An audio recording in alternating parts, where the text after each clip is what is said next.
Alright, let's begin our first playthrough of Amerzone, The Explorer's Legacy, the remake. First playthrough, you know. I never played the original, which came out in 1999. Yeah, I'm excited to play this one. Also, the music is very loud. Hold up a second. Let's slow it down a bit. For now. Yeah, I'm excited to play this one. Because it's the same universe of Siberia, and Siberia is my favorite franchise. Point-and-click adventure game franchise. So, one of my favorites at least. Yeah. Very excited to play this one. Yeah, let's see. Begin.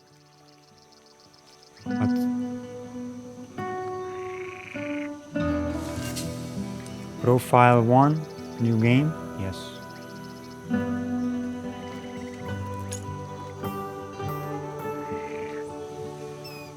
Let's check the options, of course. Tutorial, yes. Subjective reminder, hints. Difficulty. Traveler. Adventurer. I don't know what that is. We'll see what the info about that one is. Display interactions, notifications, cursor opacity, size. What is this one? Skip all transitions by default. Let's keep it off. Video 1440, full screen. I guess there's no borderless. Steam Deck. There's a Steam Deck option. So I'm guessing high is the highest. VSync off. I don't like VSync. It's fine. Apply. Yes. Audio. Display speaker name. Let's turn it on and see how it looks.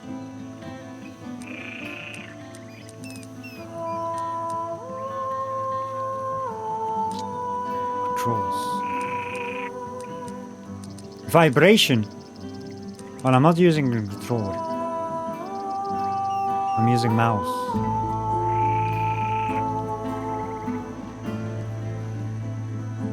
Journal in a stab.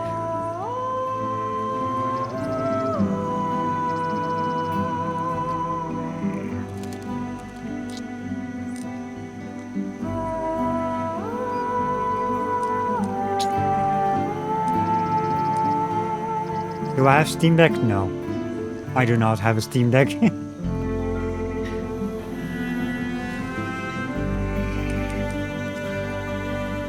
New game. Choose difficulty level.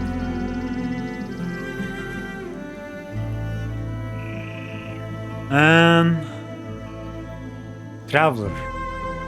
You wish to enjoy the ambience and story with a moderate difficulty level for puzzles. You will find more documents and guidance to progress among the various destinations of your journey.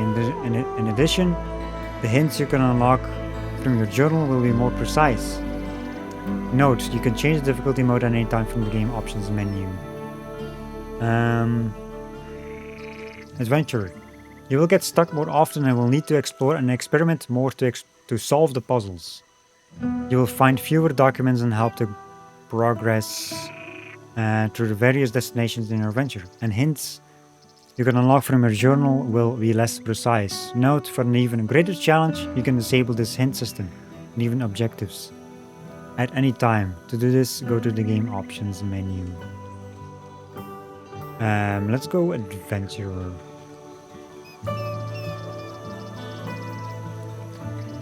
Yeah, let's play on adventurer.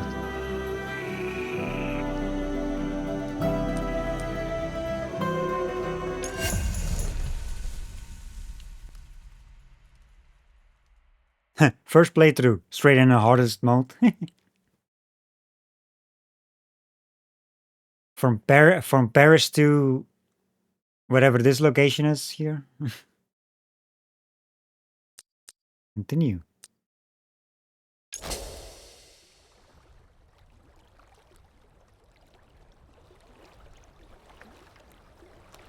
Hopefully the game looks good and sounds good.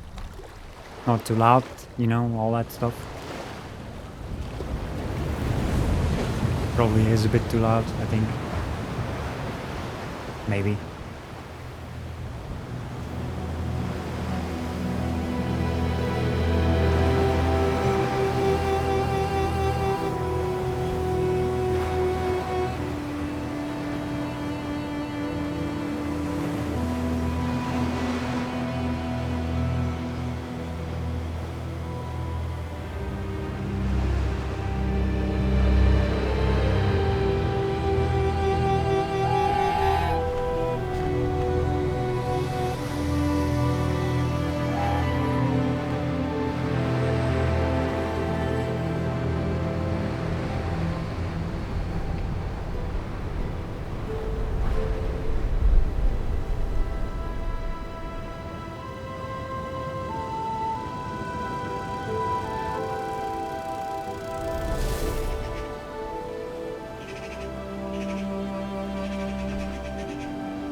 You're the journalist, aren't you?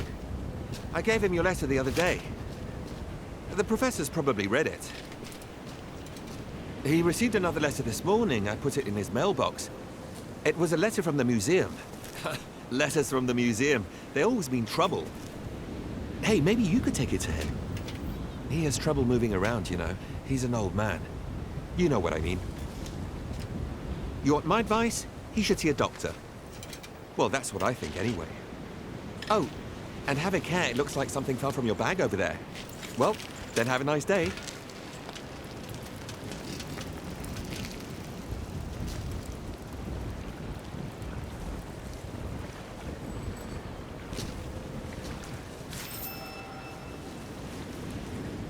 Collect my documents. Hydrate. Hydrate from you.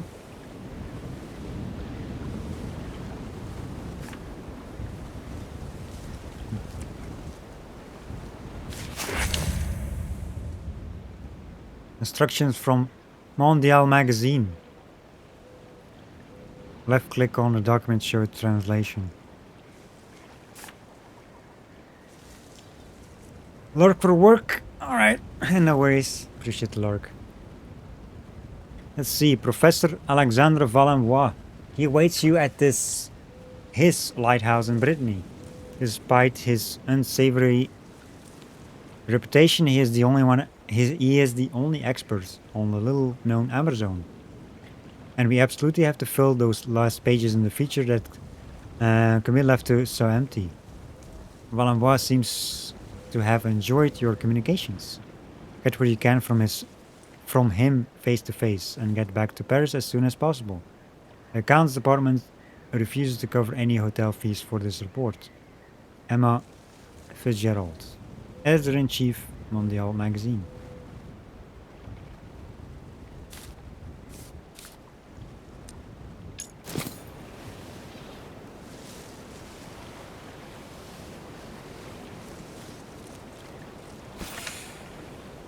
Tutorial, moving around. Click on the arrow icon to move in the direction shown. You can skip the movement by double clicking. You can skip all movements automatically by changing the game settings. For your convenience, some movements are set to be skipped by default. Okay.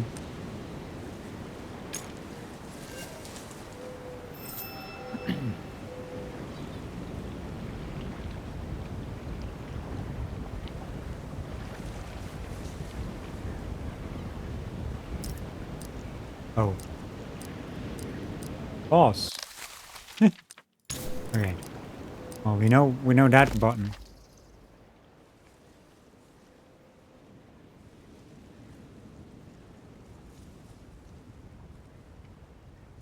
Important documents, go to the lighthouse. The old professor I'm supposed to interview lives as a recluse in the lighthouse.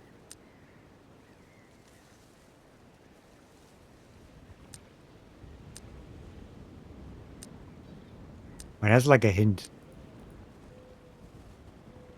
thing, I guess. Like where to go. I should go there now. Lofgard is like diary.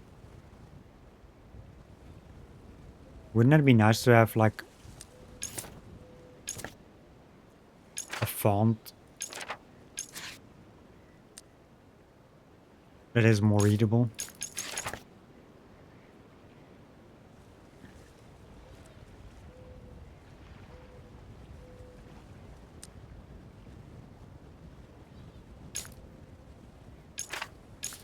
I don't know if you should read this.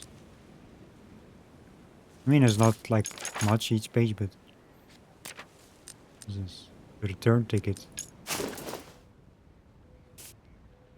Train tickets on the magazine provided for my return to Paris as soon as my interview festival was wrapped up.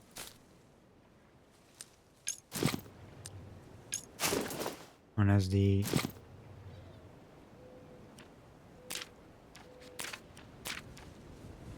things I can use, things I can read.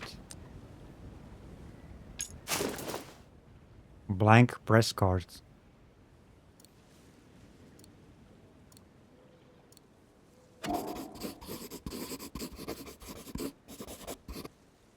If I manage to deliver my report on Amerzone to Mondial magazine, I'll finally be able to get this press card validated.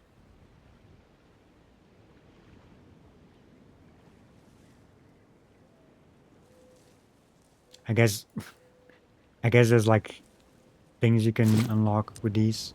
Looks like I see like 1 out of 1. That's interesting. I think that like Siberia used that system as well, like the last one at least. Which way to go exactly, Bueller? Well, let's read this before we go. Let's see. September 12th, 1998. This finally happened after months of waiting, unanswered requests, and some fairly desperate reminds. Mondial magazine has finally given me some work, my first gig. The magazine needs something to round off its end of year. Geography feature. It will be dedicated to a little-known South American country, Amerzone. It's next to Brazil, apparently. Though I must admit, I've never heard of it. My initial research hasn't turned anything up so far. I'll have to try and find an expert on the subject. September 17th. I've just come out of a meeting with Mr. Fitzgerald, editor-in-chief of Mondial magazine. She wants me to dedicate my section of the Amerzone feature to one of the rarest, if not the only experts I was able to identify. Professor Alexander Valois, the eccentric old man apparently lives as a recluse in a lighthouse in Brittany and would only agree to communicate by letter. Miss Fitzgerald wants me to find out as much as possible from him. Valois isn't getting any younger, and his health is on the decline. Time to get out my finest pen. September 19th. Posted the letter to Professor Valois this morning. I feel like a kid on Christmas Eve. Might not win a Pulitzer, but this piece might finally get me my press card. September 23rd. The excitement is beginning to wear off. I spoke to the researchers at the Natural History Museum this morning who were in contact with Alexander Valois. He painted a rather contrasting picture. Specifically, they accused him of falsifying his purported discoveries during the expedition to Amerzone he led in the 1930s. Needless to say, with a contact like that, I'd be lucky if my article ended up as a sidebar to the work of my more reputable colleagues. Let's face it, Mondial magazine tossed the work my way because none of their lead reporters would take it. October 6th. Tried a third time, still no answer from Valois. This job is slipping through my fingers. Perhaps it's for the best. October 9th. Professor Valois has replied. His letter was quite something. Tense? Is that like looks like an R? It's tense, but it's an R. It looks like an R. This font. You need to have an option like the other thing, like the inventory stuff, where you click on the thing. Did you have like a normal font, a readable font, you know, for everyone? Yeah, you need to do that. You need to have that for this one too, in my opinion. Yeah, this is tense. I mean, I'm guessing it's tense. Let's see. But I got the impression he wasn't against the idea of talking to me about Amerzone. We're back in business. October 14th, slight turn of events. Mr. Fitzgerald called me this morning. Apparently one of the magazine's supporters, Camille M, was injured while on assignment at the zoo, a snake bite, and therefore can't provide her contribution to the Amerzone feature. That leaves 3 pages in the special issue to be filled urgently. Mr. Fitzgerald wants me to leave for Brittany this Friday to conduct a full-length interview with Professor Valenbois. She's already told him. I need to bring back something to fill the pages left empty by my unfortunate colleague.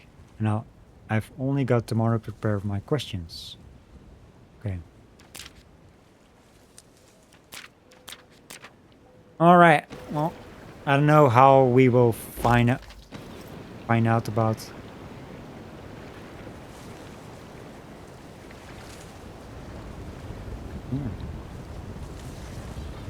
Oh, when you press Alt, you see that. Like directions you can go. You can check controls real quick.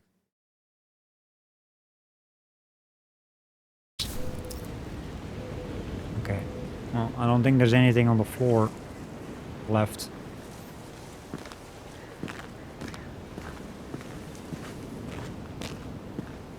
Yeah, it's one of those games where you have to click and then you move. It's like those kind of point and click. Like Myst.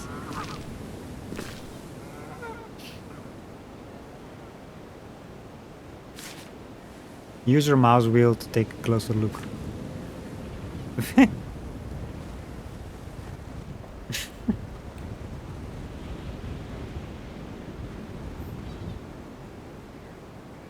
love how the hand.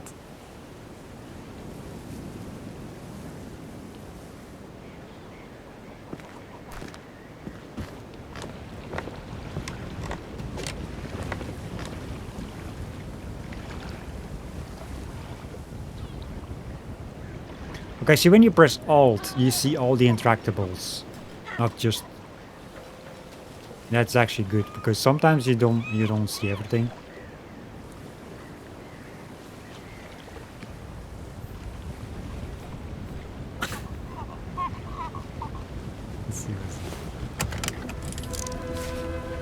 While in close-up view, move your cursor to the edge of the screen to shift your view slightly.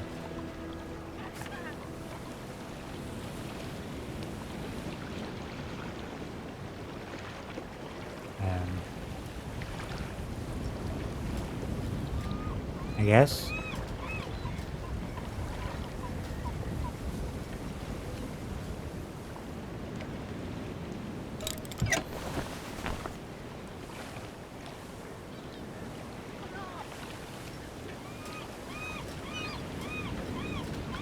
Anything else we can interact with this thing? Oops. Can we break it down? Okay, so like it's grayed out. Like the dot is gray. Like when it's usable, it changes the color.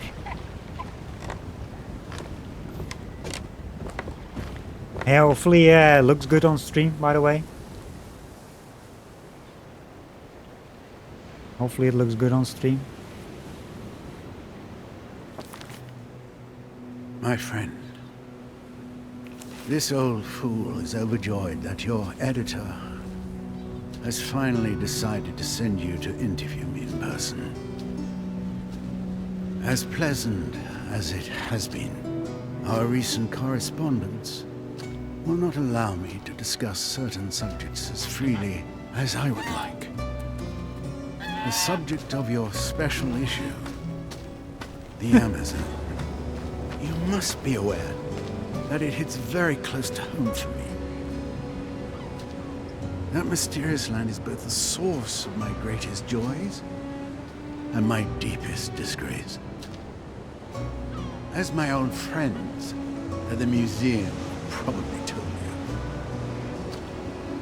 But no matter what they say, I know what really happened over there in the 30s, when my companions and I ventured into the unknown wilds. Looks and sounds good.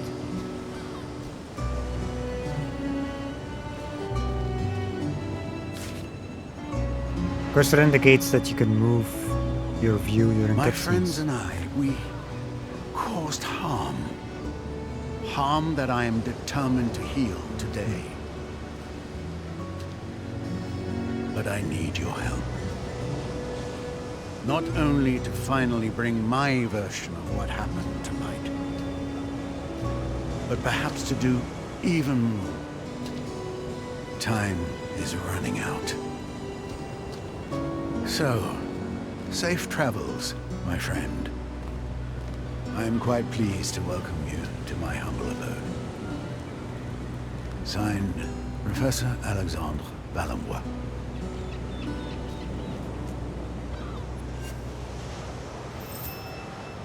Take Valenbois' mail.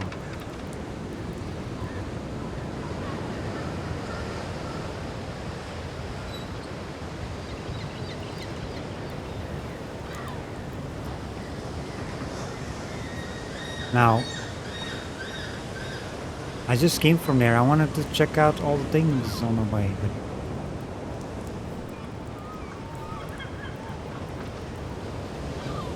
lighthouse.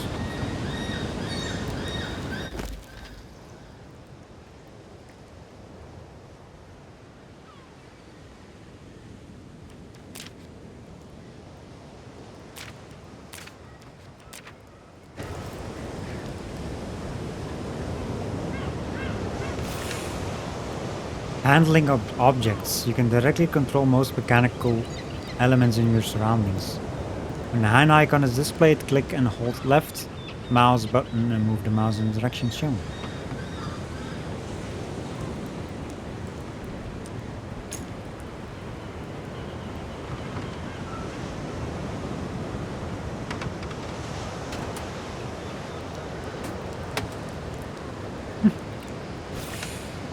Examining objects.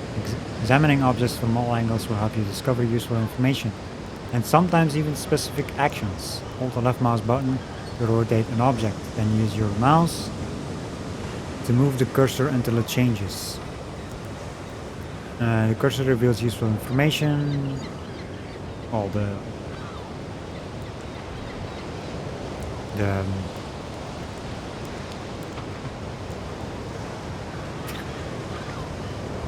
words. I cannot come up with the name now. I'm blanking out on this. Anyway, the hand cursor enables you to perform a specific action.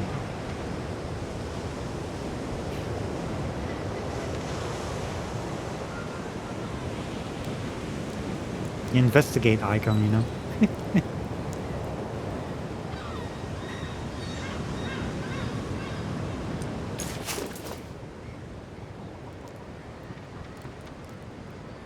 Letter from a museum. Find useful information.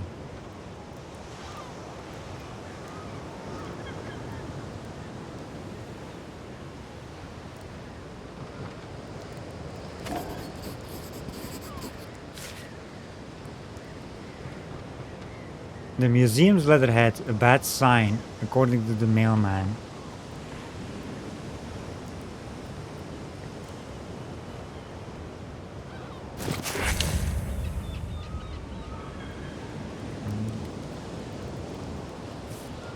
See, like this.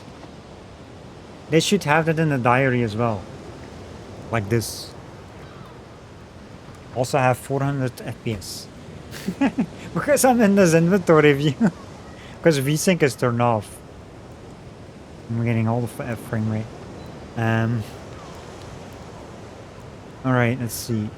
Museum of Natural History. There's a telephone number. Can you call that? Write this down. This number. Wonder if there's like an actual. Actually, there is a telephone. Never mind. I do. I was like checking the achievements earlier today, and it was like an achievement where you have to call a specific number, like 2 numbers. I don't know which numbers they are. It just says you can call certain numbers. I wonder if you can call this number too. Let's see. Mr. Valenbois, we have thoroughly examined your plans for a new expedition to the Amerzone. I regret to inform you that we are unable to give a positive response to your grant request.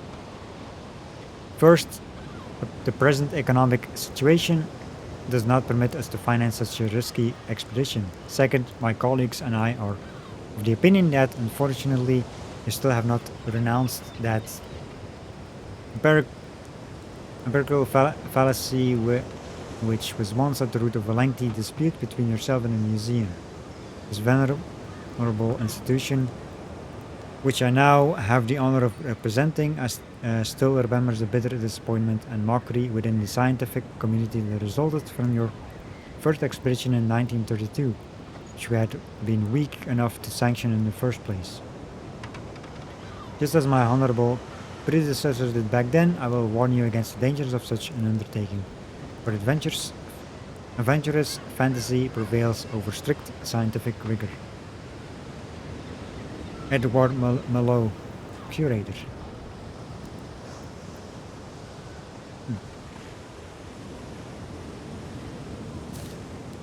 Agreed, yeah. I mean, it's weird that they did it for this, but not the diary. But sometimes, like, what does it say, you know? And for people who are... It's like there's a lot of people who cannot read certain things like that very well. I mean, even for me, it's sometimes difficult. And I don't have that much issue reading fonts, like different ones.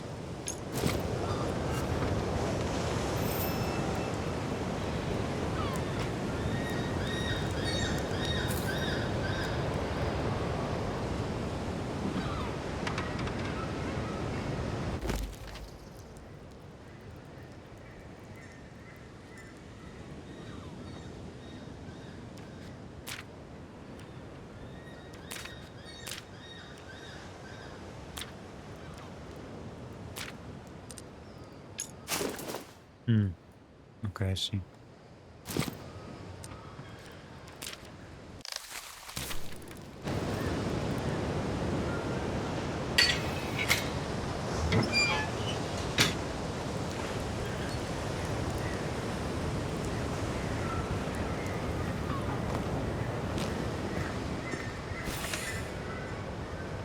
Your journal has just been updated. Different tabs contain all the items and documents you've collected, your objectives, progressive hints for solving them, and lots of other useful information. Remember to check it often. You can open it from the right-click radio menu by using the dedicated keyboard shortcut tab. New entry has been added.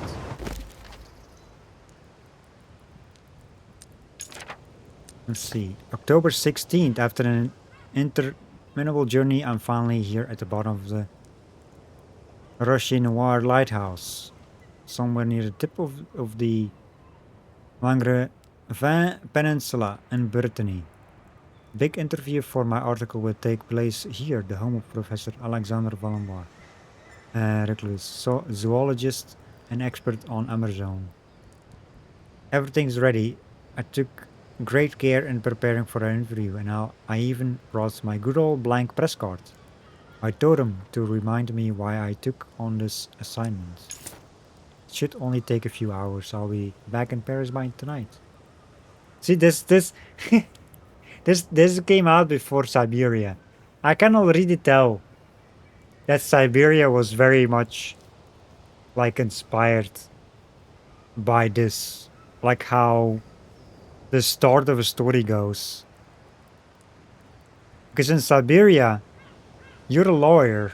You go to a location because, you know, some stuff needs to be sold, whatever.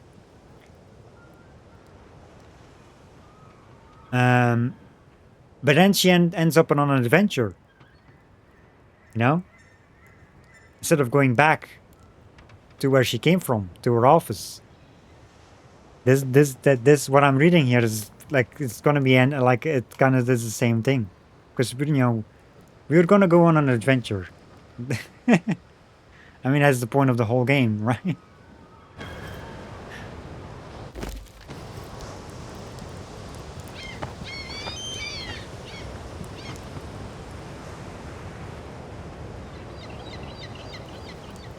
Because we can go in there. You don't like cursive writing? Everyone writes different cursive, yeah.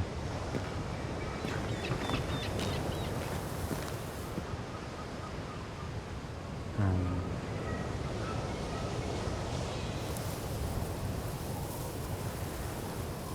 oh, that's the. Gotta inspect all things.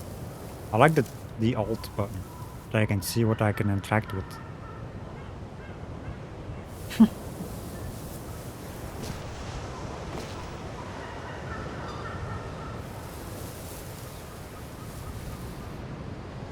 I'm guessing that's it. Yeah, just looking at this anchor. Yeah. She went off to find mammoths, yeah. Helping the old guy.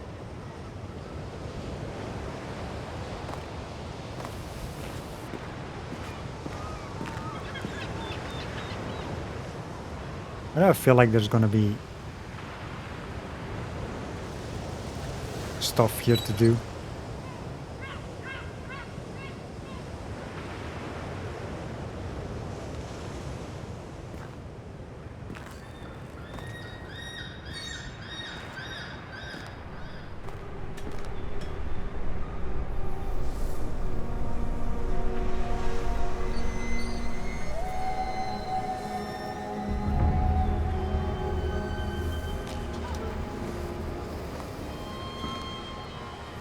I do like the animation though, like you know, with these things, these kind of games. You know, the little, it's like a little cutscenes of you, like you know.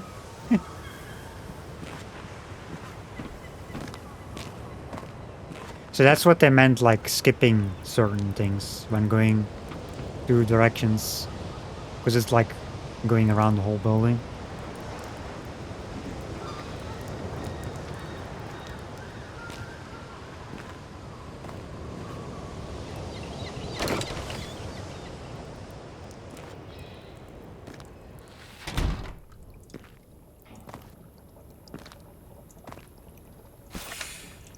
Investigations. As you progress along your journey, you may find investigative material, evidence that will help you unlock additional articles for your report. You don't have to, you don't have to conduct these investigations, but completing them will enable you to discover additional content and delve into the secondary elements of the story. Investigations are recorded in the dedicated tab in your journal. Open it via the right click on the radial menu or use dedicated keyboard shortcut. Keep your eyes peeled and don't be afraid to go off the beaten path. I mean, you don't have to say that to me. Sabir, I wanted 2 were great, started 3 but never finished it. 3? 3 changed too much. Like in like gameplay wise. And that's what made it a bit annoying to me. The story is good for 3. But it's the gameplay itself that is not good. They fixed that stuff in 4. Like the world before, like the 4th one. They fixed all of those issues. You should play the 4th one, by the way. It's great. I mean, I think I'm gonna replay the 4th one anyway. I might actually do a franchise playthrough before the remaster of 1 comes out.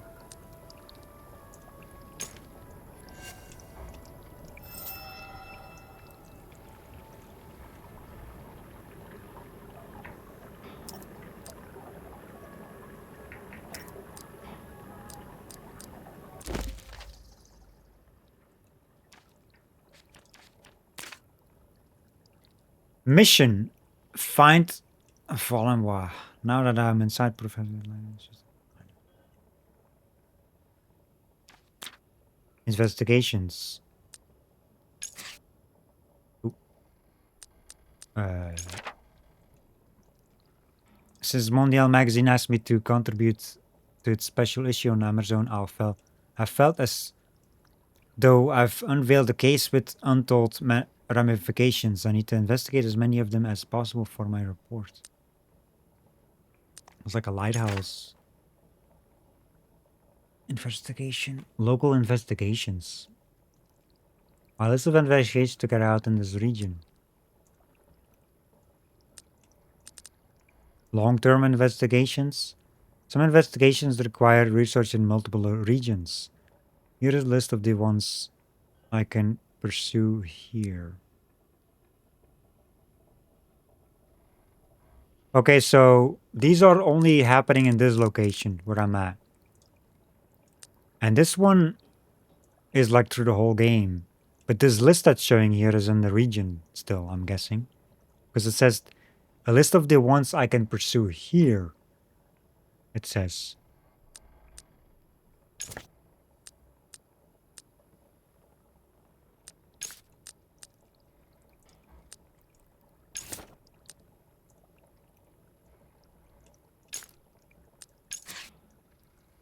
An egg. Must find material relevant to this vacation in order to initiate it.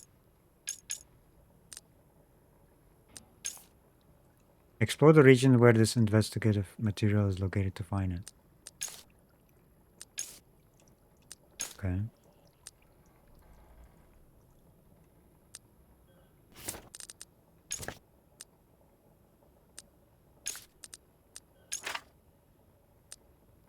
That's cool. I like these things.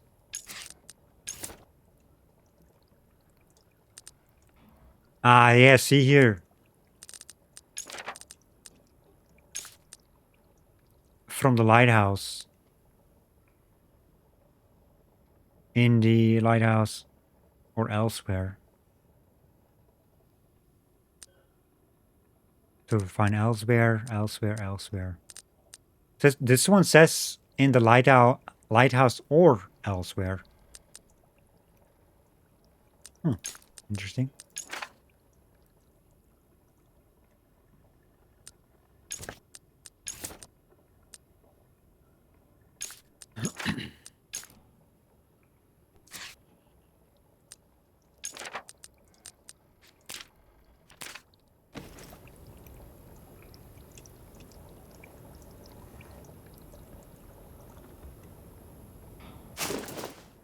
Letter from a teacher. Ariane Demont, Elementary School. June 8th, 98. Professor Willembois, I've been told you no longer want to teach your workshop next year after disagreement with a parent of one of our pupils. For what it's worth, I sincerely think that you shouldn't take the comments of this individual who is already notorious within our team to heart. No one thinks you're a charlatan. You're a scientist and the children love you. Year after year I see how fascinated they are, and their teacher too, by your sessions on the Amazonian goose. And so I hoped I might change your mind by writing to you. To help persuade you, little Sophia, who was also mesmerized by your last workshop, asked me to send you something. Attached it to this letter, along with the usual sign-up form for external educators. I hope you will send it back to me. Filled in as usual. Warmest regards.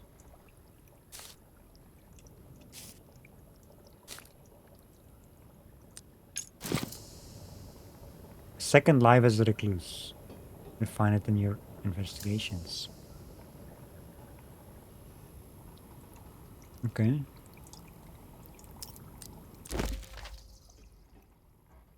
Ah. Aha. Here we are.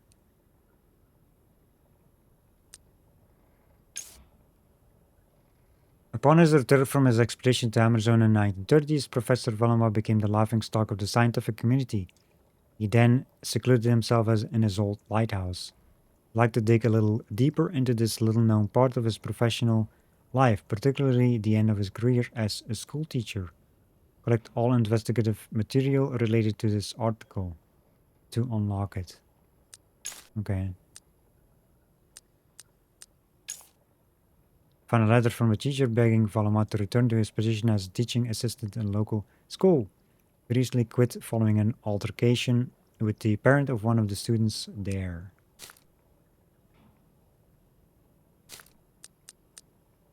What's this one? Geese? Professor Vallama took up residence in an old lighthouse in Langervin on the coast of Brittany. His choice of residence was no coincidence, given that the lighthouse is situated right inside the breeding ground of a bird that had always been of great interest. The Valenbois, the Langervin scarlet goose, also known as the Amazonian goose. Each year, this creature migrates to the country for which it gets its name, the place that had fascinated and haunted Valenbois throughout his life. Still giving him talks about him. Okay.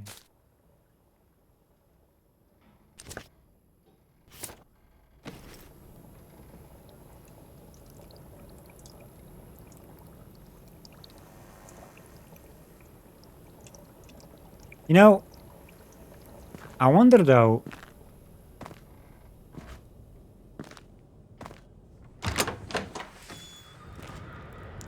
You know, like, because there was like a whole cutscene going to this lighthouse.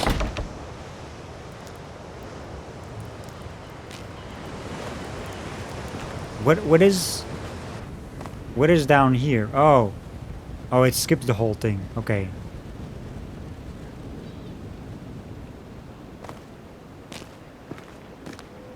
I was like wondering that the whole scene was like a skip or not.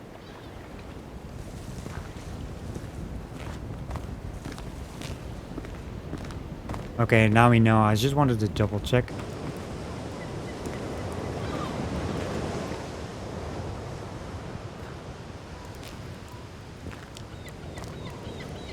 It says go out the beaten path, you know, to find these like optional things. How do you know if it like what's main? Because you know, you have to find the dude, but he can be up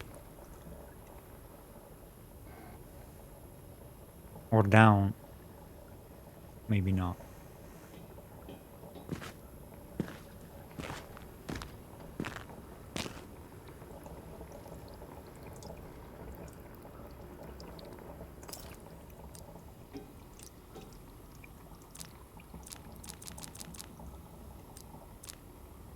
Well, I think we need something here to open this.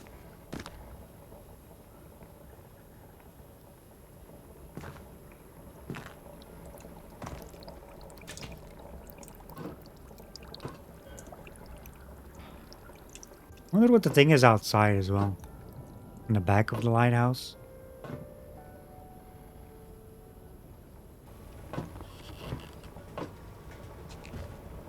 You are the journalist, aren't you?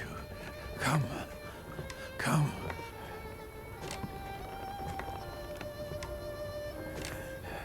Amerzone.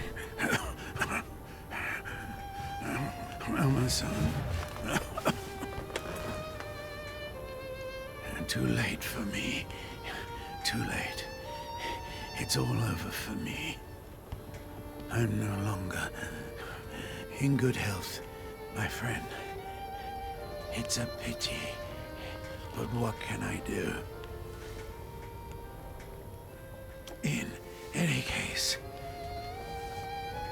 Amerzone, all that. No one ever believed me. So,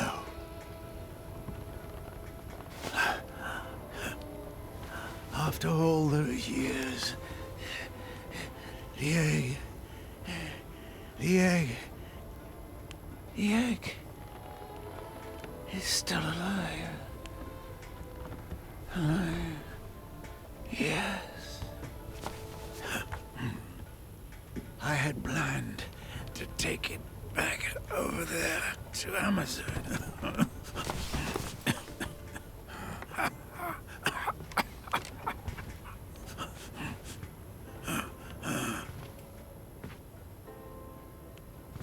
My expedition was ready.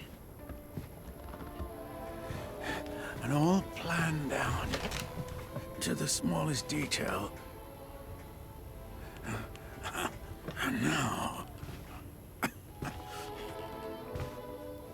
I have no strength left.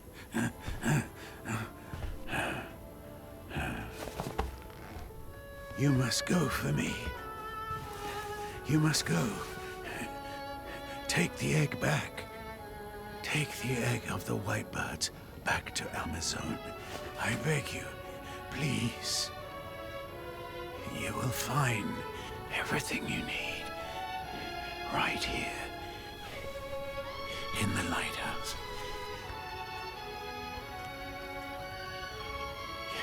You must go to the basement. Please. You must help.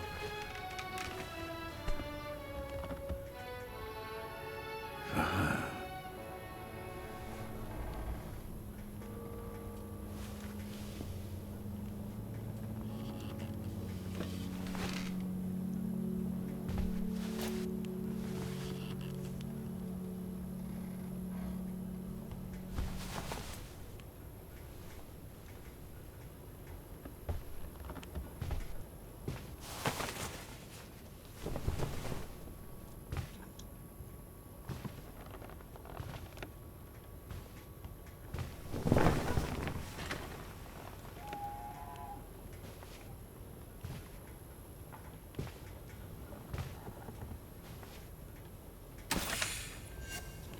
Well, there goes my article, I guess.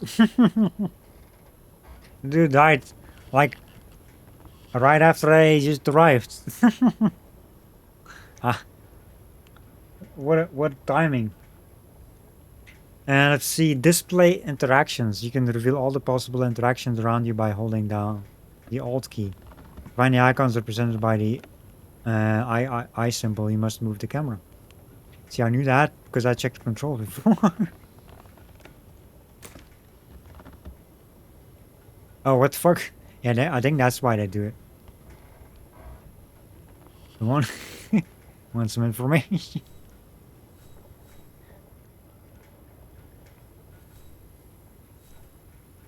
Amerzone. The river, falls, and marshlands. Pueblo trading posts, Progresso, Amerzone Delta, Amazonian Sea, Shipwreck Island of Rezopolis.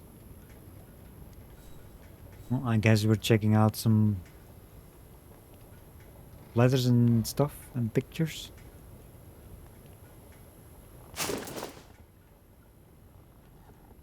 Let's see. Louis and Angel's letter to Valenbois. What a surprise after all this time. When I got your letter, you stubborn old mule, all the memories of our trip along the Amazon River came flying back. All that madness with your obsession with the white birds, but the country you knew is no more. Amerzone. Since your pal Alvarez took over, speaking of the old legend is forbidden. I have lost a lot of friends, and not only to fermented drinks. Many were crushed under the boots of the military regime before they could even utter the words white birds. I did warn you, you should never have stolen that egg from the Ovo Velajos. You cursed yourself that day, Valenbois, and with you the whole Amerzone. And you doomed me too, to watch the results of your folly every day, friends dying one by one, and soon I too will follow them. Rome will get the better of me. I am dying, Alexandra. But I must forgive you, just as I believe you have forgiven me for abandoning you that day. Deep in the jungle, I will keep this backup the skit that you sent me. Floppy disk, in English words. Um, um, hide it where you two met, you know who. I'll also leave some fuel for your infernal machine as requested. Just be warned that I will probably no longer be here to welcome you when you arrive.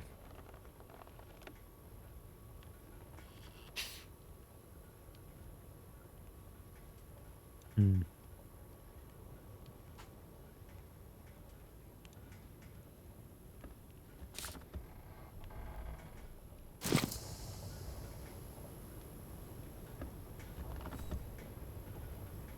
You'll find it in your investigations. A picture, 1933. Whereas the one who wrote the letter.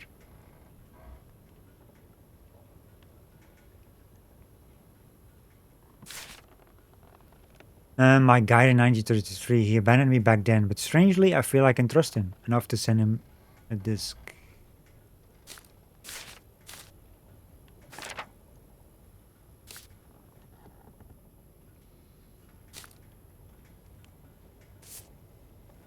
Well, this is all cabin on the banks of the Amerzone River.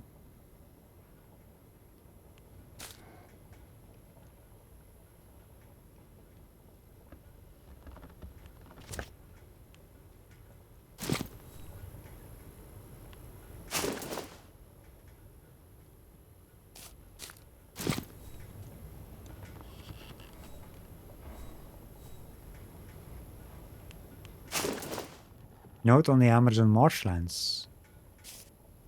And somewhere out there is the Temple of Flight, then the volcanic crater, and there perhaps redemption?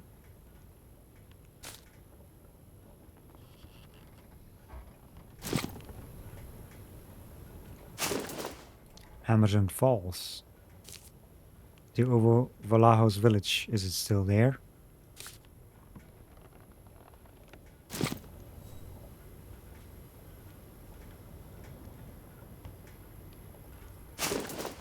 Strange creatures. Best avoided. I mean...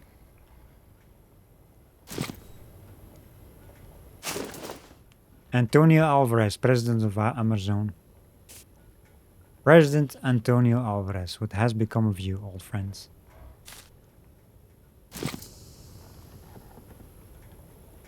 Investigation.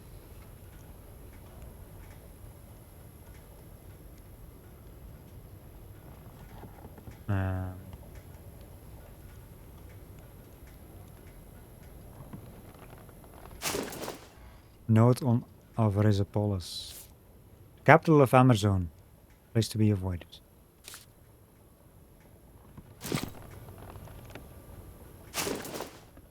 A letter from Amerzone President's office. Office of the President of the Republic. Presidential Palace, Amerzone. September 7, 98. Dear Sir, I convey you to the heartfelt greetings of President Alvarez, who is in ill health and unable to reply to your letter personally. Naturally, he has fond memories of the adventures you shared in the 30s upon his return to the country. However, as I am sure you will understand, our country's laws must apply equally to all, and the bonds of friendship you once had with our supreme guide do not entitle you to special privileges. I therefore regret to inform you that I cannot process your application for a visa to enter the Amerzone. We do not wish to welcome any more scientific expeditions which could lend credence in whatever form to the existence of those white birds. This Indian mythology, as with all others of its kind, is keeping our indigenous fellow citizens in a state of mind that is incompatible with our country's triumphant march towards progress and modernity. Thank you for your understanding.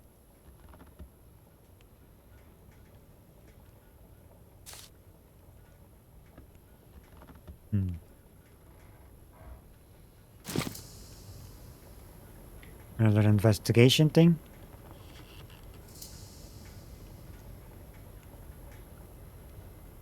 Getting all the investigations.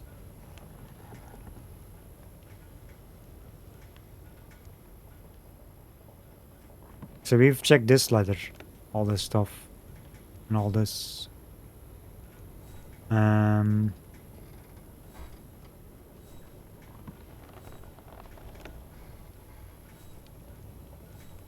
Let's check out this. Fisherman's letter to Valenbois. I never would have imagined that from you after all this time. I still remember the day you washed up on our island after that contraption of yours hit that sperm whale. I'm sure you know what has become of one of your traveling companions, Antonio Alvarez. Perhaps it would have been better if he'd gone down with your machine in the lagoon.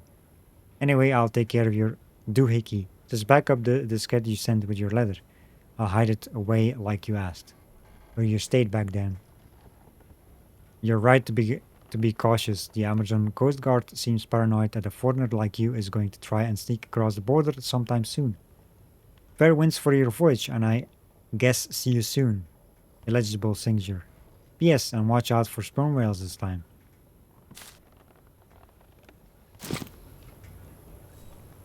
Country under lock and key. Fisherman on Shipwreck Island. Fisherman we met on Shipwreck Island during 1932 expedition. He was just a lad back then. Reliable but uncommunicative when he was in a bad mood. He accepted the diskette, even hid it from Antonius' henchmen.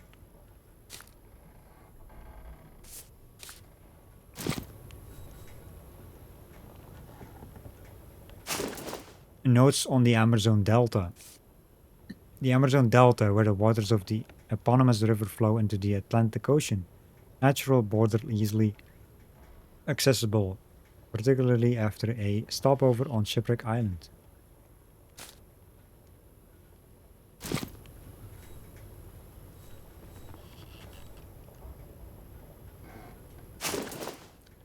Mikowski's letter to Valenbois. Puebla Mission, Amerzone, April 12, 98. My friend, it was with great joy, then you would disbelieve that I received your letter after more than 50 years of silence. I must admit that I had given up all hope that our paths would ever cross again, and to be quite truthful, I thought you were no longer with us. But we are too old now, I fear, and deep down inside the joy of meeting you again is mingled with the fear of seeing you undertake such a risky expedition at your age. Well, there's like multiple pages. My old friend Alexander, I believe that I share your feelings of guilt towards poor Amerzone. We made many mistakes that only our youth could explain. Today, in the twilight of our years, we want to right our wrongs and thus attempt to obtain from our fellow human beings or from ourselves an earthly redemption that pales in comparison to divine justice. All this is very human, I know, but what a folly at your age to set off again through the Amazonian forest and marshlands. You will fail along the way and die out there. What's more, the Amazon you once knew no longer exists, my dear old fellow. Things have changed here, as in the rest of the world. You mentioned the white birds, but I have come to believe that they live on only in the heady fumes of intoxication that envelop the few denaturalized indigenous people who were spared by the inexorable march towards progress. You must think that I am very bitter, Alexander, but if you only knew the sad state that this country is now in, as if it has been hit by an implacable curse. Should you persist, however, in your determination to return to Amerzone and stop over at our mission in Puebla, as you have planned, know that you will not find the companion and adventures of your youth, but a poor toothless old man who will nonetheless be delighted to welcome you under his roof.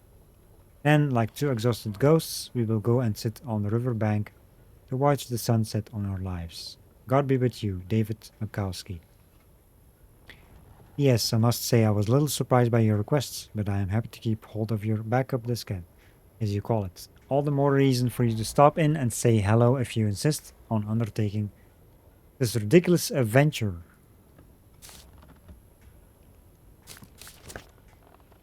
There's a lot of information. Did we check this? Yeah. David Makowski. Reverend Father, still a friend? Good candidate for this. There's like pictures. Like this guy here. And this guy. And it's like 3 people. 4 people. Who you can probably meet, maybe? Amerzone route map. Oh shit.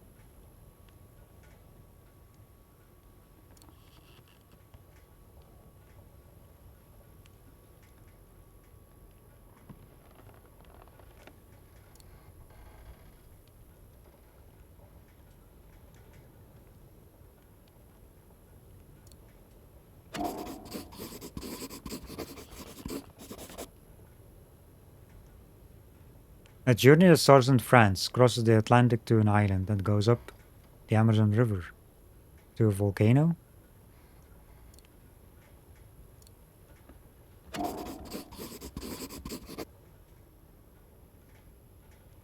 That circled island seems like Volume 1 wanted to stop off there.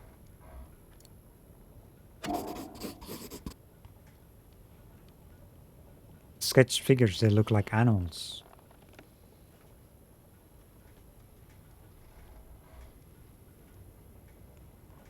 One thing I hate about these kind of like turning thingies, sometimes you like sideways and you try to move it back, you know, the way it was. You gotta spin it around a bit.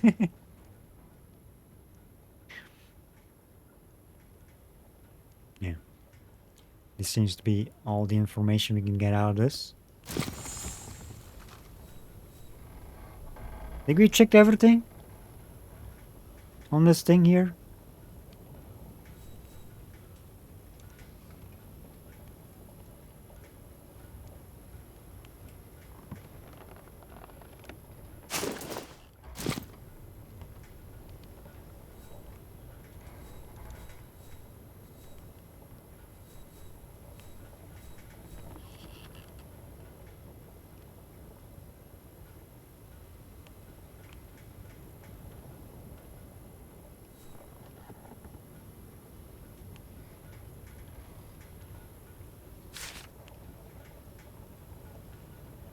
Really check your current objectives.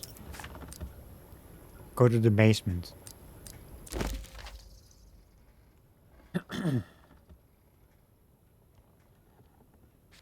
The basement.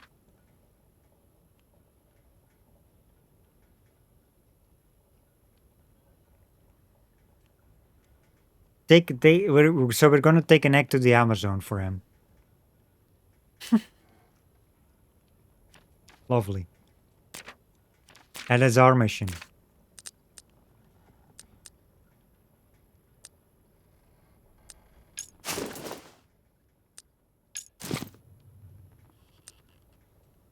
So what do we have in investigations here?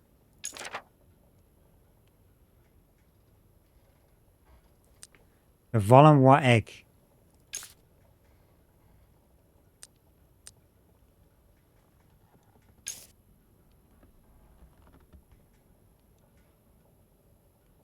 Did I read this?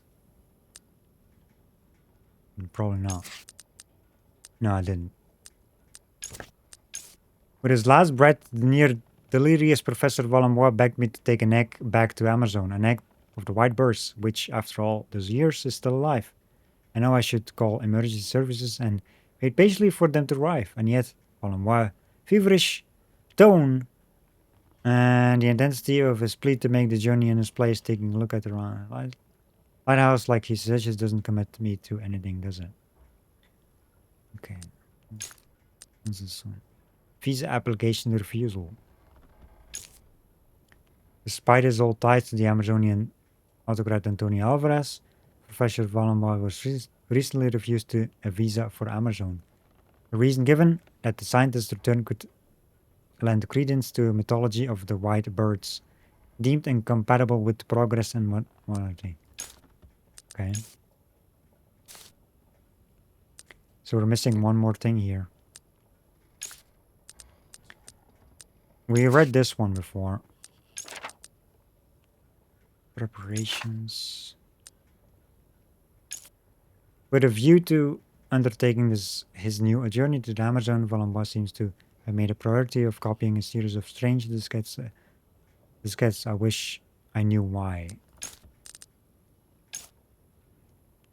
To undertake his new journey to Amazon, Wallenbois reached out to some old acquaintances from his first expedition. Apparently, he sent them backup diskettes that were essential for his new expedition to run smoothly.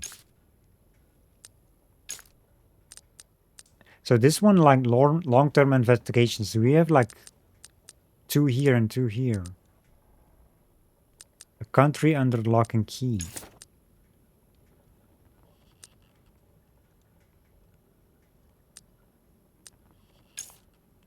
Dictator of Amerzone, Antonio Alvarez always presented himself as a champion of progress, with the ambition of making his country shine on the international stage. But if that's the case, why did he seal off the borders so tightly? What could justify such secrecy, particularly when it conflicted so obviously with the autocrat's great promises? A visa refused. I mean, that's what we read before. Among Wallenbois belongings, I found an official letter which stipulates that he has recently been refused a visa for the result of friendship. Okay. Boots in distance. My reading has taught me that the Amazon military is returning more and more frequently to Shipwreck Island off the coast of their country. They seem on edge, fearing that a foreigner might stop here before clandestinely entering Amerzone. Okay. Antonio Alvarez is part of Amerzone. As I explored Alexander Avalamba Lighthouse, I discovered that the old Professor Lily had known Antonio Alvarez. The Spo has been ruling over Amerzone with an iron fist for decades. It's certainly an unusual friendship. I'd be interested in to learn more about it.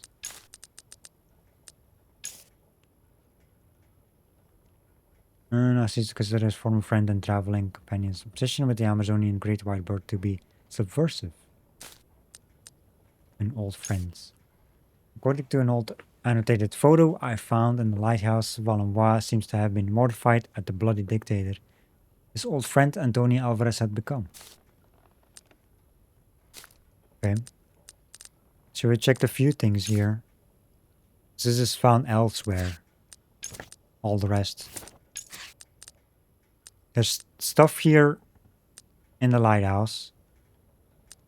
Still, for this one. And here as well. And of course these bunch of things. Okay. Looking on Steam for Siberia 4, I just found out the creator of Amerzone and Siberia is Belgian. Wait, are they I thought they were French. Like French developers.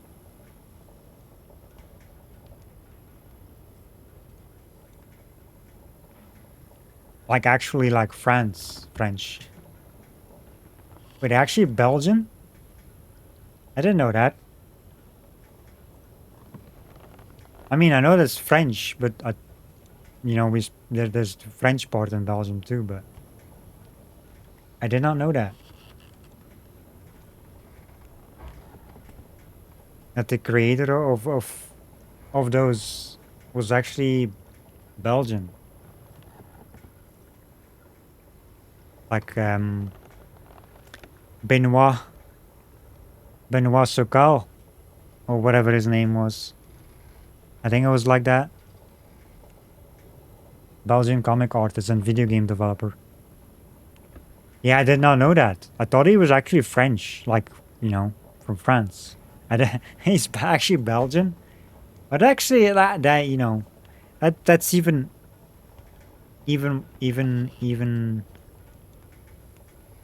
better, because I love these games like Siberia games so much that makes it even better. that that is that's lovely. Lovely to hear.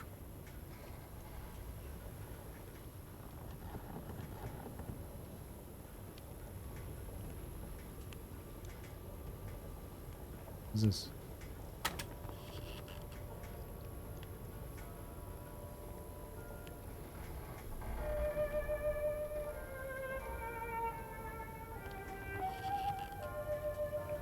Gotta put on some music.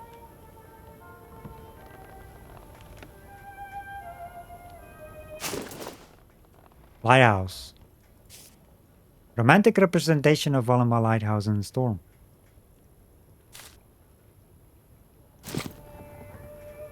It's like Tintin. Or Tintin, if you want to say it in French. That's also Belgian. And I played that more recent game as well, like a couple months ago. That was a fun game.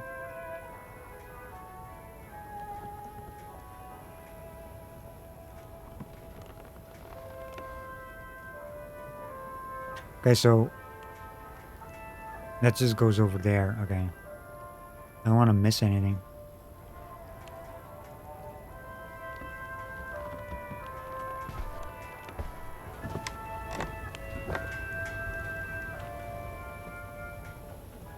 That goes back down.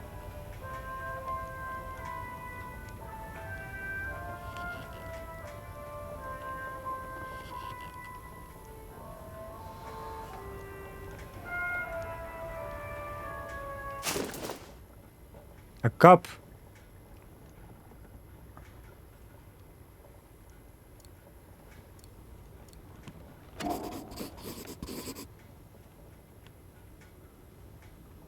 JF Melee High School. Probably a retirement gift.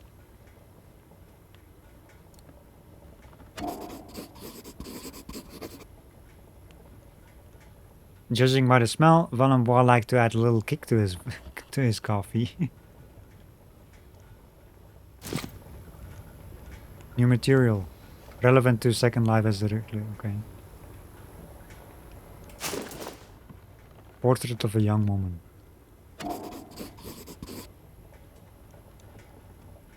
Seems like she meant a great deal to Valenbois.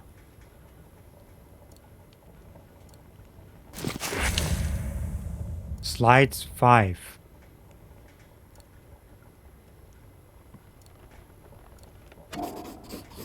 I didn't check the whole thing though. The portrait of a young woman looks the same as the one in the photo Valenbois was holding.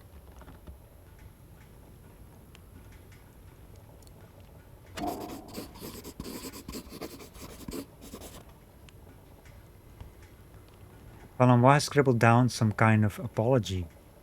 I'd be able to read it better if I had a suitable projector. Labeled 5 out of 6.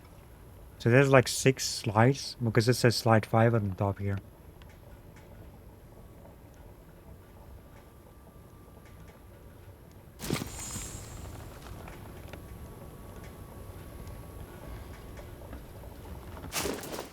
So there's like another investigation thing. Oh, here.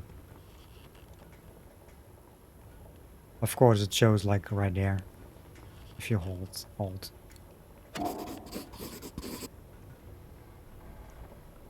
A portrait of someone called Yukumani in 1933. Okay.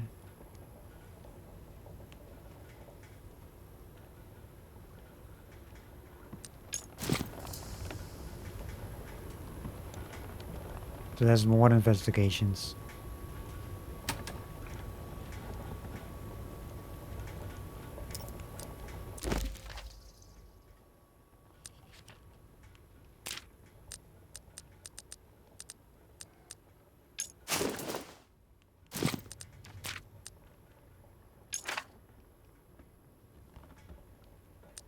2 out of 4.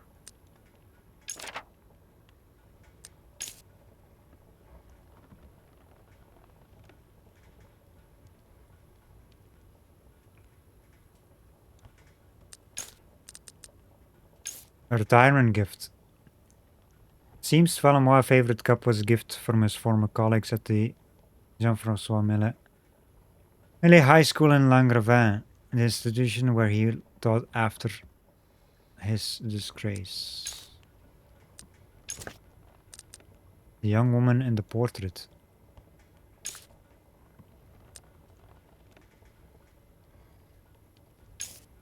When he died, Professor Alexander Valamois was still holding a portrait of a young woman. I wonder who she is and why she was so important to the old professor.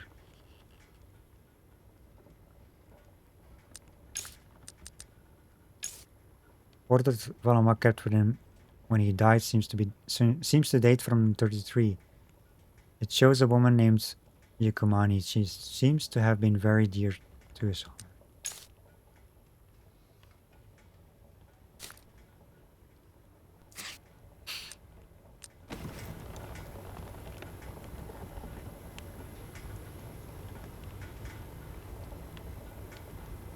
So I can go up.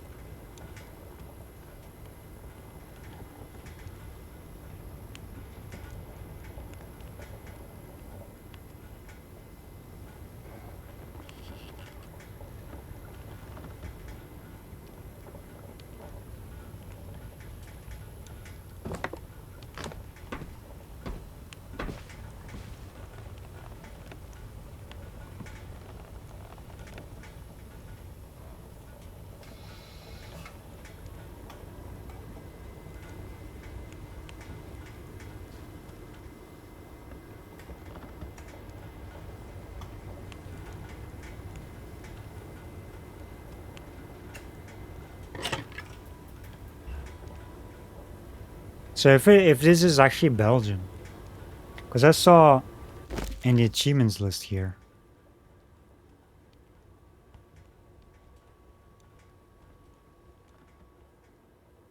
Yes, I did check the achievement. Call a French emergency number. It says French emergency number though. But even like if it's actually based like on the Belgian.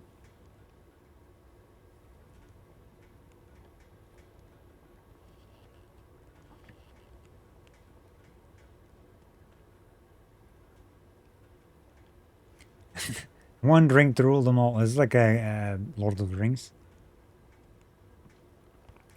Call Marson and Lorman's office. That's from Siberia.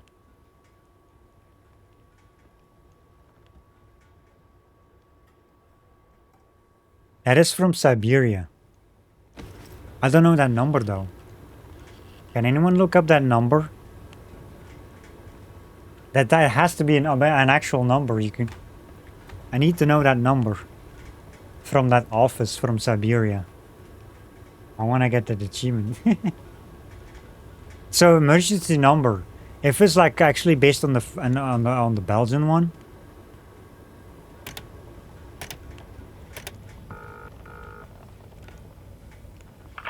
Langrevin Emergency Services. Hello? Hello? Yes, it's a call from Professor Valenbois' lighthouse. Professor Valenbois? Professor Valenbois? Oh, I hope he's not having another stroke. I'm sending an ambulance to the lighthouse, Professor. Hold on.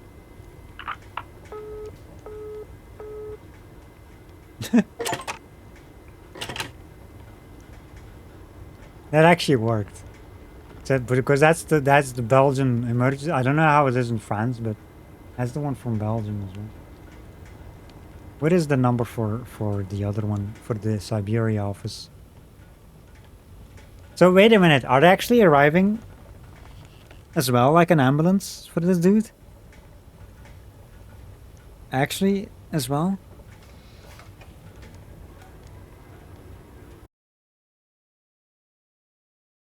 What is the number? Siberia office number? Phone number? Oh, here we go. 1245890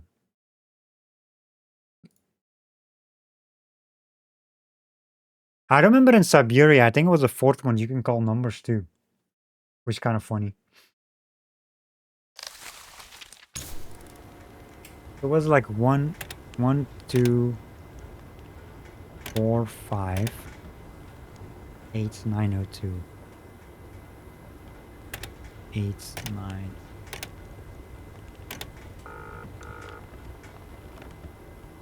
Marson and Larman Associates, Marson speaking. Hello? Is anyone there? Is this the infamous Dan? Would you please stop bothering our poor intern? Miss Walker is a serious young woman. Are you there? Enough of your stupid shenanigans. Shenanigans! Shenanigans has been mentioned. Future lawyer. Amazing. Amazing. I love how she's an intern. She's actually working there as an intern when this game takes place. Like what's his name? Walker. I forgot his first name now. What's his first name again? That's great. I mean, I love to look at achievements. Kate, yeah, Kate Walker.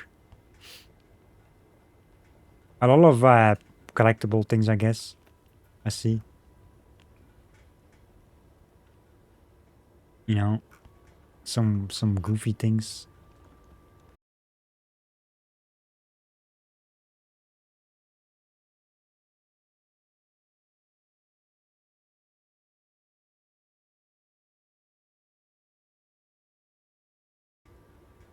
Anyway.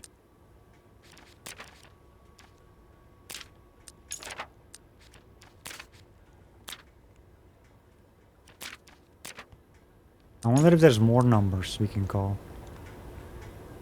Is this the does the American emergency thing work too? Hello. You have reached the Longrevin Emergency Services. Oh. All our lines are currently occupied. If you have a dire emergency, please contact the National Emergency Services. Otherwise, please call back at another time.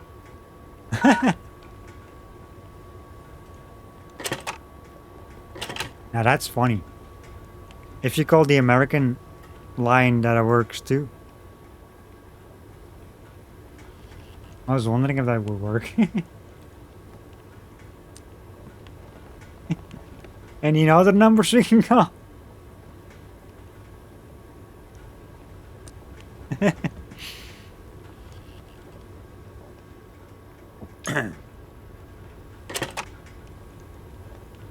Wait, hold up a second. Is that... Okay, there's nothing...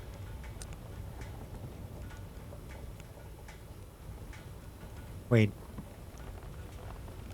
Why is that like a dot? Oh, just to pick up the phone.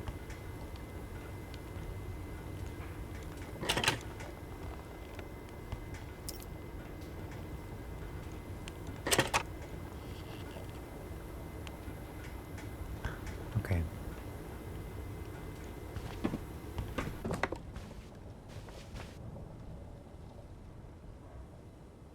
Oh. I was like wondering, wait, what?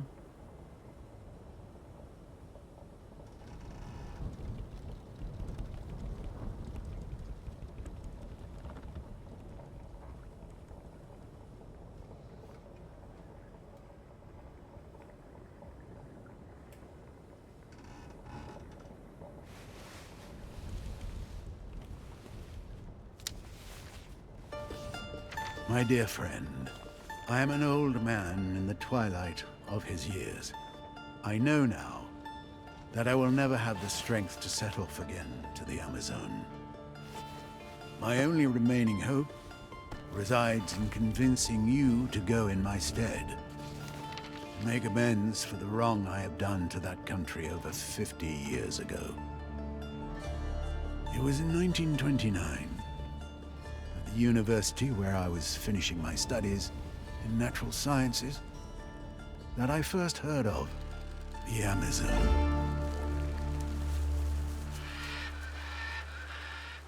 I befriended a young law student from that country.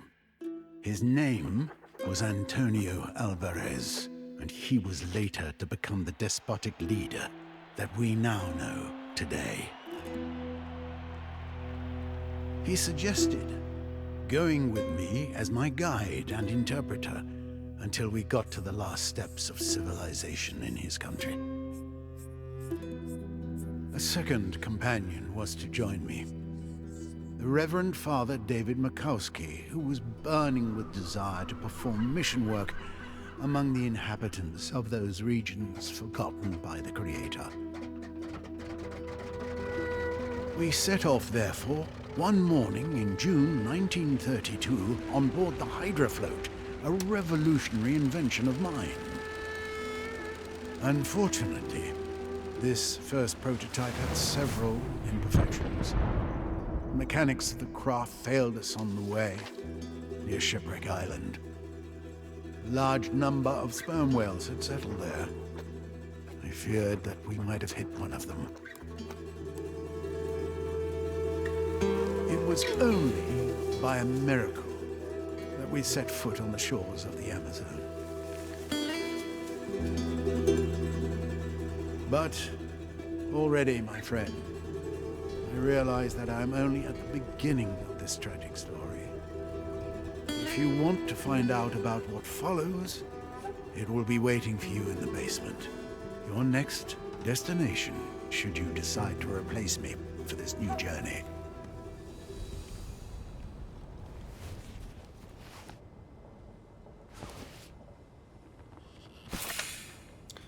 That was a nice scene. Let's see. A Valenbois travel journal. Yeah, I found Professor Valenbois' travel journal. The memoirs of his first expedition to Amerzone. There's an inexhaustible mine of information about the mysterious country. Some of it may prove useful. You can access Valenbois' travel journal using the keyboard shortcut V.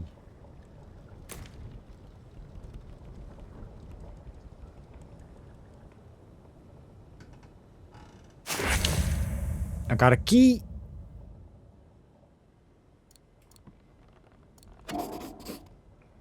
It's labeled basement.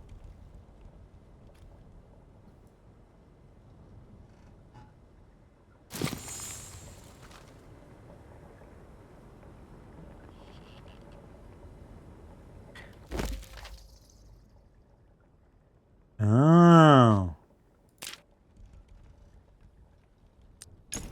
Oops. Oh shit. Journey to Amerzone. Fuck.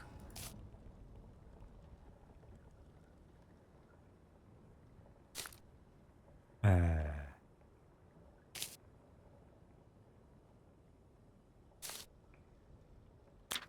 that's just the pages. God dang it. Hey, these are the pages.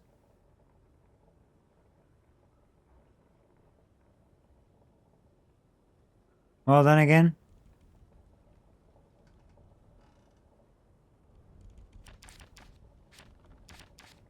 Oh yeah, 9 pages, because there's like...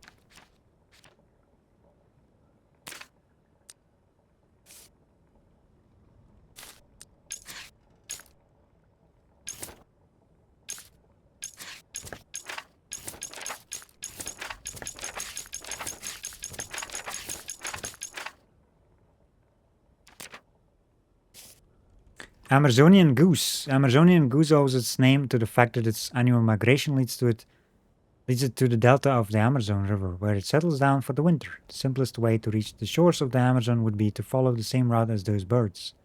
It is were the constraints of refueling not to be taken into account.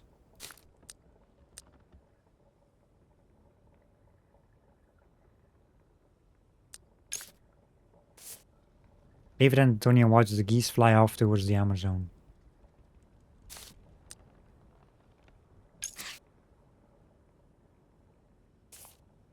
At last we are off. We follow a small flock of geese. The hydrofloat is performing beautifully. I am very proud of my invention and I am eager to test its numerous capabilities. 7 hours 33 minutes. There's like a few things you can interact with this. Grapnel. Starter. Horn. Disc. Oop. God dang it, every time. If you want to use this, I guess you can... Information. +6. I feel like we have to use this. Shipwreck Island. A large number of sperm whales have settled here. I fear that we might have hit one of them as we approach the channel.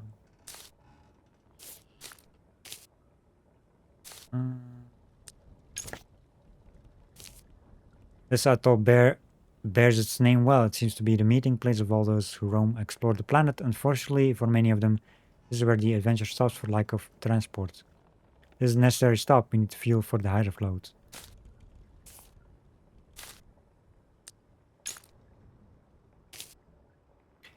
25th October. The sperm whale we hit caused serious damage to our hydrofloat. I am afraid that if Providence does not come out to our rescue, our adventure will end right here on this wretched island. We've lost all hope of repairing the hydrofloat. November 10th. We are in very poor spirits. We are indeed prisoners on this ill-fated atoll. We spend our time listening to stories told by the travelers passing through. Then, with a pang of anguish, we watch them set off again. Kowski. 24th November. Pays to be God. A Peruvian whaler has agreed to take us to Amerzone.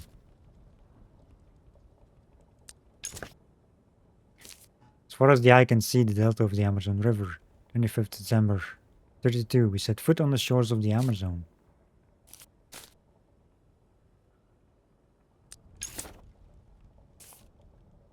Puebla. The village is built on an old fort that was formerly used as trading post by the conquistadors. The only means of transport is an old railway line.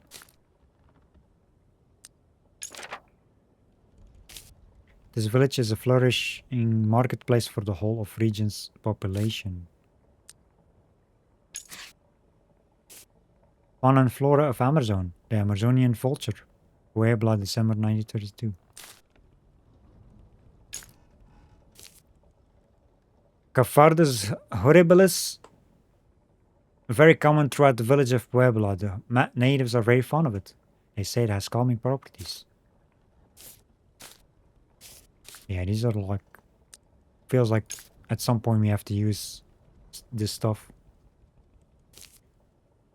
1st of January 1933. Last night a man told me about some strange white birds. He has agreed to guide me up the river.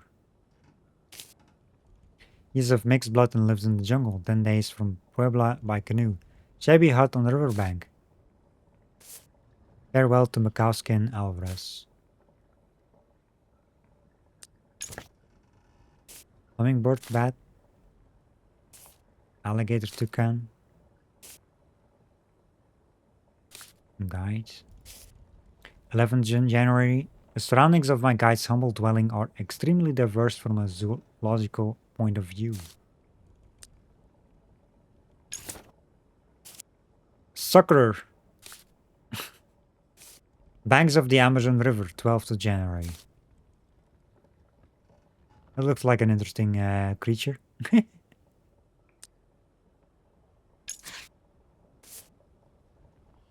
Porcopotamus. The tricorn buffalo, a skittish and apparently stupid animal.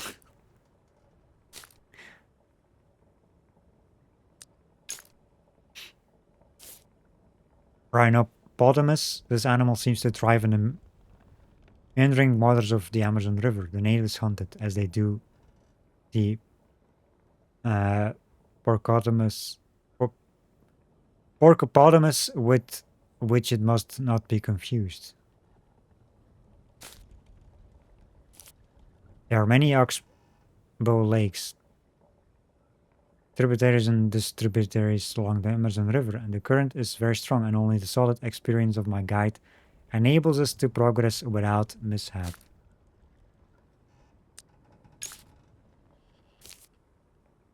Pecosaur, a strange fish-eating lizard. Its habits are truly remarkable. Has a long nasal appendage that ends in a kind of claw. It hooks an insect larva onto it and uses it to hunt fish. Strange. Oh, maybe that's the same thing. 17th February, we set up camp in one of the many inlets that stretch along the river. 18th, my guide deserted me during the night. 19th, I have reached the Amerzone Falls.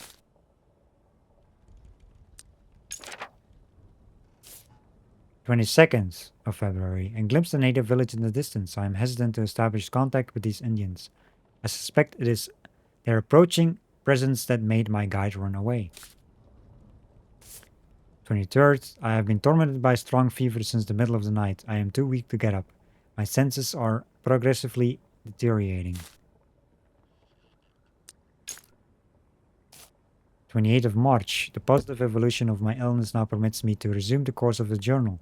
I have been taken in by the inhabitants of a strange village.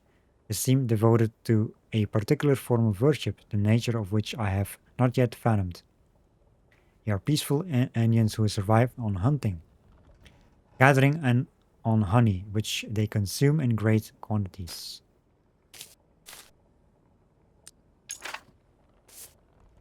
Yukumani. Oh yeah, that's the one on the picture. 6th of April. The one on the picture. 15th of April, I must admit that I'm quite proud to have brought these Indians a few rudiments of civilization. I've made them understand that waterfalls can be a great source of energy, that the laws of mechanics and physics can improve their lives tremendously. With their help, I have developed various pieces of machinery that will free them from their daily labors.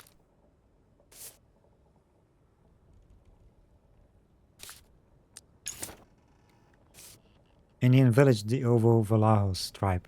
Mechanism with counterweight to ascend the waterfall. Water wheel controller. Mechanism to ascend the falls. Counterweight. Hauling towards the marshes. Towards the marshes. 1st of June. This morning I attended a strange ceremony which convinced me that the legendary white birds really do exist. The egg, brought down from the mountain by a young Indian boy and strangely manipulated by the village sorcerer, is gigantic and, to my knowledge, does not belong to any known animal species. Egg of the white bird.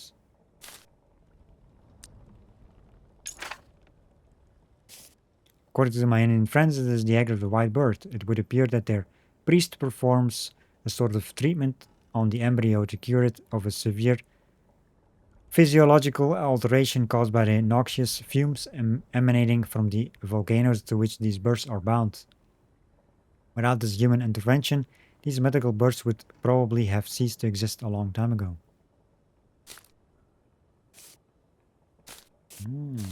So we have like information.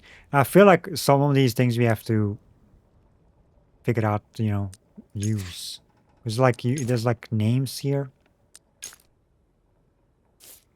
Judging from the primitive paintings that I was able to see in the village, a young Ovo Valahos boy must go through a fearsome rite of passage in order to enter adulthood. And the adolescent boy must set off alone towards the volcanoes of the Amerzone, seize the egg of the white bird, and then bring it back to the village. As soon as the priest has finished the sacred ceremony, the young man must return the egg back to where he found it, so that it may hatch under the right conditions. 2nd of June. I took leave of my host at dawn, thanks to a mechanism I had devised. Managed to take my boat up the falls. Then, with the help of an additional mechanism, I conquered the torrential current, and in doing so, I reached the place where the river settles down and loses itself in the swamp. Marshlands are sacred to the Indians. They are burial ground of their ancestors. Moreover, one must traverse them to get to the volcanoes. It is a dangerous place, and going through it is a terrible ordeal. The web-footed giraffe is and always has been domesticated by the Indians. The Indians ride them through the marshlands. The giraffes that have remained wild are very timid. Web-footed giraffe. Degenerate white bird. 15th of June, Temple of Flight. Unlike its noble cousins, the blackbird ventures quite far from the volcanoes. Chain of volcanoes seen from the temple.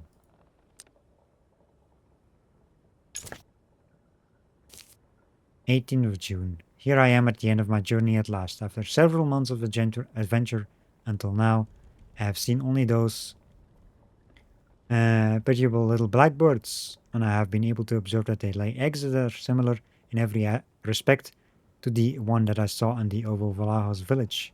These birds are very prolific. I have counted up to 10 birds hatching from the same egg.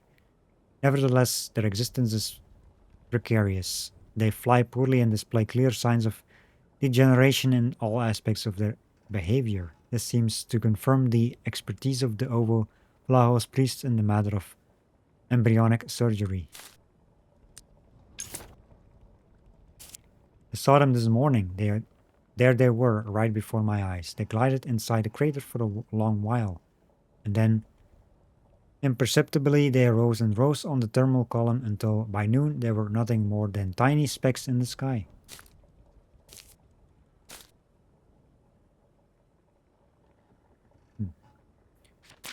Well,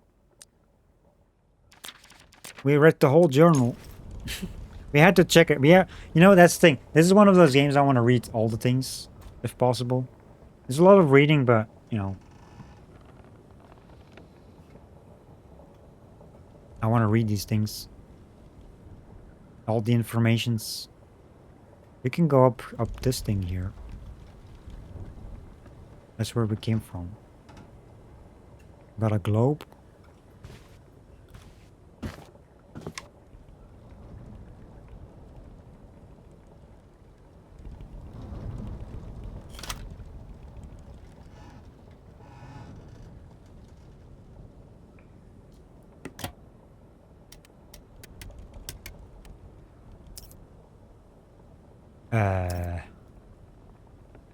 I pressed the button. I'm not sure that was the... I don't think I needed to do that.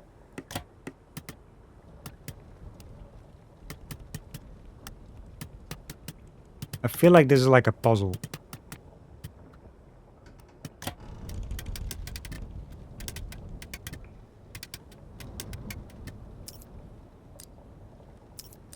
What's this?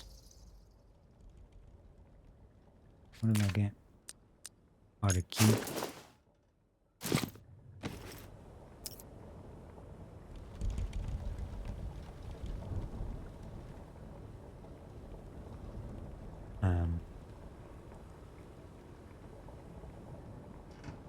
So we have like 6 slides.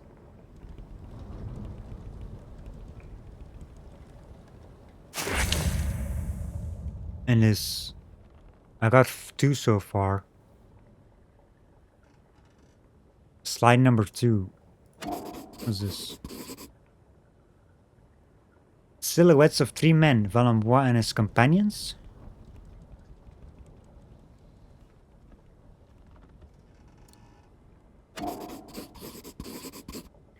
Valenbois notes, difficult to read without using a projector. Labeled 2 out of 6. Yeah. So we need 4 more slides.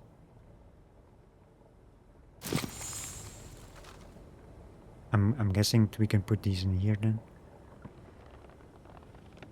There's light in there already. Also, hey Nero, how are you? This looks like you enjoyed it.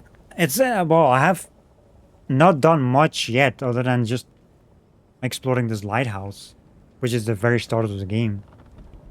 Reading a lot though. I've been reading a lot of stuff. Because, you know, there's a lot of reading, at least in the beginning like information and stuff. Yeah, it's a fun game. Same universe of Siberia as well.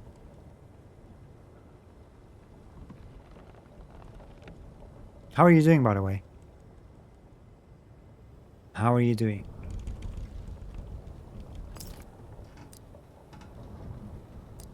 Blank press card. No.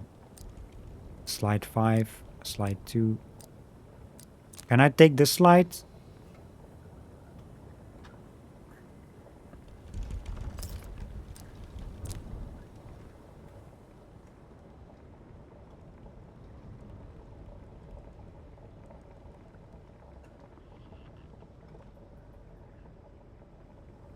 I want to see what's in this.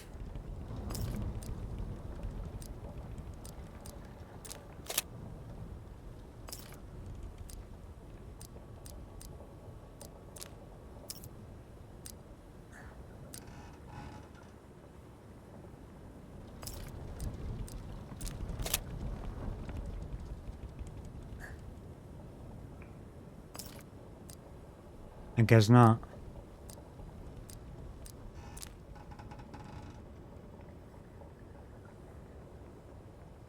So we need 3 more.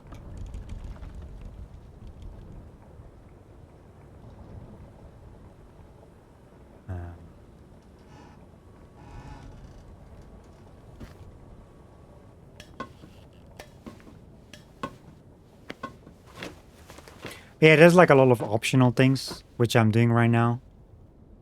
Because you can see like, you have like objectives and stuff. Like this is the main thing here. But then you have like these investigations as well.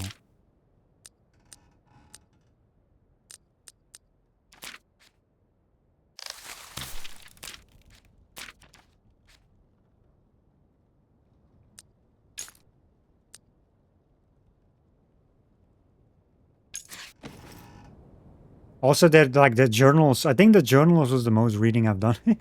Like a lot of reading in the journal stuff.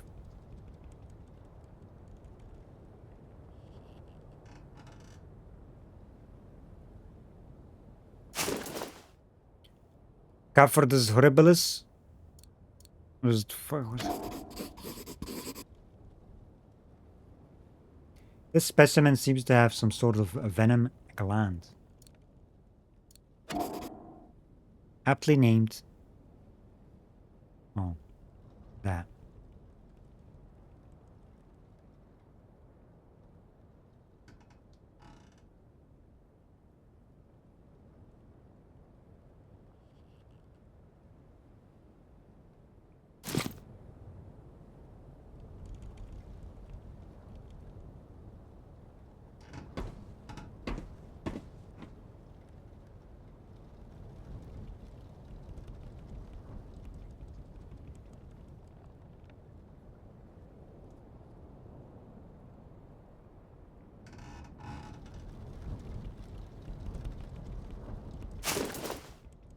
Encyclopedia.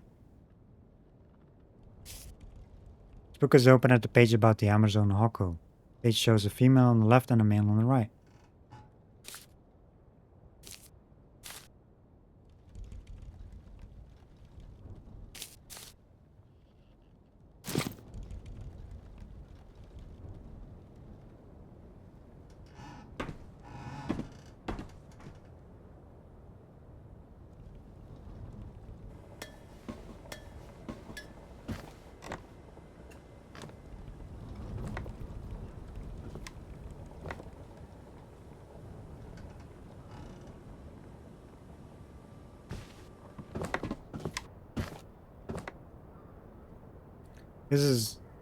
There's a lot of stuff in here. And there's one lighthouse.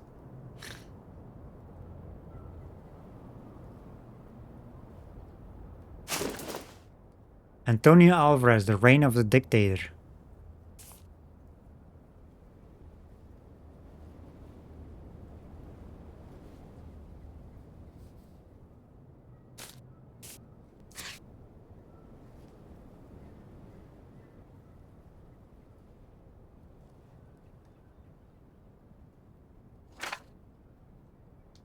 President, guide, motivator, dictator. There are many titles befitting the ruler of Amerzone. Antonio Alvarez. He rose to power in the 1930s after leading a lightning coup d'etat against the previous oligarchy. Since then, the Supreme Guide has been ruling the small country, so still largely unknown on the international scene with an iron fist. Antonio Alvarez grew up in a poor family, descendants of the first European colonists of Amerzone. They were in something vassalage to a landowning oligarchy which stood unchallenged at the time. It was a form of modern serfdom, characterized by farming techniques from another era, and with no option for property ownership or social mobility, even on their own merits. This made the young Alvarez incredibly resentful, as did the territorial conflicts between his own agricultural proletariat and the native Ovo, Palajos tribe, though they too were persecuted by the reigning oligarchy. These competing hardships kindled in Alvarez at an early age, certain that the power of people lay in homogeneity rather than in diversity. Alvarez achieved outstanding results at school despite attending only sporadically alongside long hours spent working the land, and his destiny quickly changed when these educational achievements drew the attention of an ecclesiastical tutor with close ties to the oligarchs. In 1929, he obtained a bursary to send the young Alvarez to study law at a prestigious university, La Sorbonne in France. The new student, who was by now very religious, discovered a whole new way of life there, and a modern outlook which he says was key to forging his own ideology, that of a dictator who does not yet know what he is, and for whom only economic liberalism and the strength of the nation state, under the close moral patronage of the church, and may prevail in this world. Antonio Alvarez returned to the Amerzone in 1933 under difficult circumstances. All we know is that he started to make a name for himself in the area around Puebla trading post. This is where Alvarez stirred up a revolt. He managed to turn members of the military and the law enforcement against their own government, which he swiftly toppled in 1934 with the church's legate support, and so Antonio Alvarez rose to power. It was the end of the oligarchy and the birth of one of the last totalitarian regimes still in existence. Since then, as is typical for this type of regime, secrecy reigns over what is actually happening in Amerzone. It is difficult to separate the truth from the self-indulgent propaganda spread by those in charge. All we have to go on are alarming stories from the few exiles who dared to speak out, and who all seem to bring to light endemic corruption, widespread poverty, and violent, repressive state which specifically targets indigenous populations. Such abuses can be dated as far back as the aftermath of the Second World War, when Alvarez bloodily suppressed the armed resistance of the native tribes of Amerzone. There are rumors that certain Western intelligence services were complicit in the recognition of Alvarez's allied support during the global conflict. Since then, despite the clear cult of personality that the dictator has established, there are whispers of his declining health. He is said to be extremely paranoid and particularly fearful of threats from overseas. The country's borders have been hermetically sealed for several years now. There has since been almost no official news from Amerzone.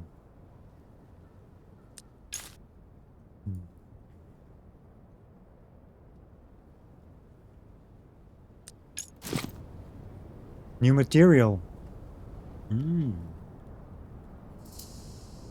investigation stuff. All the investigation stuffs. What's this?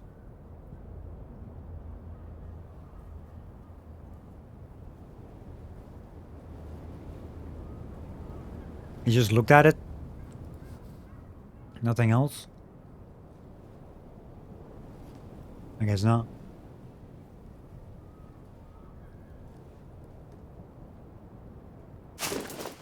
Plans.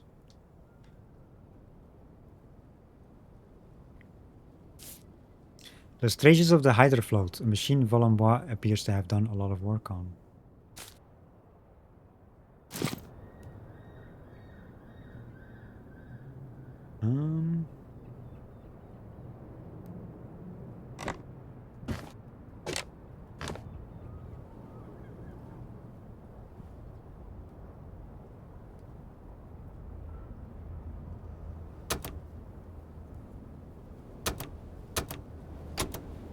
Nothing in the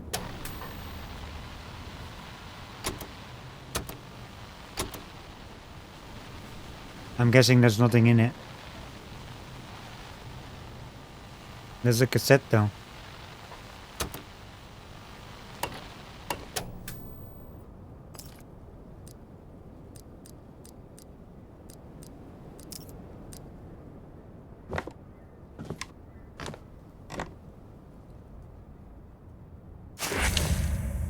VHS tape.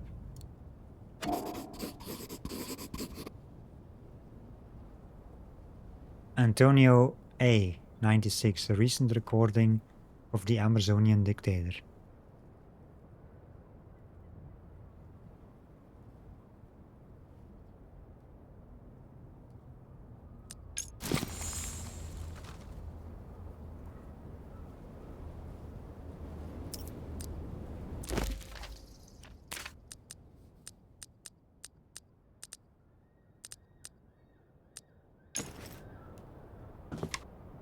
Hey Groovy, how are you doing?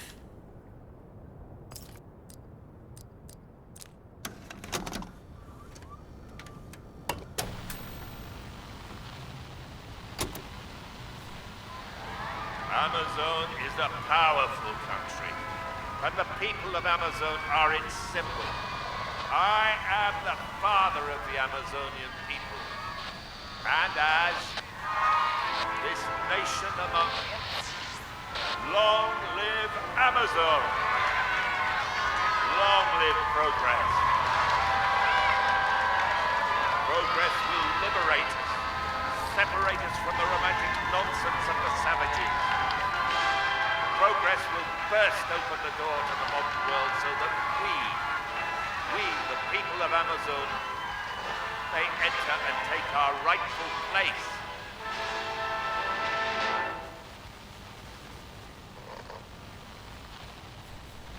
Power.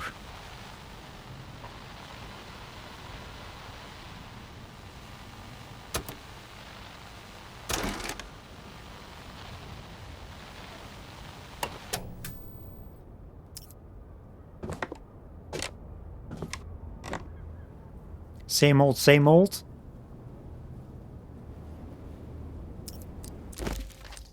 What do you get in investigation?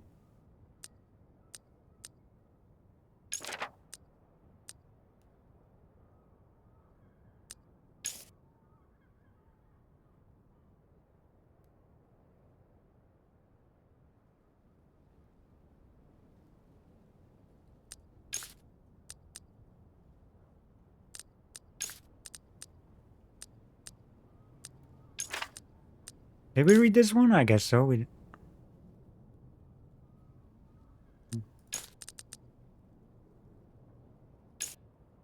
According to the documents gathered by Valembois, his old friend and traveling companion Antonio Alvarez continues to keep an iron grip on Amerzone despite his age, tirelessly professing his obsession with progress from the ruins of what Amerzone has become under his reign.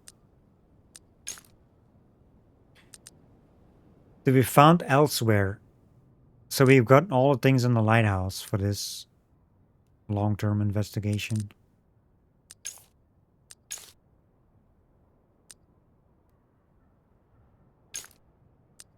Resistance in Amerzone. It is common knowledge that Antonio Alvarez seized power in Amerzone during rebellion against the oligarchy of landowners, who then ruled supreme over the country, but the equally autocratic power that the dictator established must have met with resistance. Wonder who they were and what happened to them. I think we've read this one yet. Unless we did. Essay about Alvarez. According to the document just after World War II, the dictator of Amerzone, Antonio Alvarez, crushed the armed resistance who had joined together against him, led by local indigenous tribes. Found elsewhere. Okay.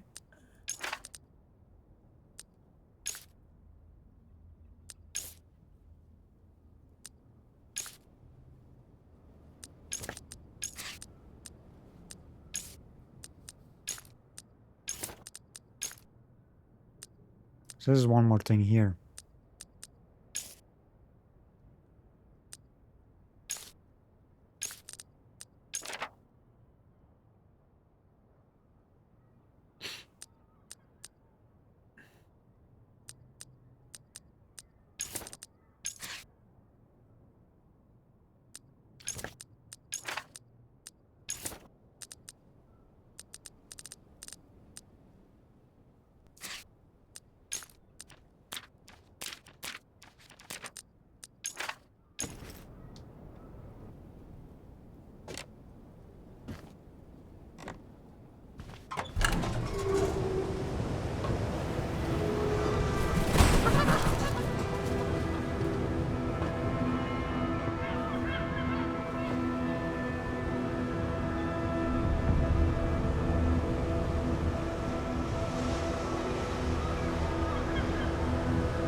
Lovely view.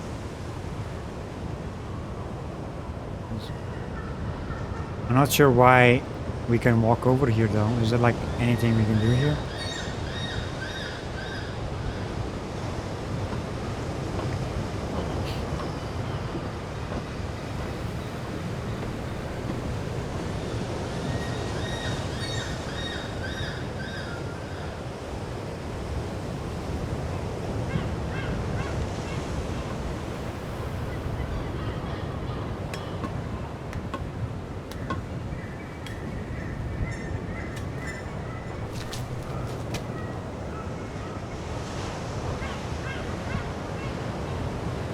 We're fixing the lighthouse.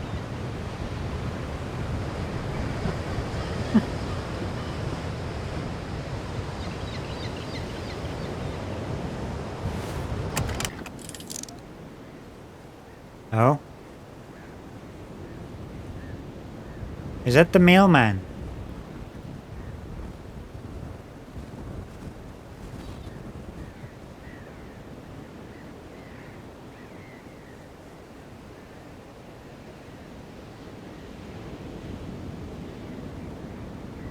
He seems to be having a bit of trouble.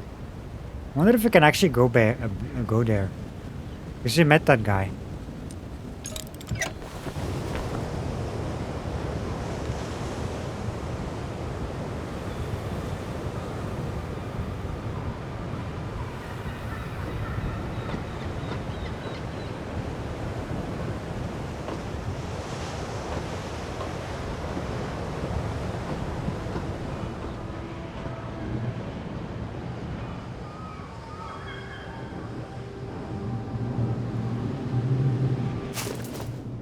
Burnt document. This looks like it was once a form to be completed by external educators who gave classes for Turville Elementary School.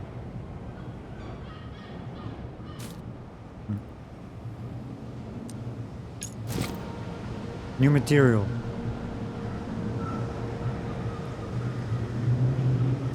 Is this manual?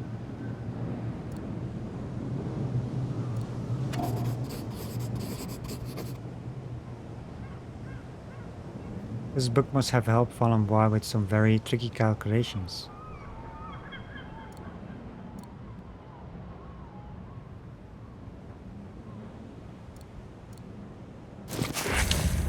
Slide 4.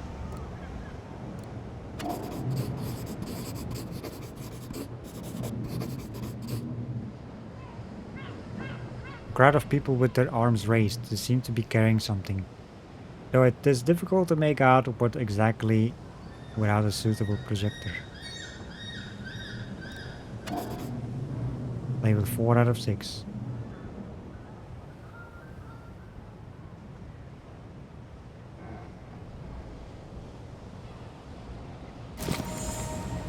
So we have like 4 now? I think we need 2 more.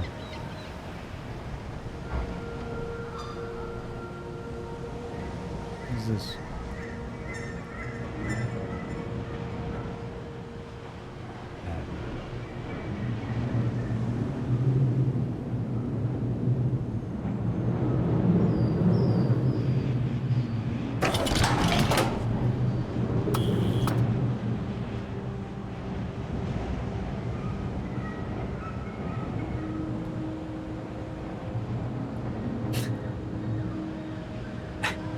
I don't know what I'm doing. Something needs to be here.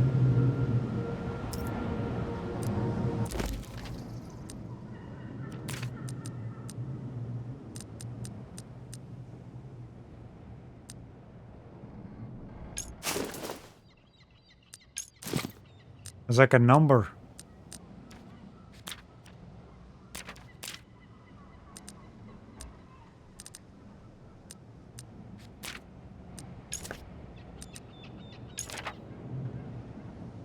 Burned form.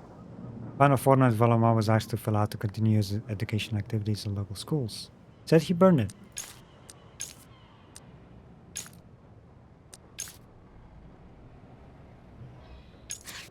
I wonder what that is, this thing here.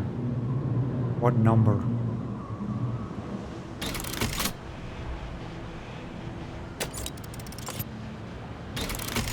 Ah, so that's how you turn. Okay.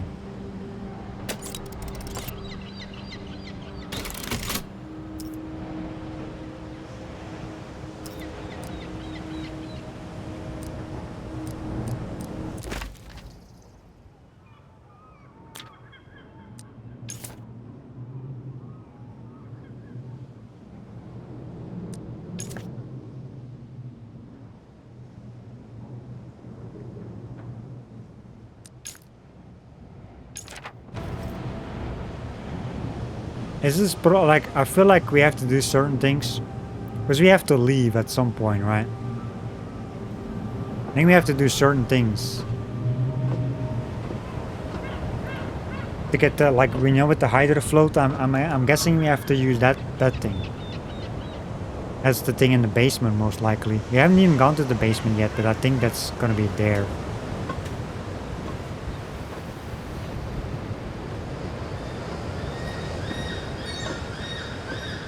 Three more slides? I think so.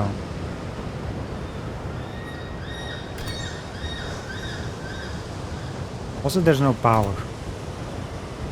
There's supposed to be like a shortcut down below. But there's no power.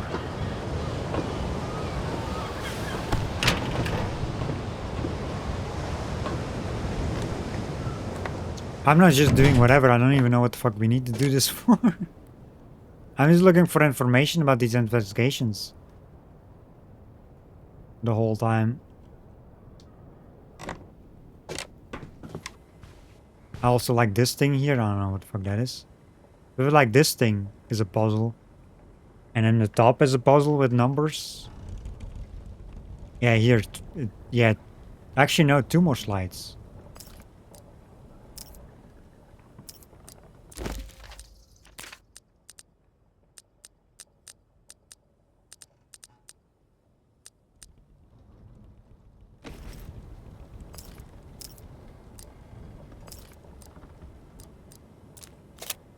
Yeah, we need 2 more slides.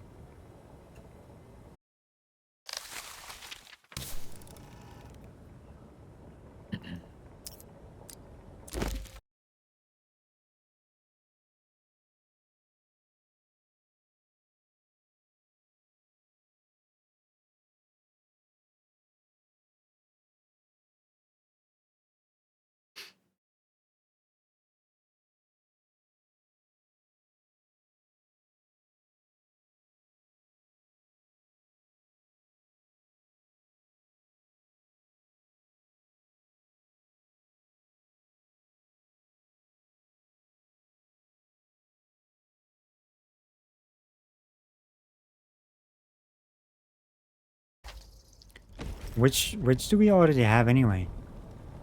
So this is a 1, 2.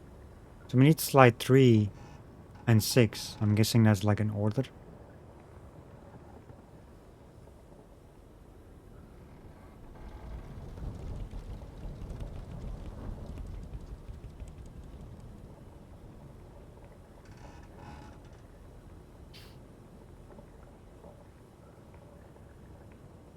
You know?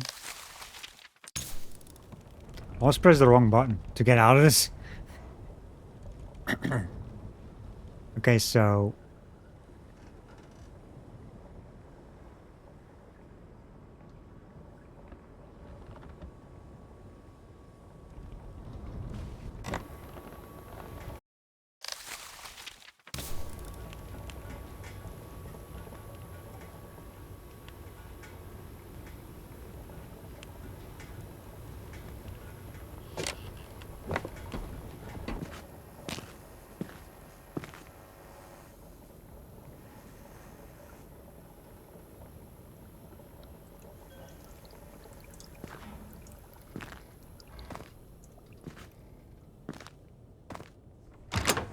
well, the basement is the main thing. But I'm guessing we have to go there anyway, most likely.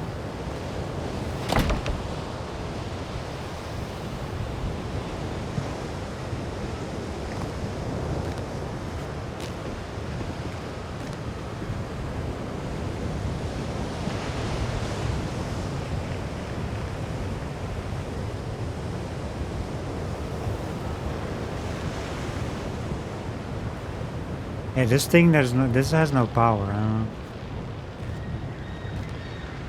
How do we get power on this thing?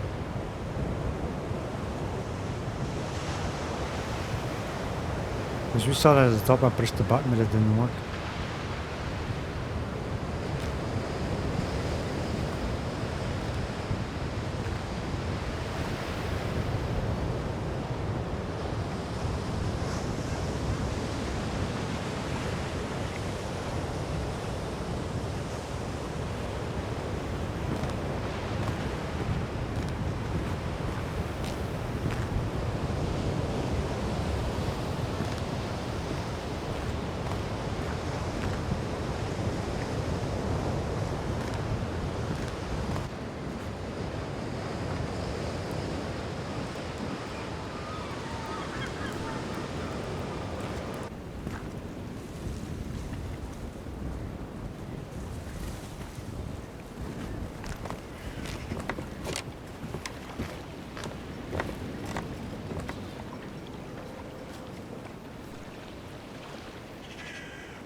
I don't think there's anything left here. Would be weird if it is.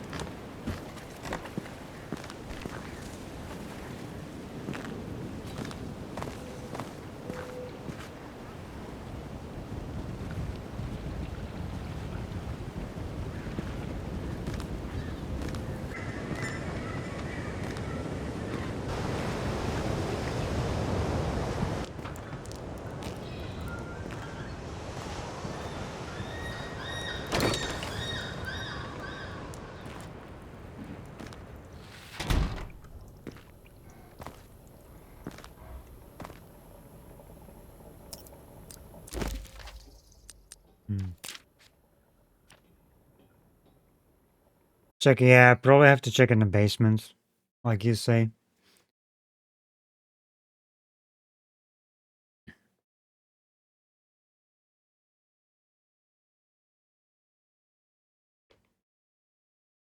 Probably, the basement.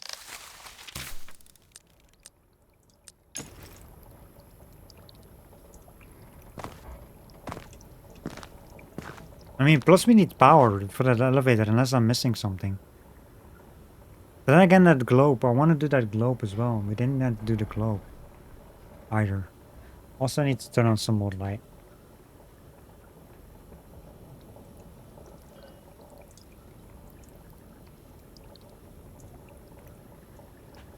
Yeah, there was like a globe.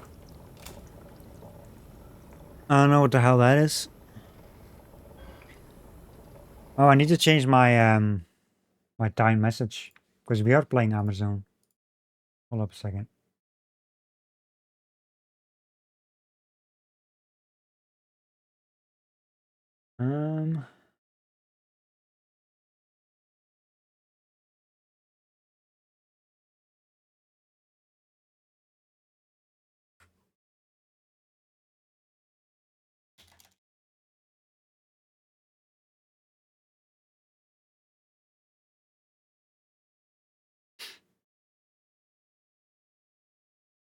I mean, I don't need the time message anyway. Like, it's fine. People know. I will playing Shadow Midnight after. Fine. Anyway.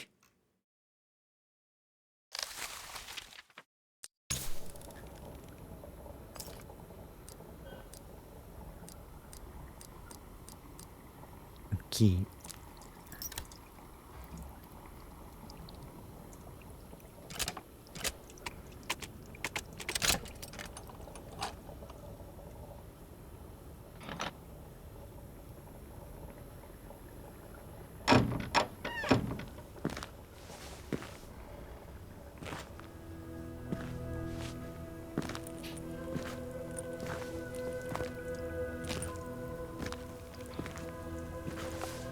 It's very dark in here.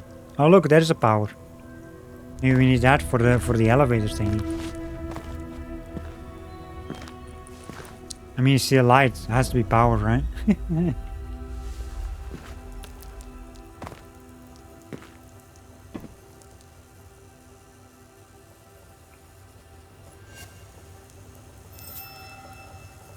Turn the lights on in the basement. Well.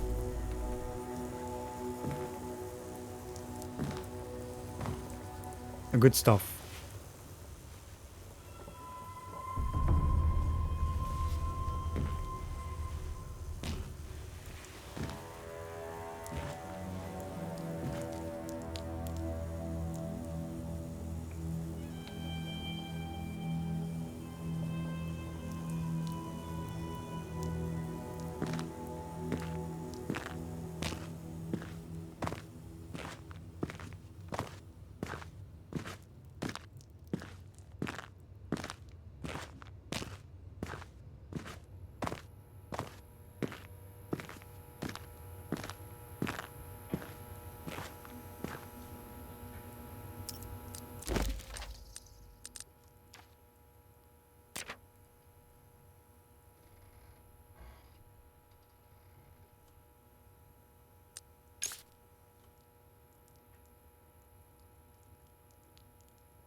We got two ways. This goes more like...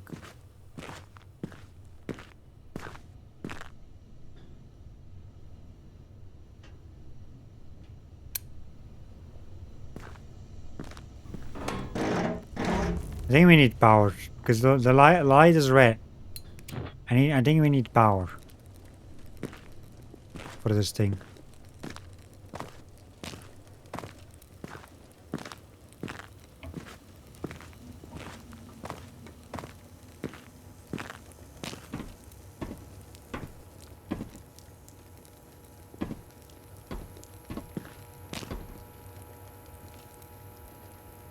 What do we got here?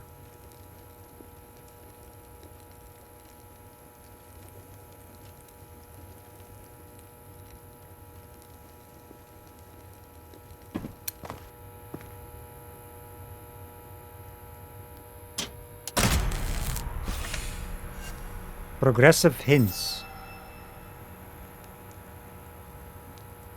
Need help progressing? Go to the mission tab in the journal and click on a question mark icon next to the current objective. Give you hints to help you solve it. Increasingly precise. Note, however, the dots icon indicates that the next hint will only become available once you have done what the previous hint suggested. The line icon indicates that you have used all available hints for the current objective. You can deactivate this hint system at any time in the options. Okay.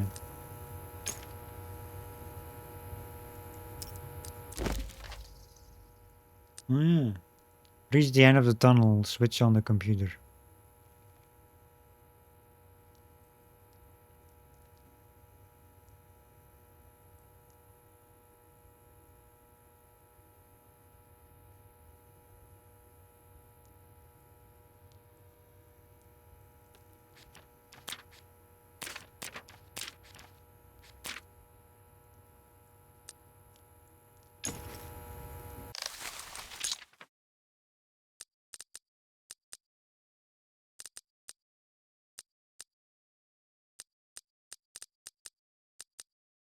As the option here.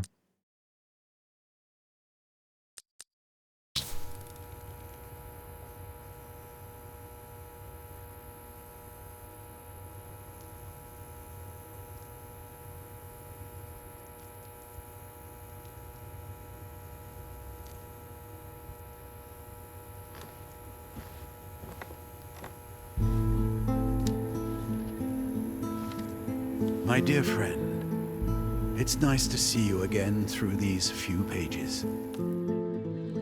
The previous ones ended with my arrival in Amerzone with my comrades, Alvarez and Makowski, in 1932. For some weeks, all three of us traveled to Puebla, a fort village upstream of the river Amazon Delta.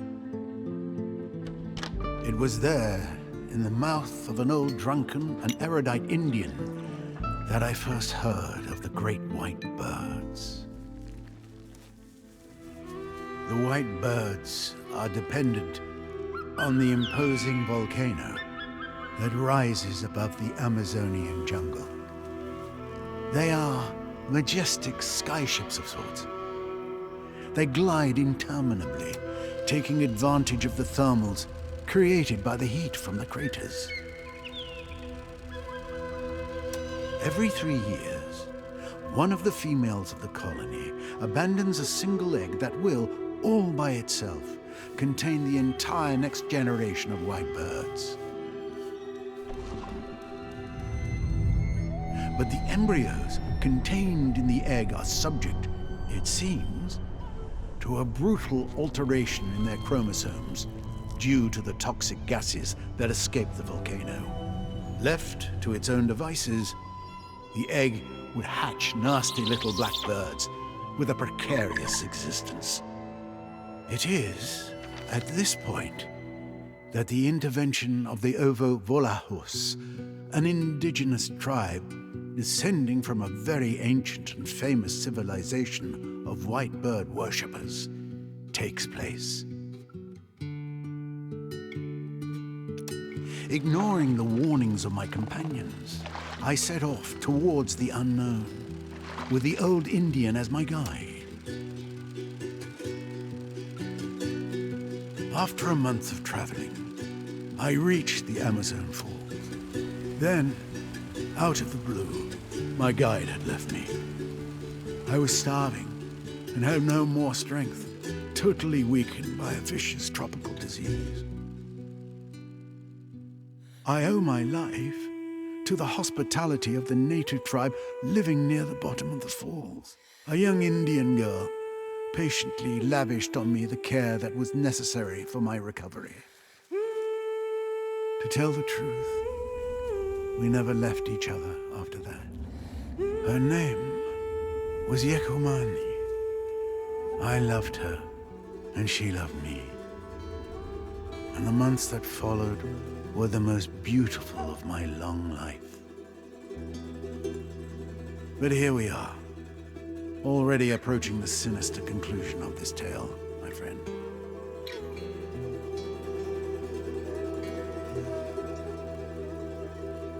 There is still time for you to turn back. But if you decide not to, the end of my story is waiting where yours will begin.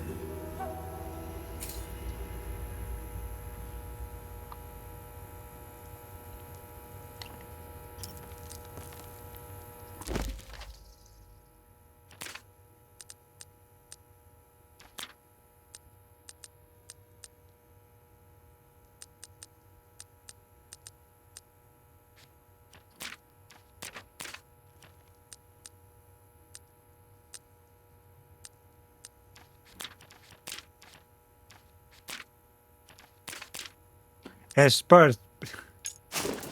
That's the letter, I guess.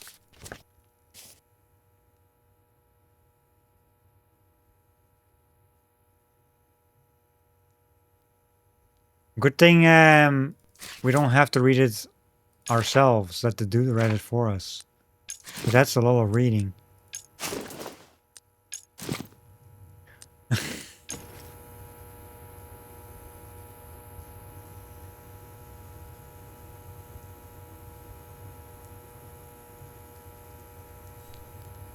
For departure.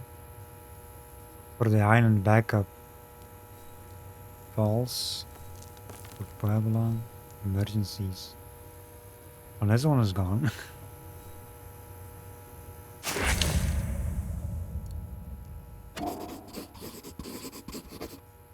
Managed to start the program in a plane mode for the hider float.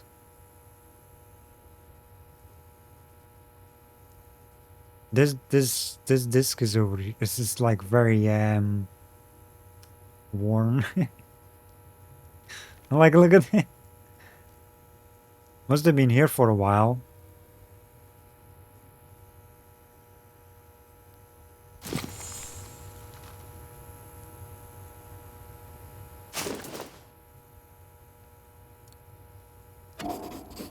Label 3.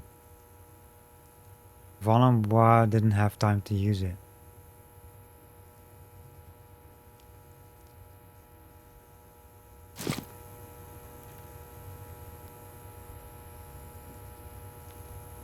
New material relevant.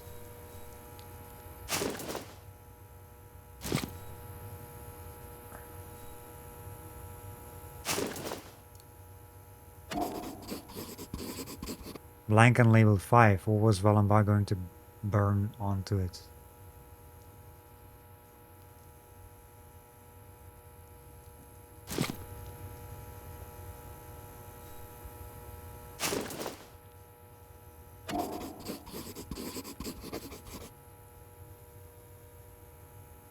Label 4, nothing saved on it. Looks like there wasn't enough time. There's only one of them that actually has something on it. Because we're not taking any of these. Because, you know, they're empty.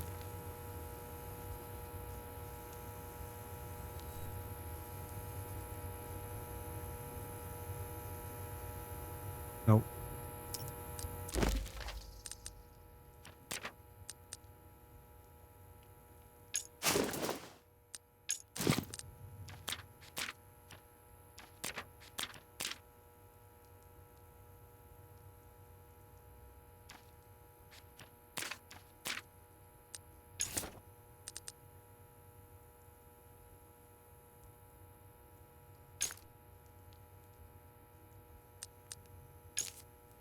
Valenbois had carefully planned to copy a number of computer diskettes, apparently connected to the new expedition that he was preparing to undertake to Amerzone. Sadly, death caught up with him before he could finish burning them all.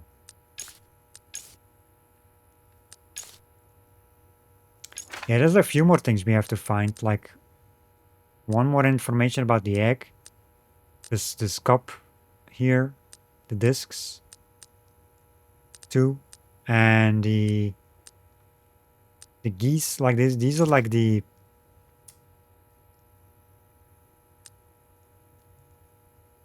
slides, by the looks of it.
Reach the end of the tunnel.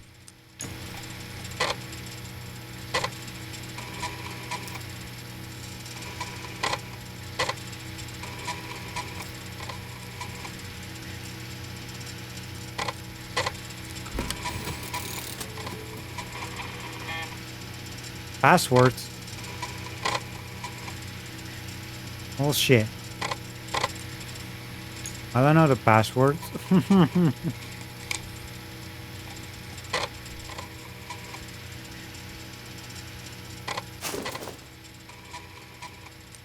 How many numbers do I need? 6.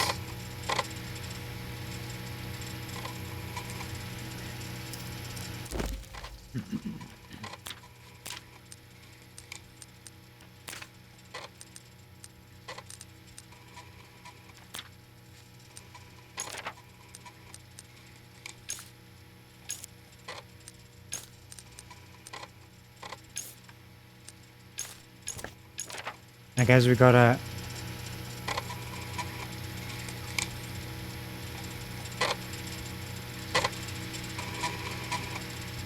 We gotta find...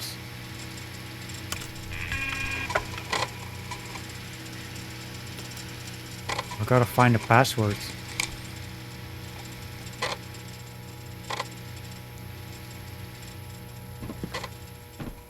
For this thing.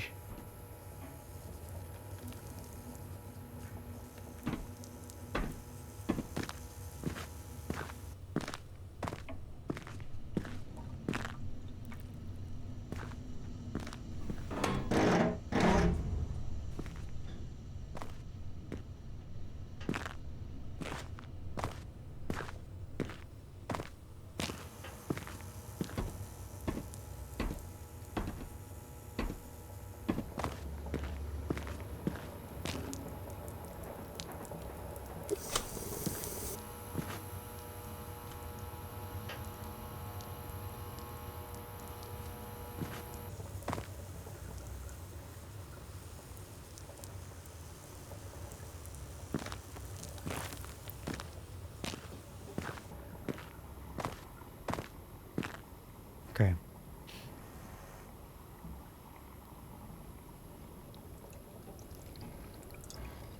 Wait, wasn't there like Oh yeah, that's just... Yeah, that, because yeah, I don't have to do that again. Like the power switch.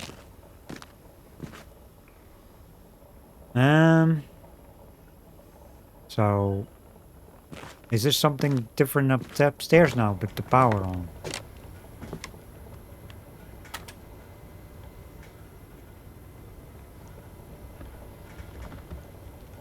Well, there was power here anyway, but...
But it still doesn't work.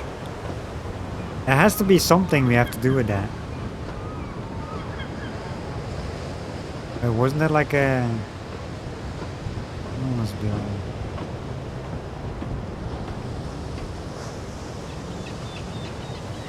The power thingy.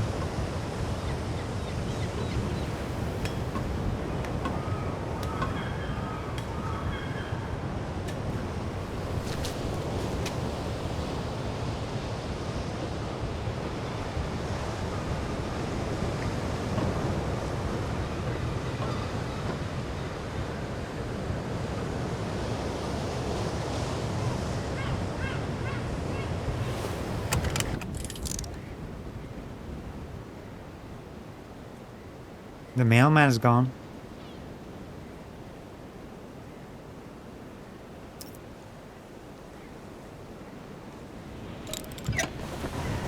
It says you reach the end of the tunnel. Like as a first objective here. See that?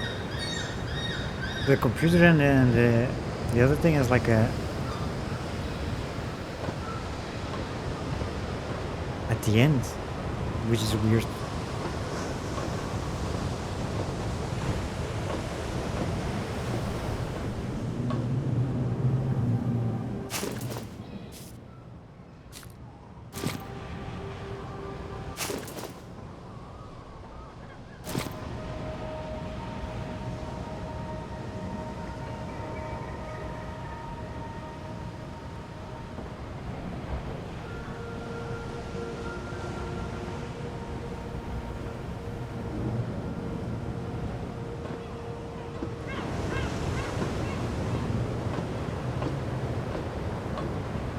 Old man must have fixed his bike.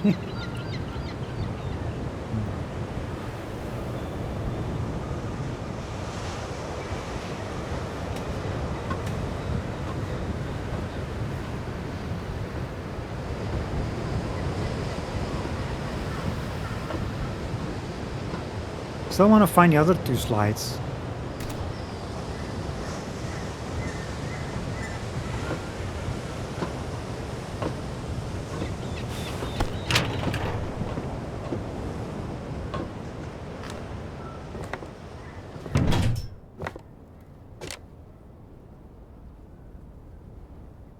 Well, we're at the top, so...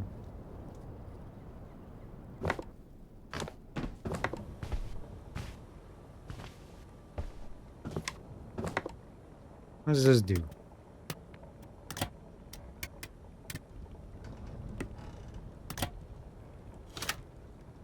This is like drawings. See this?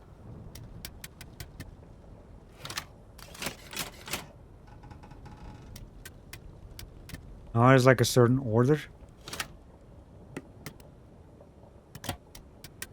Oh, hold up a second. Shit. Didn't I see that?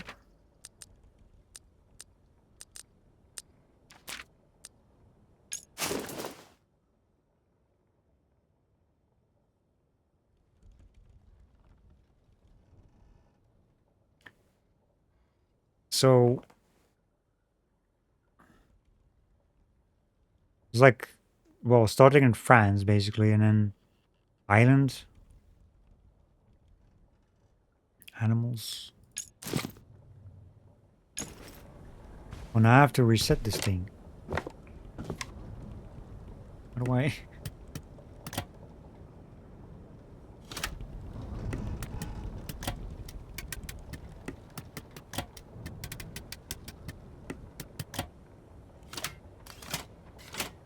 Yeah, see, there's like there's three of them.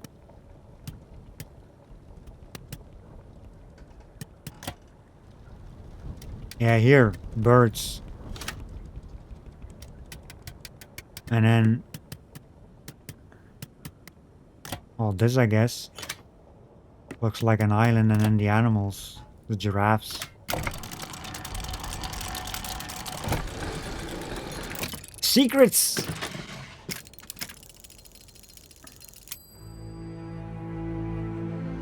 This is giving me Mist vibes? Yeah, this is very Mist vibes. Wait, Vorarlberg? That's from Siberia as well, with the automatons. That's the automaton guy.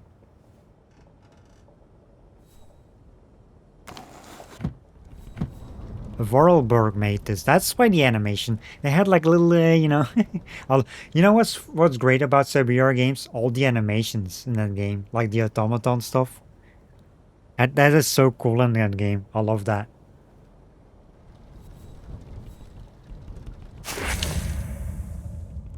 Passport.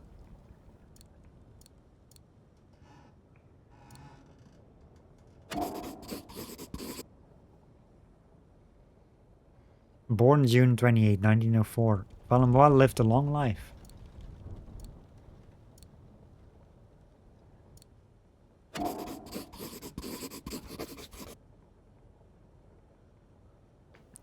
Valenbois renewed his passport very recently with a view to returning to Amerzone. 8797. 2007.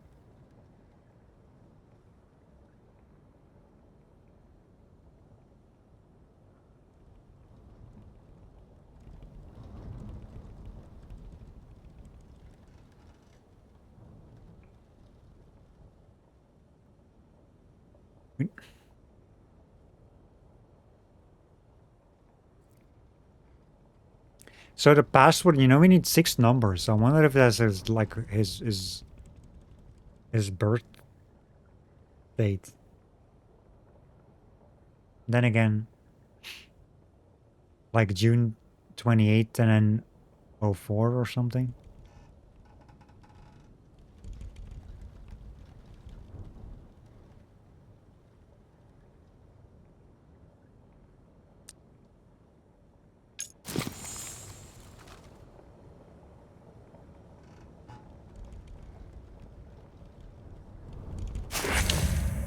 Reminders. Various notes seem to be memos scribbled by Valenbois. One in particular jumps out at you. PW is birthday, password. Well, we guessed it. We guessed it before we found this thing here. I wonder I wonder what the differences are between traveler and adventurer difficulty, because we picked adventurer, which is the harder difficulty of puzzling, I guess. It's like with Monkey Island, where you could choose difficulty.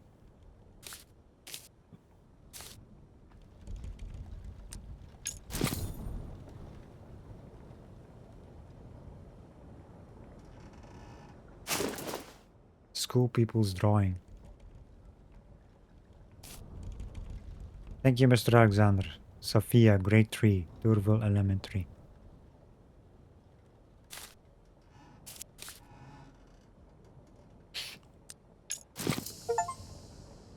My first article. Complete your first investigation.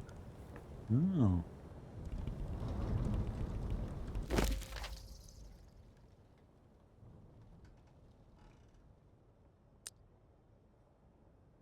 Passports.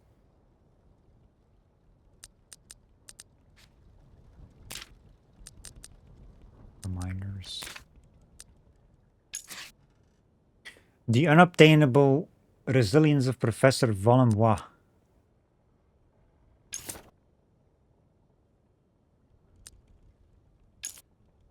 Judging by the artwork a pupil gave to Professor Valenbois, his educational activities at the local school seem to have been greatly appreciated. Read my article. I explored the lighthouse in which Valenbois had hidden himself away. I found many relics of the second career he'd begun after his scientific disgrace, a career as a school teacher, no doubt less romantic than that of an explorer to the far reaches of the earth, but perhaps richer in human potential. Unfortunately, it is unclear whether or not Valenbois was able to recognize this. When Alexander Valenbois returned from his mysterious expedition to Amerzone in the 1930s, he became the laughingstock of the scientific community due to the discoveries he boasted of. The disgrace drove him to seclude himself in his lighthouse in Brittany to brood over his feelings of resentment and remorse. He also had to begin a new career, this time as a school teacher, which he seems to have done in 2 stages. First, he took a post as a teacher of natural sciences at the Jean-François Millet High School in Langravin. Then, following his retirement, Valenbois became an educational speaker at local primary schools, sharing with children his passion for the geese whose seasonal migration he had followed to Amerzone in the 1930s. Documents strewn around the lighthouse reveal that Valenbois was popular with both pupils and teachers, but one cannot shake off one's past. Any disagreement with a parent seems to have awoken in the old scientist The painful memory of his disgrace enough to drive him to give up teaching altogether and further isolate himself in his lighthouse alone with his regrets.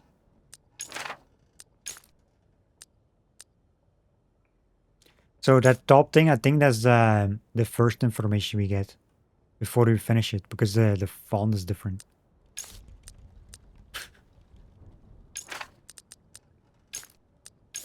Yeah, see? Well, then again. So we need to find more things here.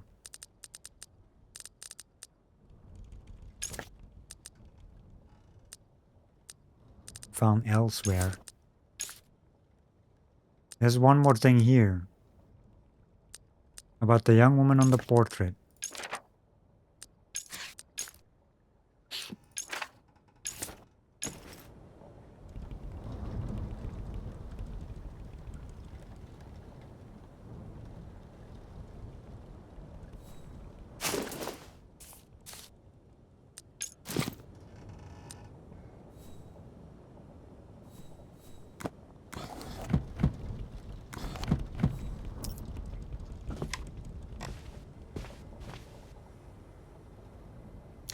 Two more slides. Where are the slides at?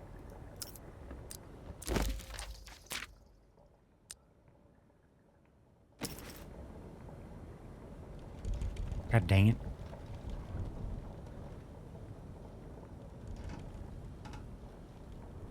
I want to find all the slides.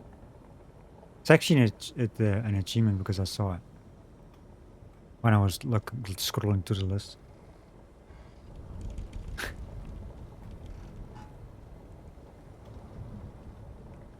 So we got that done.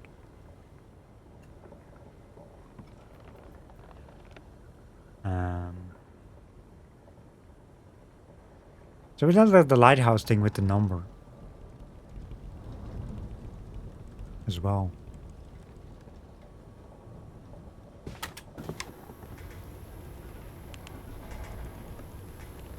I wonder what that is about.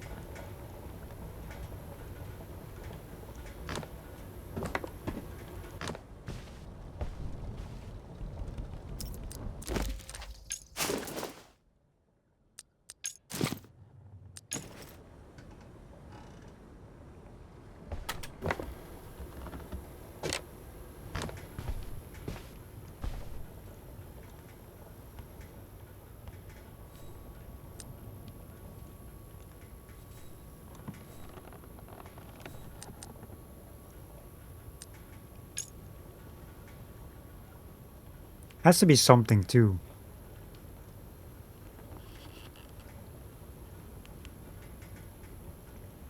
But what is it?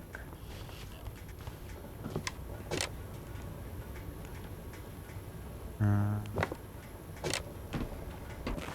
think we need to find more information somewhere, maybe.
They even got the sounds.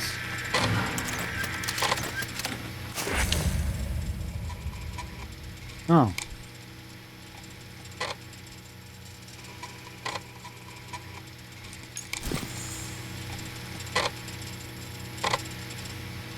Well, the thing is open.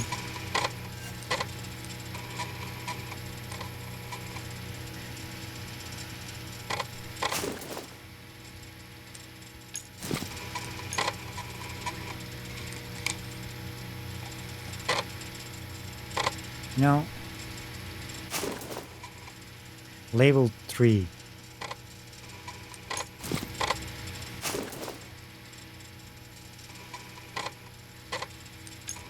Three, 4, 5. Well, then again. So, but plot like 1, 2, 3, 4, 5 here.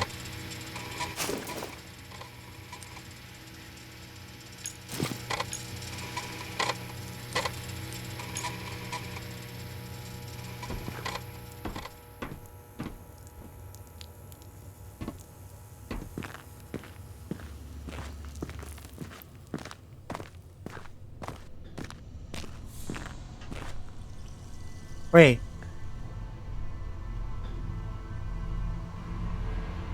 Oh. I was like wondering. Was there like a door? Or is it the door is over here?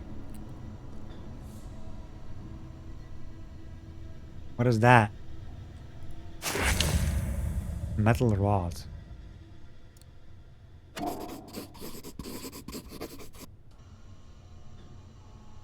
Extremely strong with some kind of hook on top or a wedge, but what is it for? Good question. What is it for? What is it good for?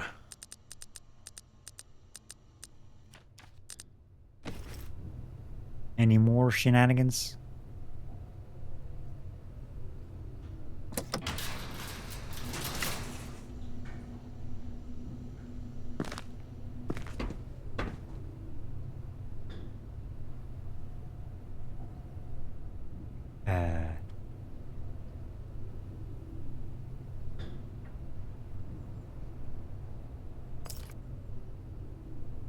Oh. That's probably it. At the rod is for.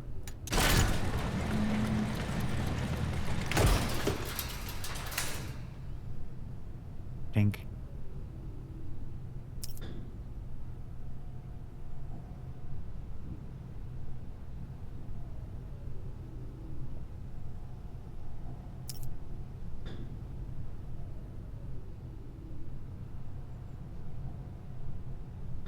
Hold up a second.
Secrets! But I don't have... I don't... Wait. I cannot pick up the rod. I guess I need something to smack this thing open. Wall.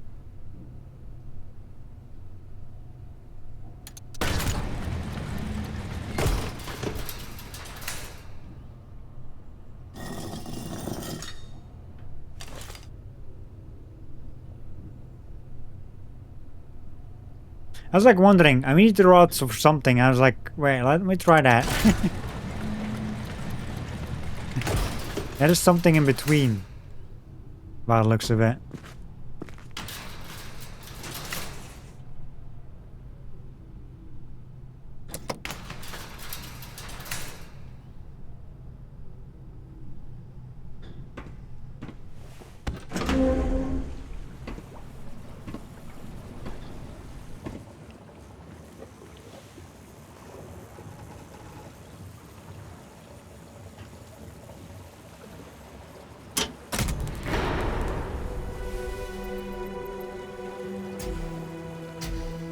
Look at that.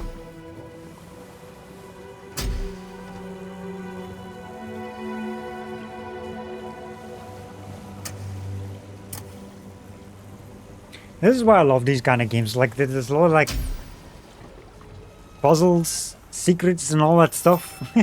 Cool things. Enter the strange craft. I don't wanna. There's like still things to uncover. Investigations. I don't know when it actually goes to the next chapter. I don't know when the point of no return is in this.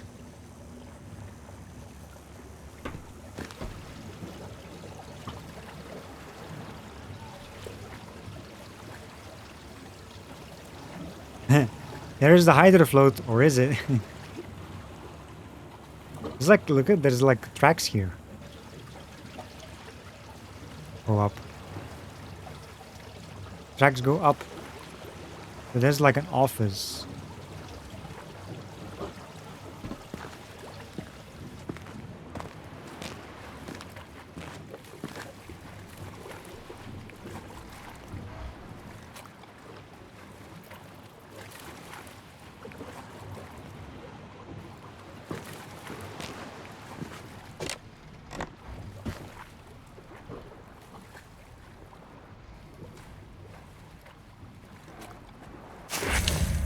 Elevator plan.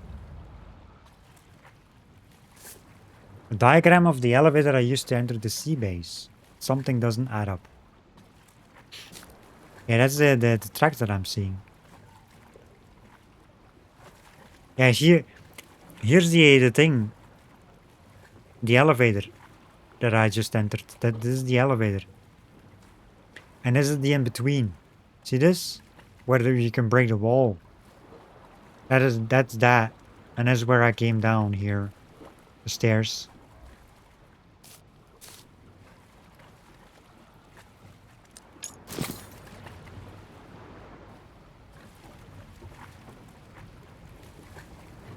Ah, here's the hammer.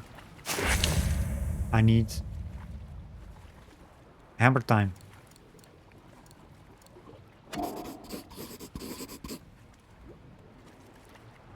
Well used, judging by its condition. Probably on brickwork.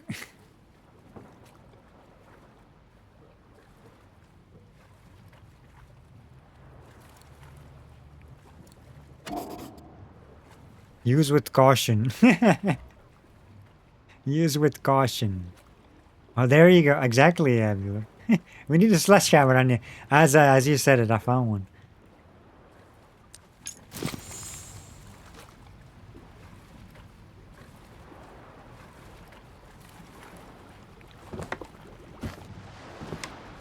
I see a slide over here. Is there anything else around here? Slide number 3.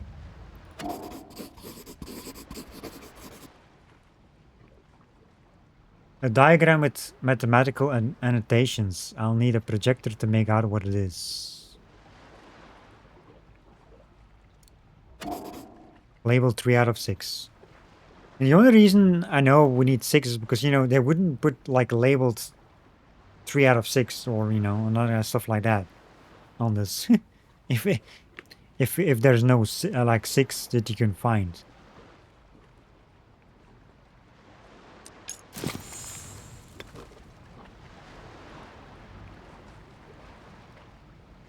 I think you can play this with a controller as well.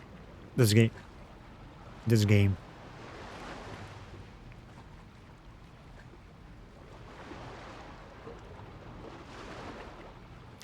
I mean, controller would be nice with this game too.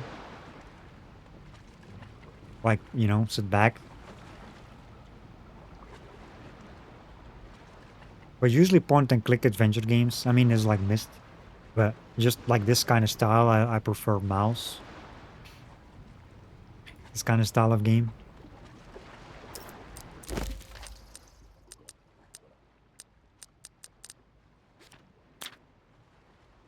Enter the strange craft.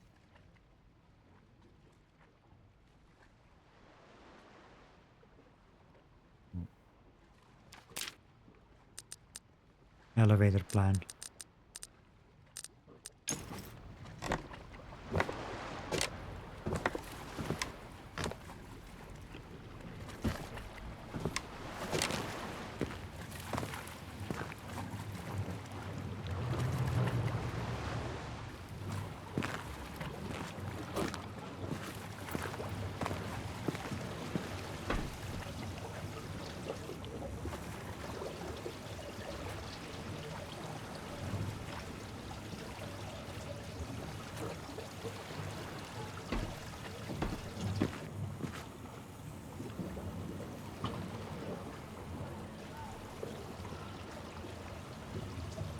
as fuel.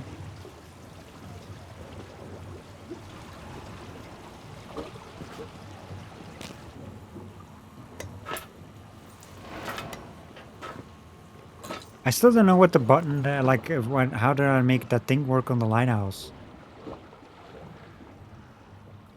You know, with the 3 numbers?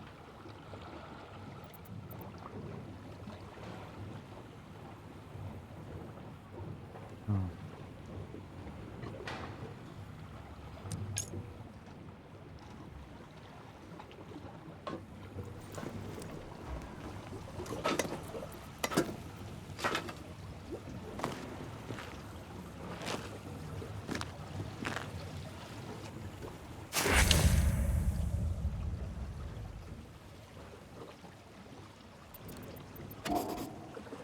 Full of fuel.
Fast travel. Find one of the fast travel maps. Yeah, found a map of the lighthouse. With this, you can now travel instantly to various areas in this location. To do so, go to the fast travels app of the journal and select your destination. Fast travel in a game like this is interesting. I never. I don't think. Has there ever been fast travel in these kind of games? I don't think so. Oh damn! Look at that. Oh shit. Dome. Basement. Yeah, I got that. That's the achievement was the fast travel unlock.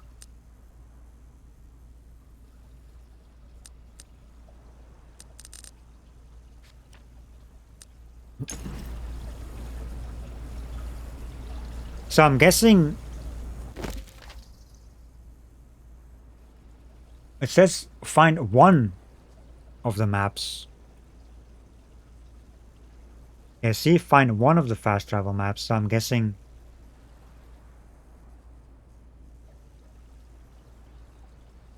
each area you go to, like, you know, explorable area has a fast travel map.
Not sure what that does, but let's go.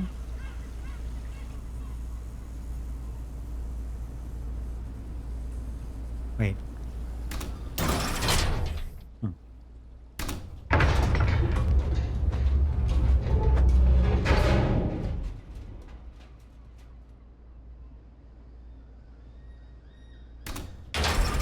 It's like you can go up higher.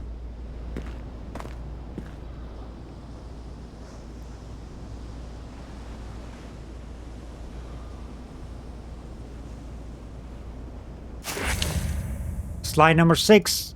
I think you found all slides now. It's difficult to see the image without projector, but it seems to have shown the demolished wall. Labeled 6 out of 6.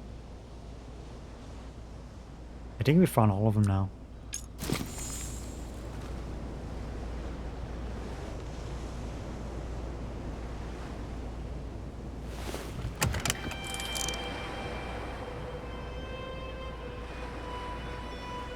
Birds!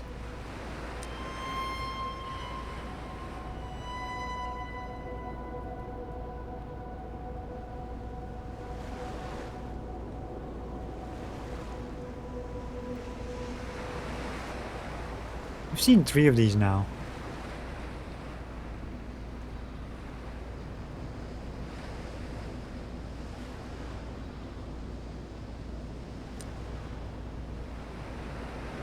I don't really do anything with this.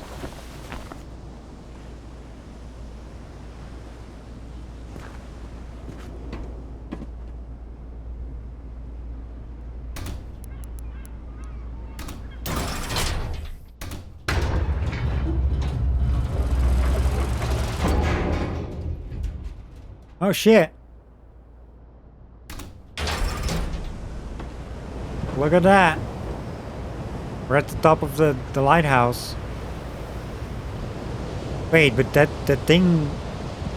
Well, you cannot go out from the bottom, I guess.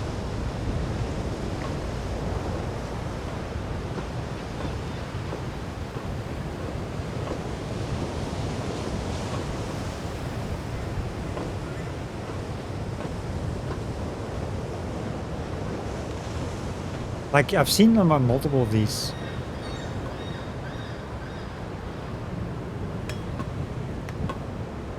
These things you can look through. I don't know what they mean. What did I mean? I mean, there's like one here too. See?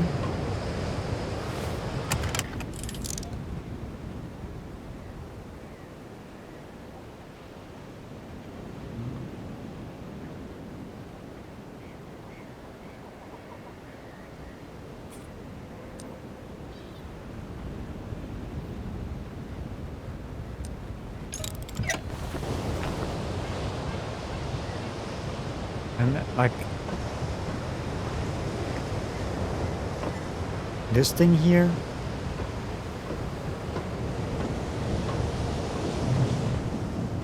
that is confusing me. What is supposed to be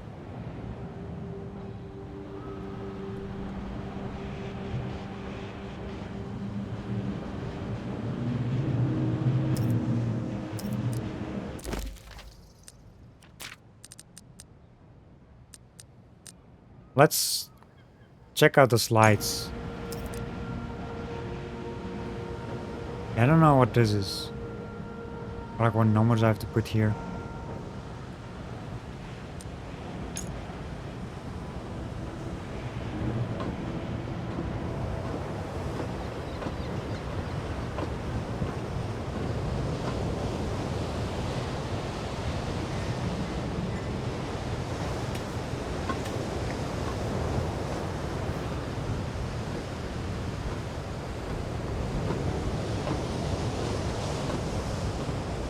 Because I feel like the hydro float, that's gonna be like the actual, you know, next thing. Like the point of no return. I don't want that yet.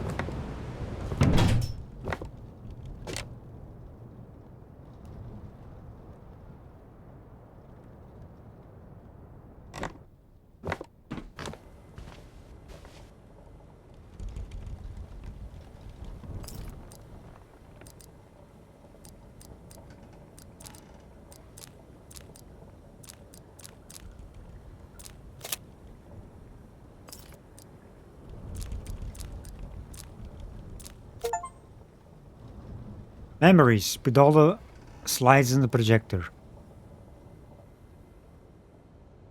Now we watch.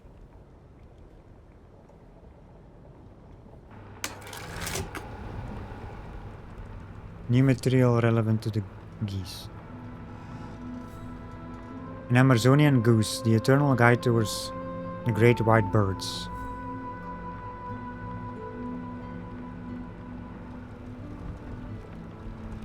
Oops.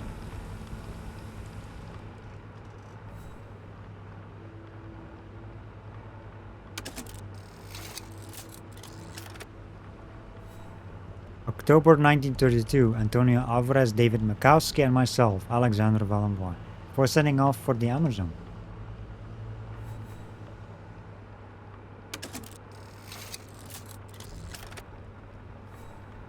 Five, 9 plus 6. Of course. Wait, that's the thing. That's the... Isn't that like... The lighthouse thing? Looks like something like, you know... 5, 9 plus 6.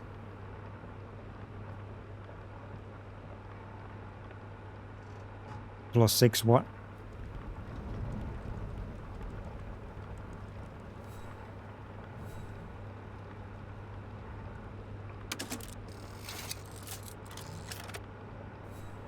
The Ovo Vallejo tribe, the guardians of the great white birds and their eggs.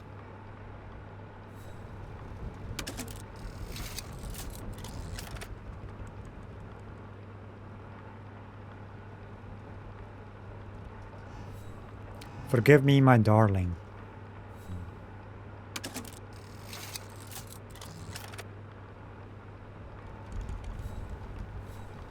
The egg will be safe here. Ah. That's the thing. See that?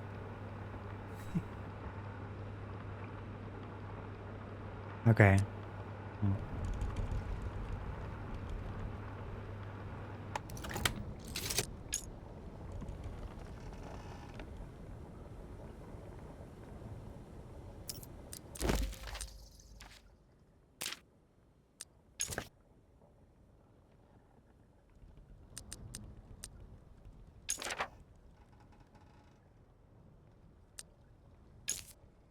On one of his slides, Valenbois has noted that the Scarlet Goose is the age-old guide that leads one towards the mysterious great white birds of Amerzone. There's like one more thing here.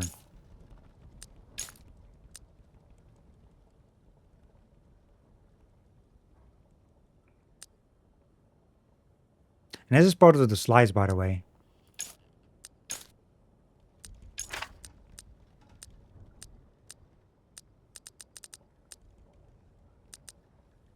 It's the egg and then...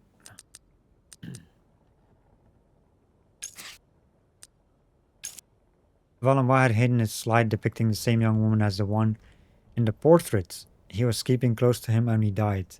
He scribbled a troubling apology on it. Okay, so we've done this for now.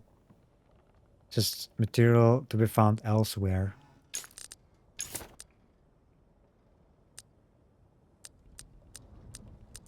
Yeah. This looks to be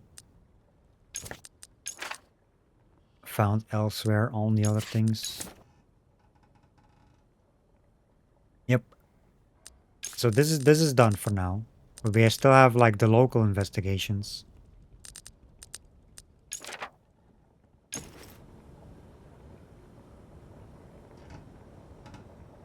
Five, 9 plus 6.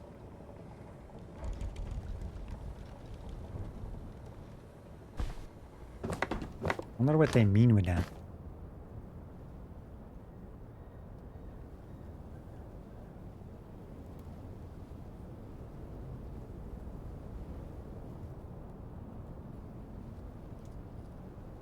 $65, yeah.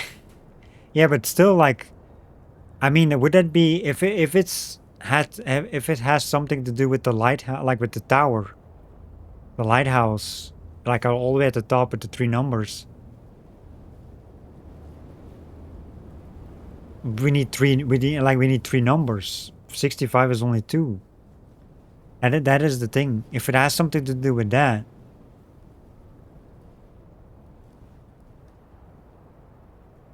Maybe we'll find some other information elsewhere.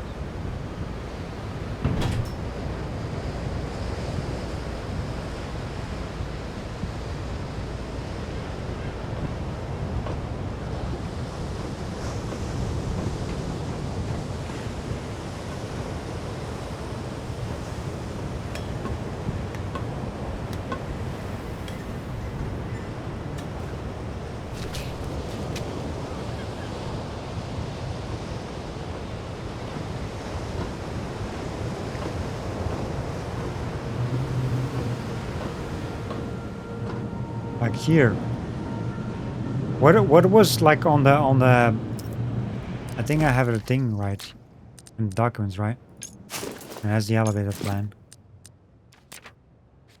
I don't have it.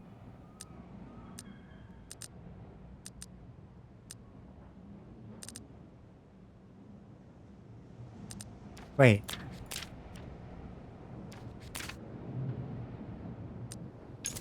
Where did I see that?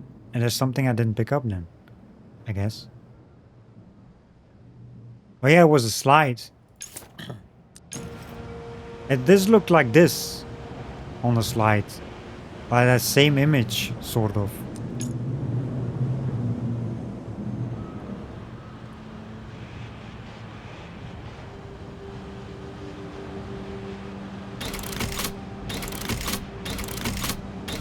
What if I just put in 596?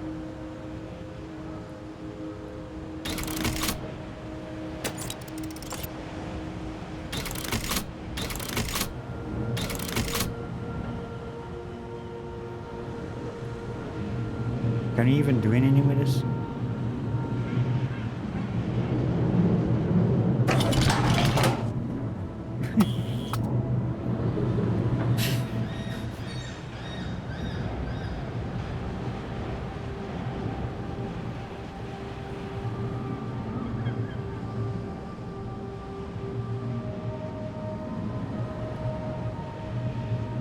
Five, 9 plus 6.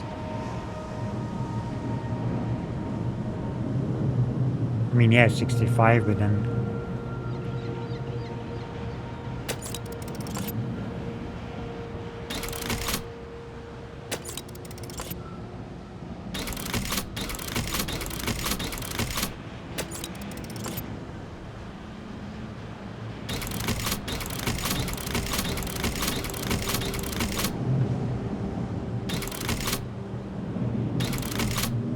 $65, 0.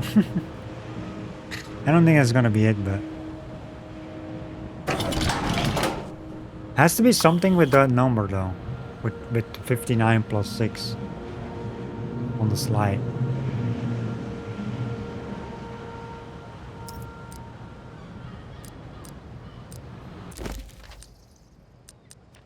Why can we not check stuff here on the from the slide?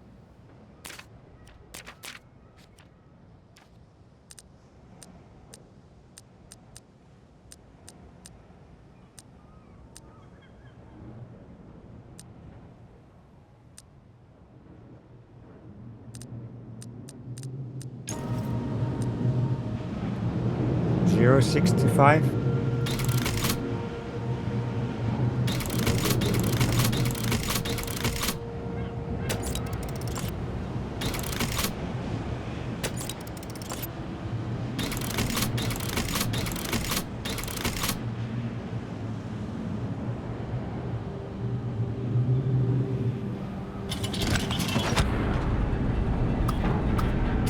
Of course.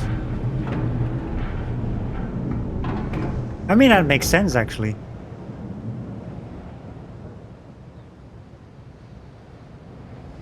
I mean, you know, 65, the 0 in front. That actually makes sense. Well, this thing moved. Whatever this thing is, that moved. I think we need that. We needed that for the hydrofloat, most likely. We needed to move this like a direction. You know? For whatever reason.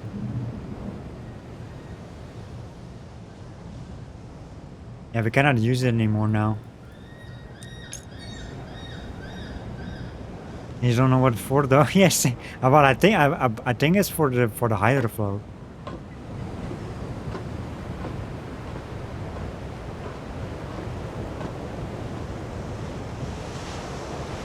I mean, like the direction that thing is going. We need to like have a certain direction, I guess. At least that's my guess. Because like on the let me go to the projection room again.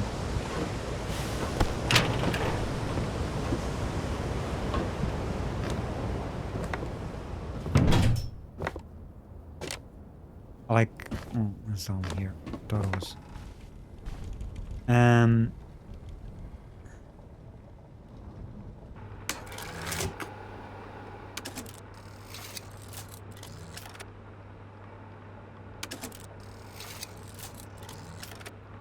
Yeah, see, it says plan.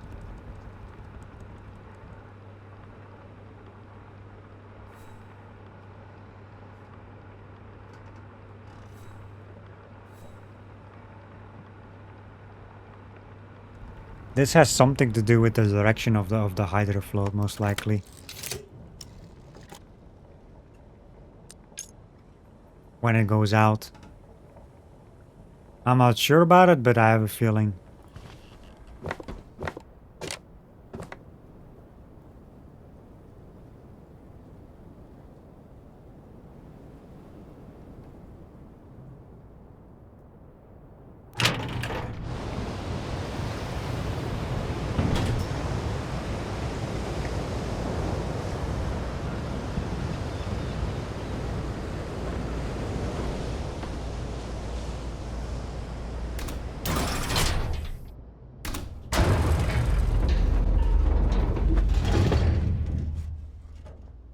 Also, I saw there's the 59 here as well, by the way.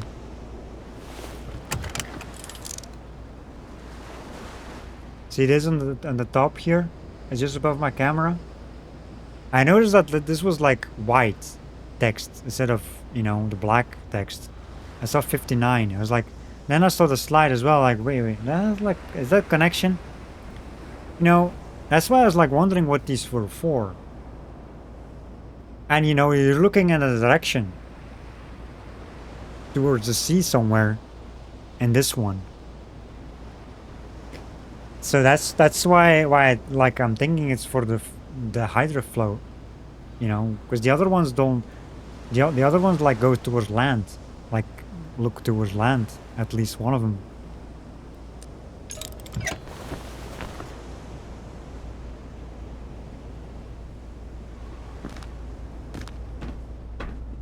I still want to know what the difference is between all these difficulties, like the two difficulties. Like how easier it is to find clues and stuff. Yeah, 59 degrees plus 6, yeah.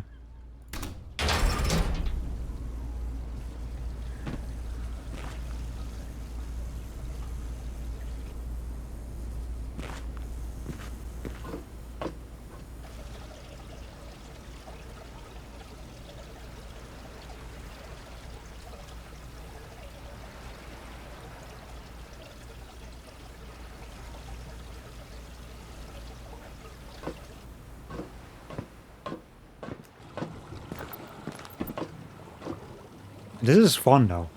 Yeah, I like this. This is fun. Fun game.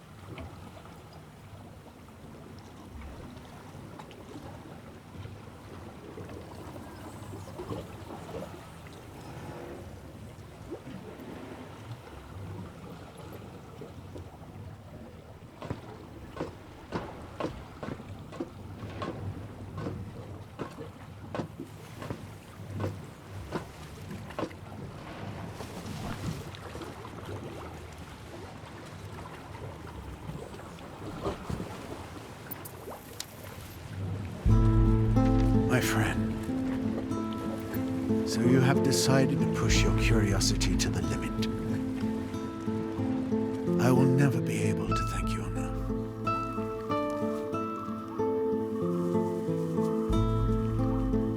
And so it is without further ado that I will tell you the conclusion of my history.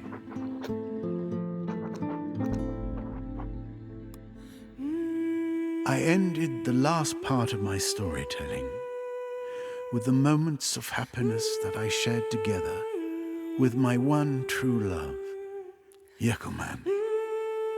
The most beautiful weeks of my existence. Yet a strange event would put an end to the sweet bliss in which we were plunged. One morning, Yakumani signaled to me to watch what was happening through the branch walls of our hut.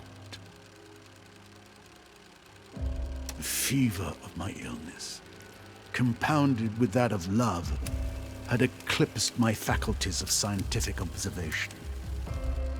But then and there, I suddenly came to myself. What I had just seen in the hands of the priest was the egg of the white birds. I wanted that egg more than anything else in the world. To take it back to Europe. Taste the glory of recognition from the worldwide scientific community. At dawn, I set off, never to see her again. I stole their only egg and took it back to Europe. I have put in danger the very existence of a truly exceptional living species. And I betrayed the trust of a young Indian girl who, I now know, was the only love of my life. At the museum, no one believed my stories about the white birds. I became the laughingstock of the scientific community, and my career was irreparably broken. It has been 10 years now since the museum returned the egg of the white birds to me. It miraculously remained intact, not having suffered from the ravages of time. The egg was alive.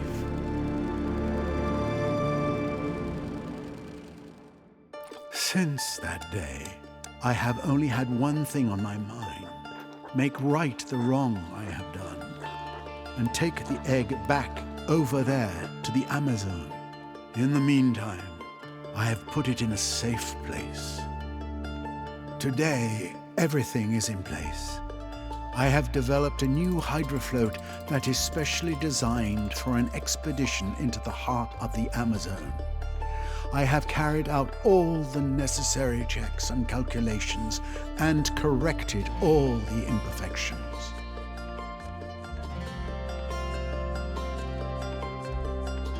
But, as I have already told you, I am now an old man, and I no longer have the strength to undertake such a journey. So it is up to you. You who seem to be interested. It is you that I'm asking to take my place. Go back to the Amazon and take back the egg. I beg you. Good luck, and may God protect you, my friend, Alexandre Balambois.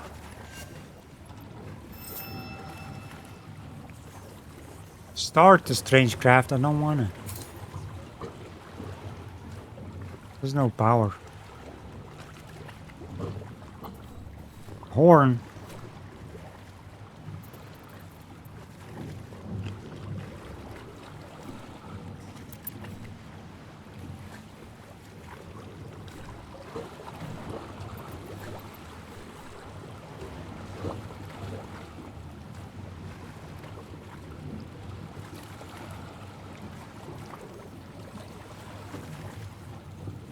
Was there like oh.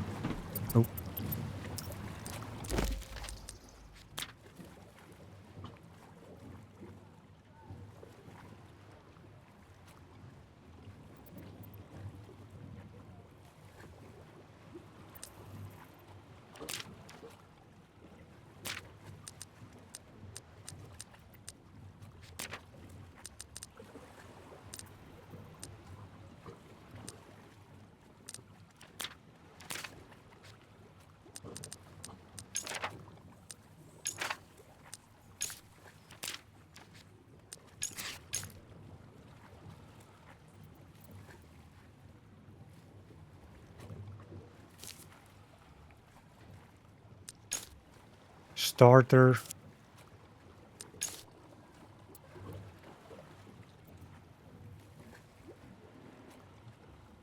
Oh yeah, look at that. +6. Shows here too. +6 degrees.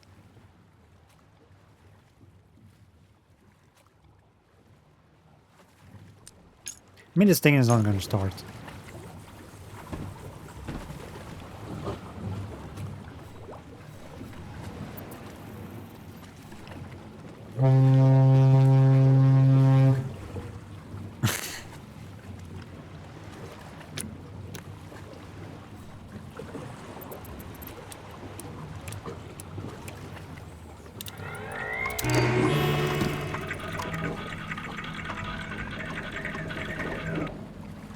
Awaiting data.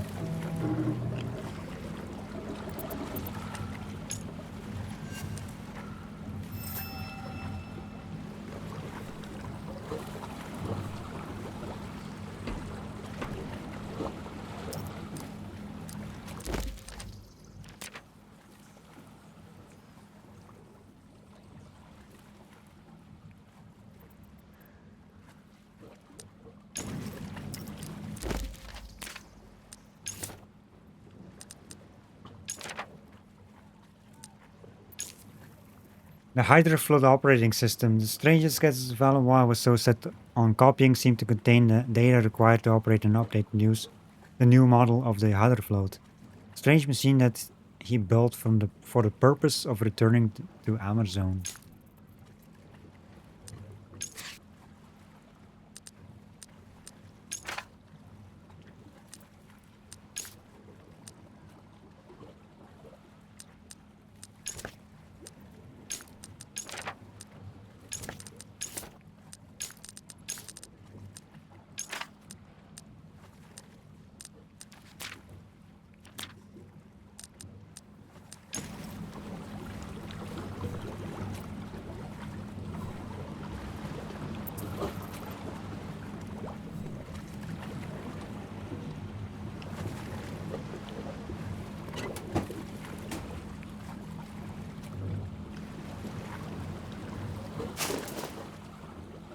Oh.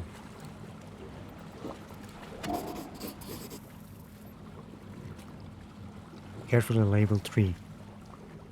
It's a bit broken.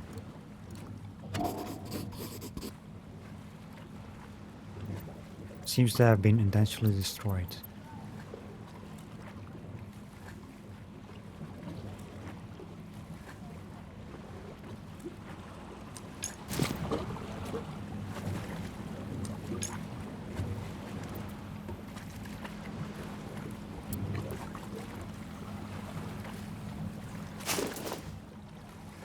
To-do list. Copy the main disk of backup. Copy the backup, send the backup. Fix system bug. Restart system, restore version, destroy. Corrupted 3, okay. Recopy. Retry updates. 099 save mode, install fully automatic readiness module for the craft. Validated 1.0.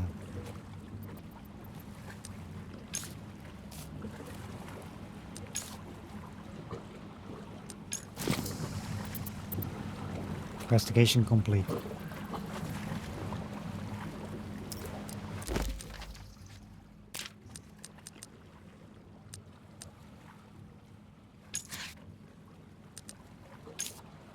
Palomar seems to have had a problem with data corruption on some of the strangest sketches he had copied with a view to embarking on his new journey.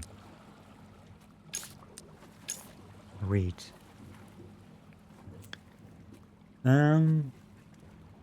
During Valois' first expedition to Amerzone in the 1930s, he and his companions traveled aboard an amazing machine of his own invention, the Hydrofloat. Unfortunately, the machine did not survive the journey.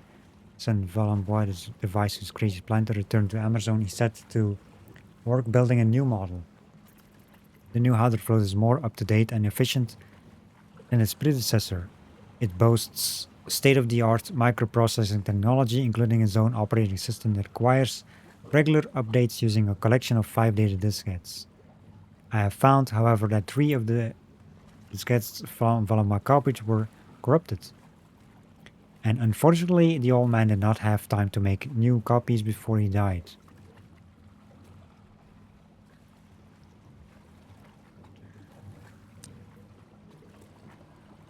So needs 5, but 3 are corrupt, okay. Luckily, diligent, possibly obsessive engineer that he was, Valenbois provided a backup system. He had sent out copies of the diskettes to various acquaintances associated with his first expedition to Amerzone. These people all had one thing in common. They lived close to a stopping point on Valenbois planned route. So anyone who set off today aboard a hydrofloat could, in theory, pick up these diskettes along the way and thus complete the journey to Amerzone in Valenbois' place. Someone like me, for instance. Ah, so basically we can go to a certain point, but then we need to get another one to get to a next point. Okay. So we completed 2 of these. I wonder where this one is.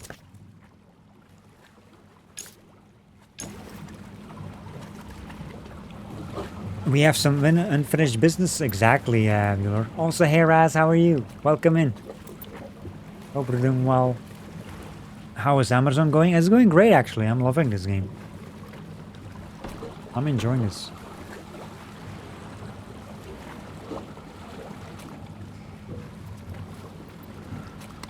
Hello, you're listening to Radio Longrevin, your favorite local station. And up next, regional news, with important information for you birders on the peninsula. Today, migrations begin for the famous Amazon geese, an emblematic animal of our coastline.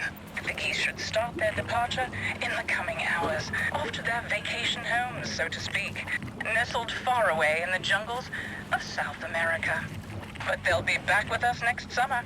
It's a Breton tradition that their migration is a good omen. So let's rejoice and wish them a good flight. Moving on to schools now. Let us salute the students of the primary school of Tourville who took the initiative in recent weeks to... So that was an achievement as well. Let me listen to the radio for the first time.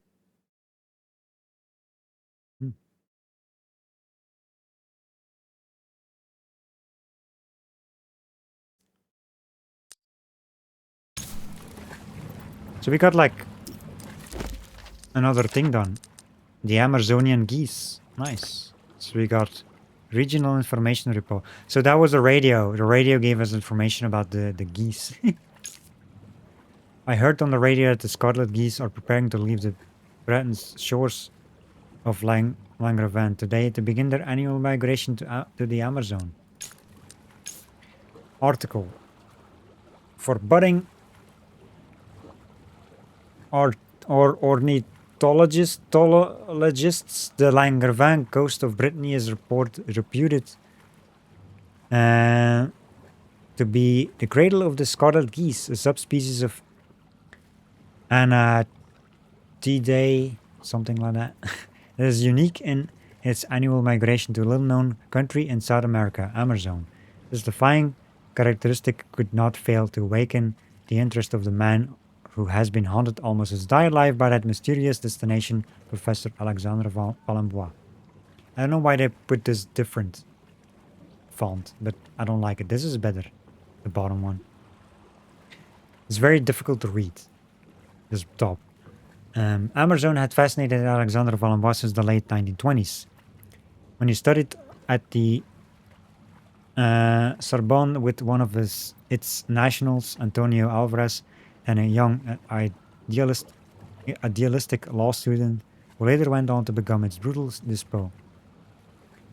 Her romantic tales of Amerzone captivated Alexandre Valenbois, who became fixated with the idea of becoming the first Western researchers to explore it. To that end, the young researcher even obtained funding from the Natural History Museum, funding which, combined with the family inheritance, enabled Valenbois to buy the old lighthouse on the coast of Langrevin as the headquarters for his expedition preparations. Valenbois's plan was remarkably simple. Take advantage of the seasonal migration of the scarlet geese and use them as guides to the Amerzone. The plan succeeded, and while the journey did prove more complicated than anticipated, that is solely due to a collision with a sperm whale. It would be easy for a layperson, such as author of these words, to confuse these geese with the great white birds, those incredible gliders that so enthralled Valenbois when he reached the heart of the Amazon at the end of his expedition. In reality, as the professor himself wrote, the one leads to the other. The geese are the eternal guides that lead to the white birds. And it just so happens that at this very moment, the geese, which are also known as Amazonian geese, are preparing for a new migration to that mysterious country. So, we found the Amazonian geese information, the hydrofloat backup disks, and the unobtainable resilience of Professor Valenbois. And now we have one more for the egg.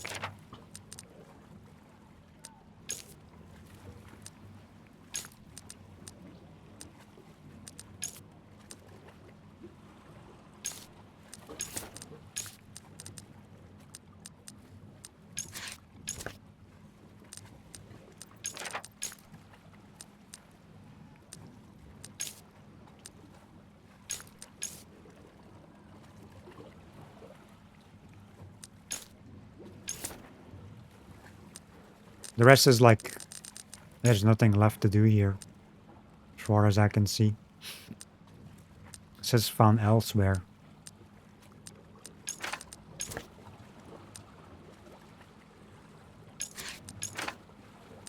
Yeah.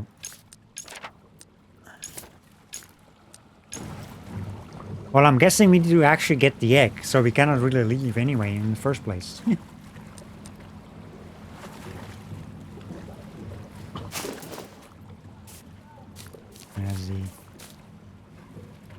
Yeah, it does have some fun puzzles.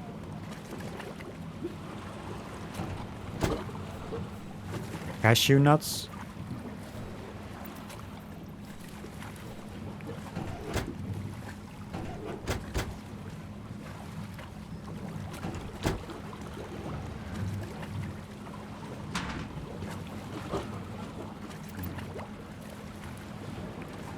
We can open this, but there's nothing in there.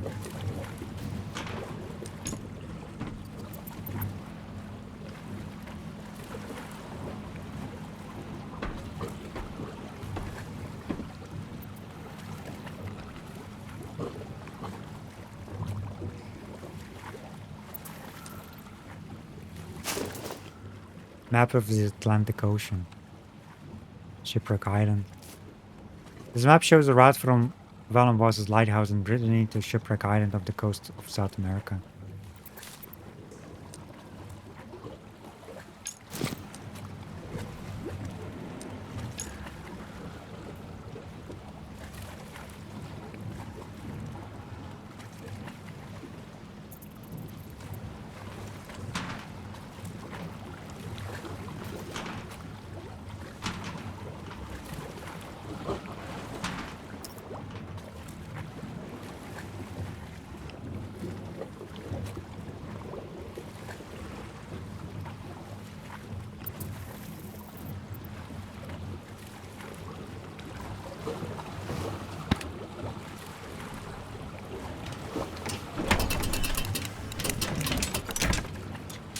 Oh, it's a bed.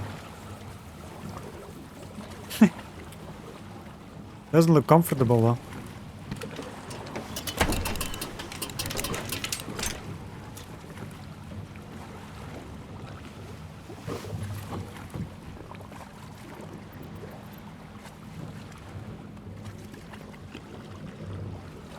I mean, that's the fuel.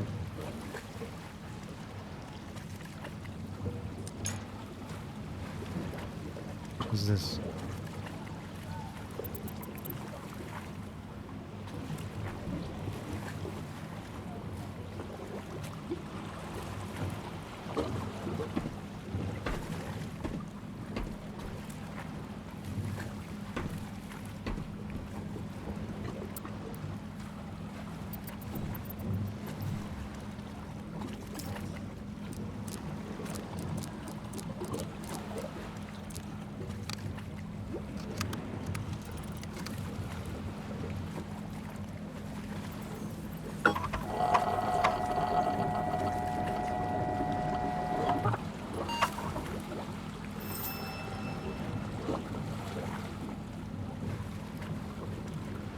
9.4.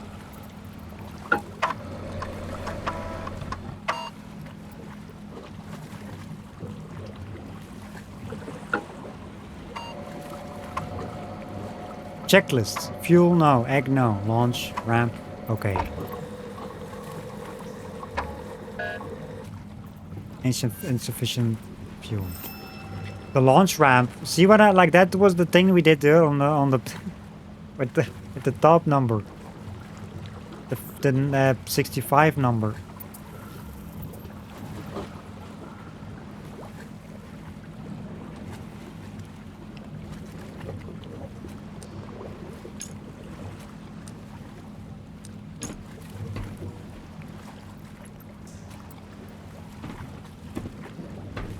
Gotta find the egg, and I feel like I know where the egg is.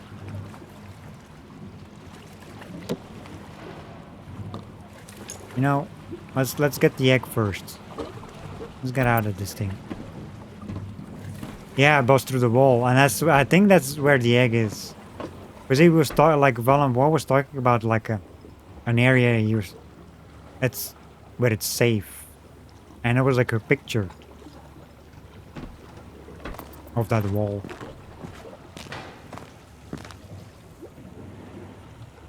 Also, we need to check like there's something here on the top as well. I don't know what that's for.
Oh damn, there's like a whole thing here on top. Find the egg.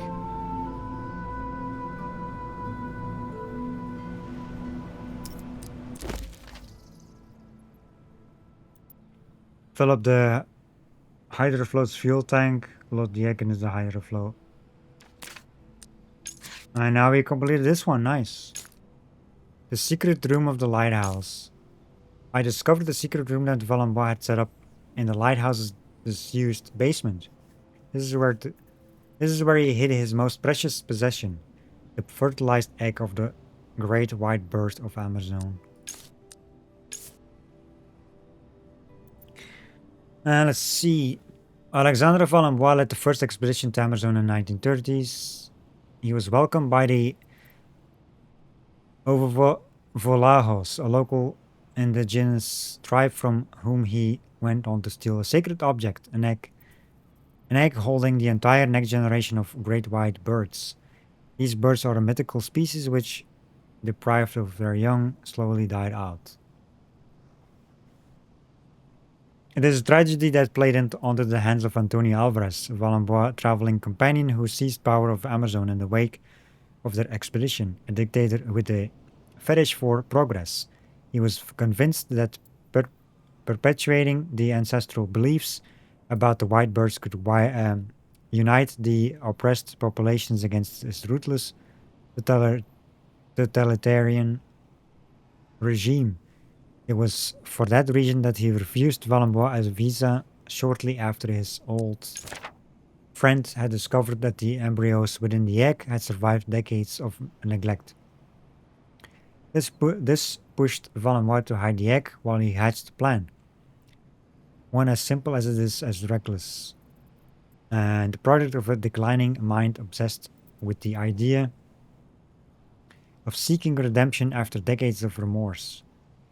To return the egg illegally hatched in the heart of the highest volcano in Amerzone, in accordance with a forgotten over Vallejo's right. This is the legacy that Professor Alexander Valenbois has left to me. So we gotta go to a volcano with the egg. You know, all we wanted was an interview to write an article and to get back to the city. Nah, now we gotta bring an egg and to a volcano, to a different country.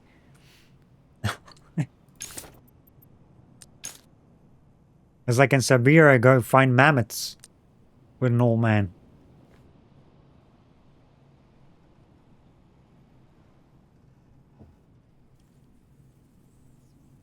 Gotta say, this game looks amazing. Yeah, it is. I love this. They're doing a great job with the remake. I don't even know how the original is. I mean, I've seen like comparisons with the original, but yeah, this looks great. Yep. So we got all the local investigations done. All done.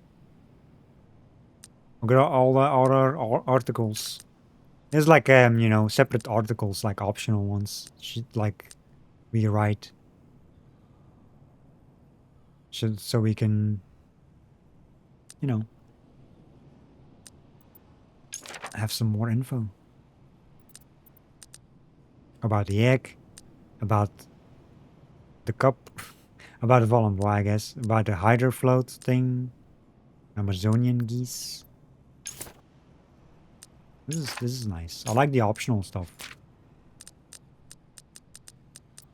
because it makes you do some extra things, and you know, otherwise the game would be too short.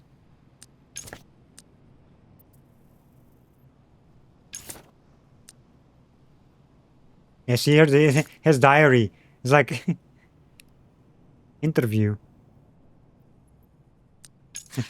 Should only take a few hours. I'll be back in Paris by tonight.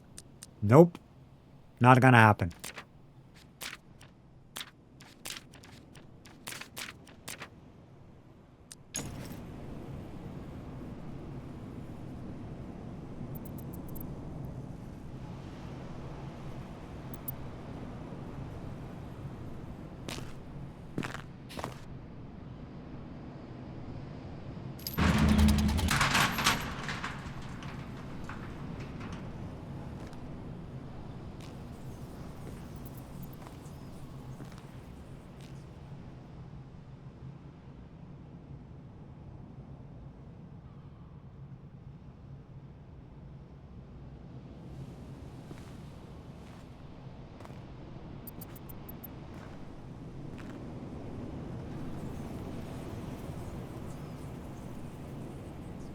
Um,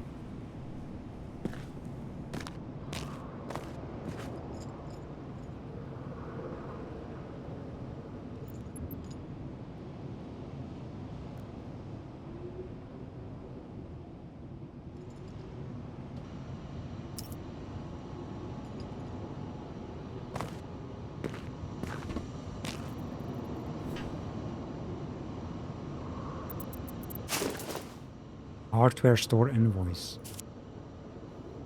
Thank you for your patience and your payments. Everything is in order. You certainly have quite a project ahead of you. The kind that's likely to cost you a great deal of money and may not even work properly. Not to mention all the paperwork. So if I may, my son Simon loves this type of project. He's a good kid with a proven track record. And he won't bother you with legal declarations. If you know what I mean, just give me the word. I'll see to it that he gives you a good price. Sincerely, Mr. Reno.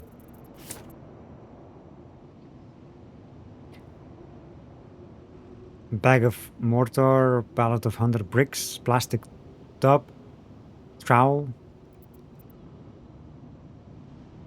No. you can tell. You know, the original game came out. This game came out originally in '99, like the original. And they kept everything in those, like from the original, like time periods.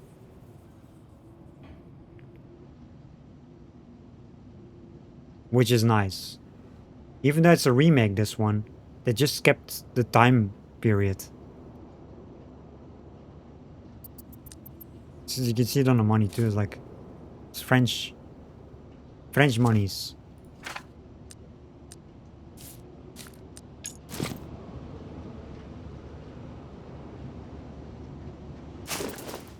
Animal skull. Snake skull, but what is it for? Exactly.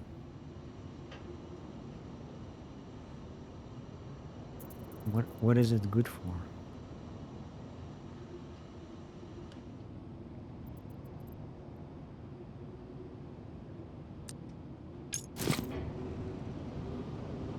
Was there anything else around here? No.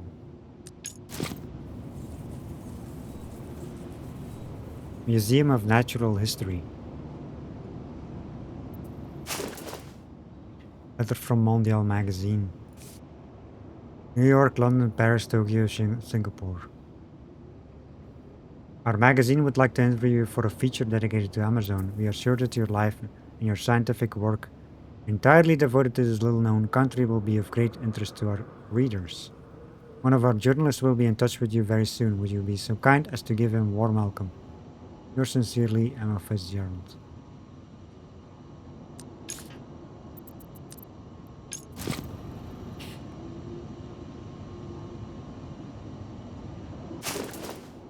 Cryptids and legends. Great white birds of Amerzone. According to some ancient myths, the Amazon was home to the Aves alba, great creature with ivory white plumage, also known as the great white bird. These legless birds were said to glide for all eternity without once touching the ground, even after death. The legend originated from the Ovo-Falao tribe native to Amerzone. People who lived in symbiosis with these creatures of light, to the point, as legends would have it, of helping them to reproduce by protecting their fertilized eggs through a unique process.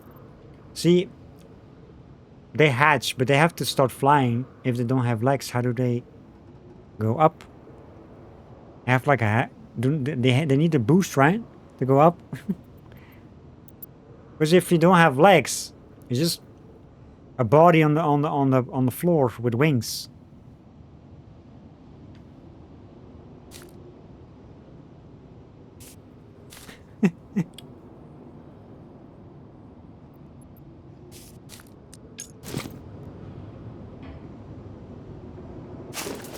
Sketch of a ritual. Sacred ceremony of the egg rite.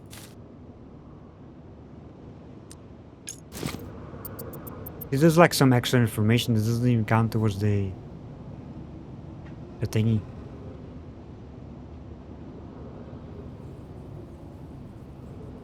Well, there's the egg.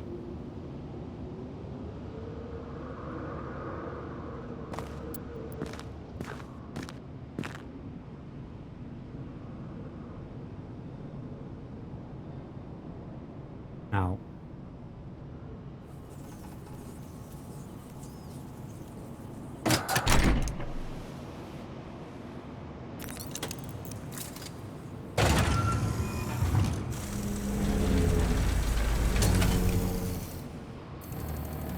Oh.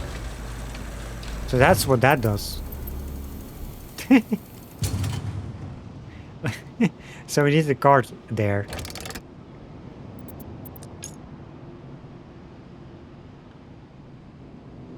Still cool that they have like additional info to read. Yeah, exactly.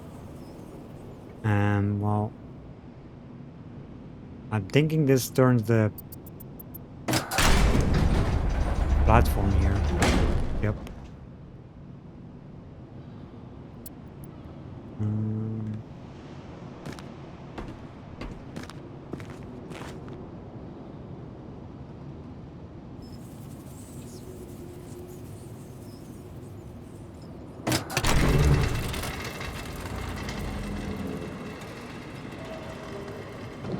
I don't know what this one does. Oh, it has to just go back. Okay. Interesting. You go back down there.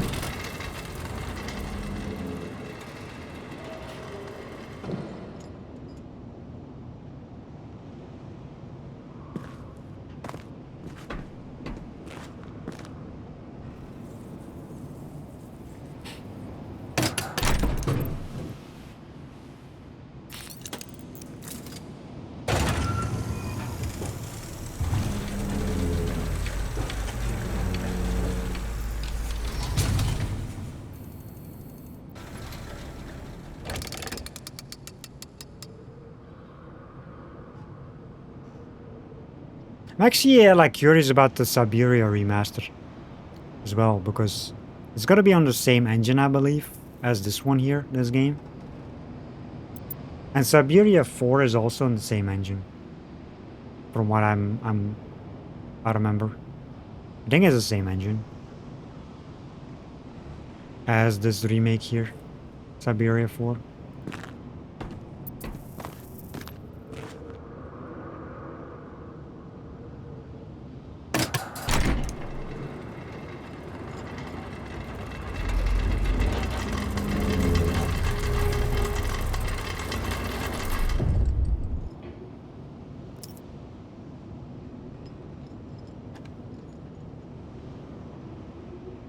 Why is there a screen there?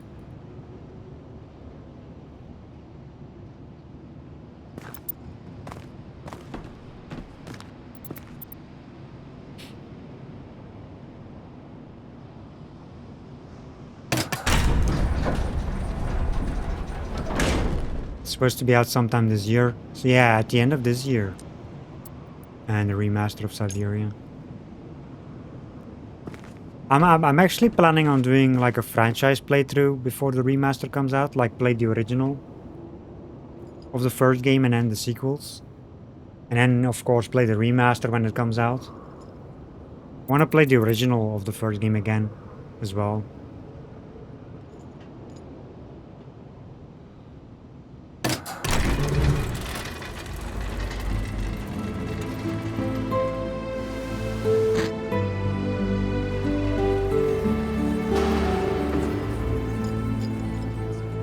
That's why the monitor is there.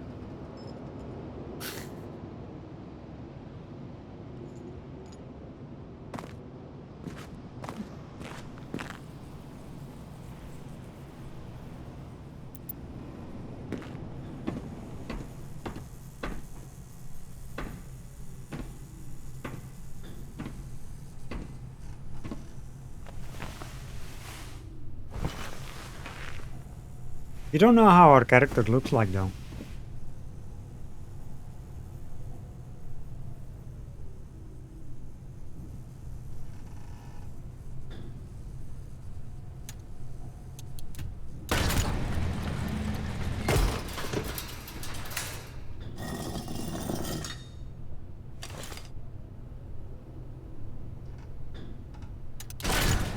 Which is interesting.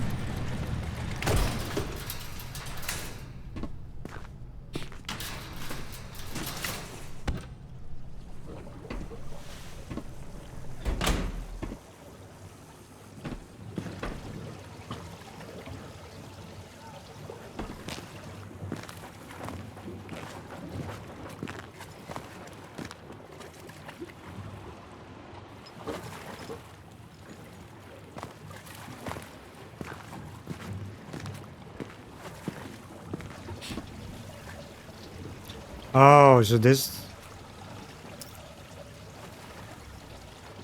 thing is to load the egg onto the hydrofloat.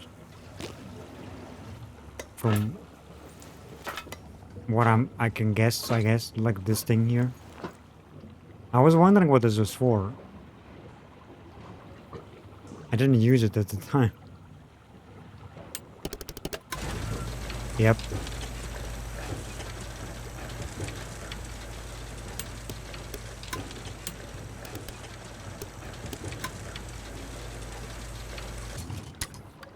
What does that do?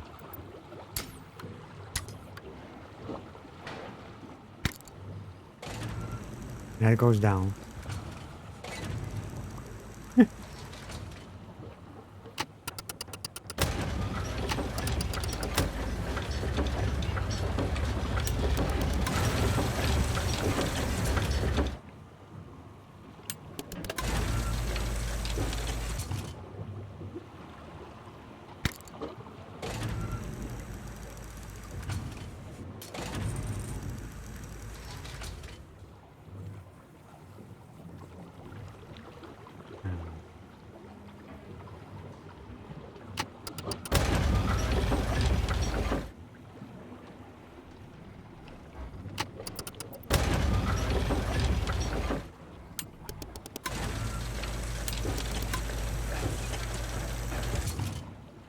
I'm guessing it needs to be here.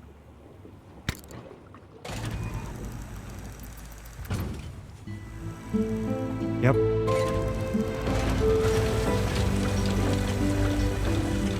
That's what I loved about these developers. The animations of all their things that they have in their games is like, like with Siberia with the automatons, they have like all these animations, little things going on. They do the same thing with this game. You know, all these little things. Siberia 4 though, they did a great job with that one. All little automaton thingies going on.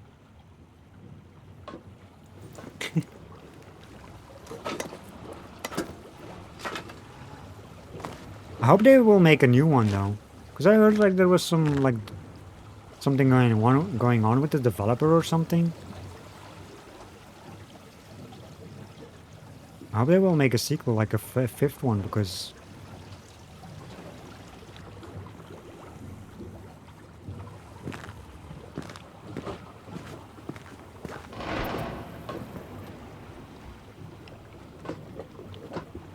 it ended on a you know, it ended like there could be a sequel.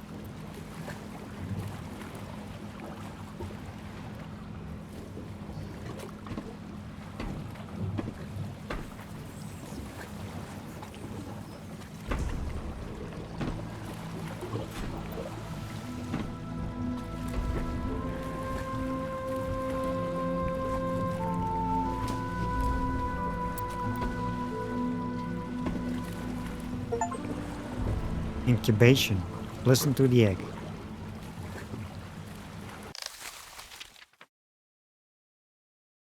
Hmm.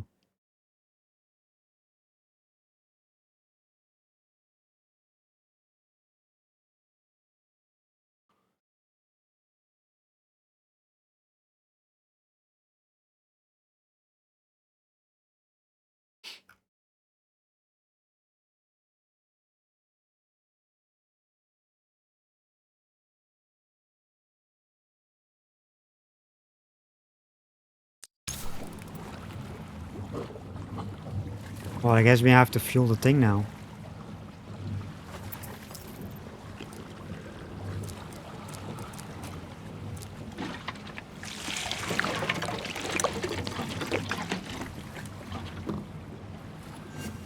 No. Enter the coordinates.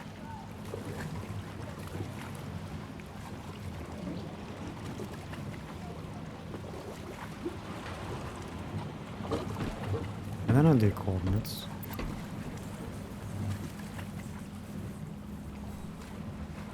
If needed.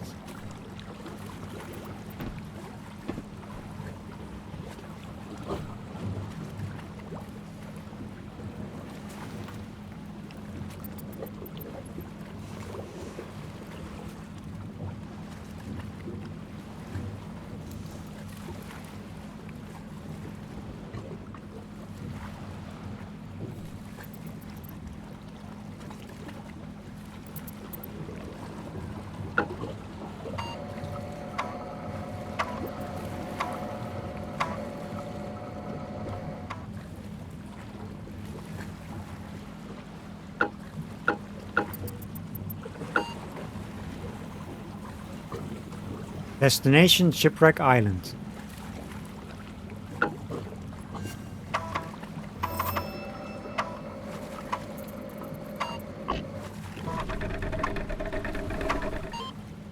Update some manual conversion set as default. Error.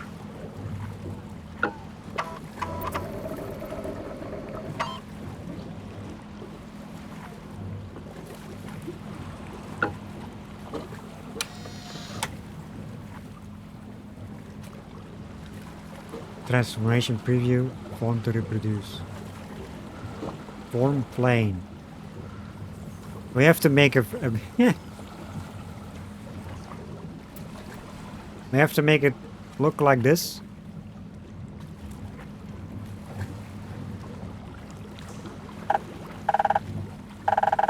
Oh shit.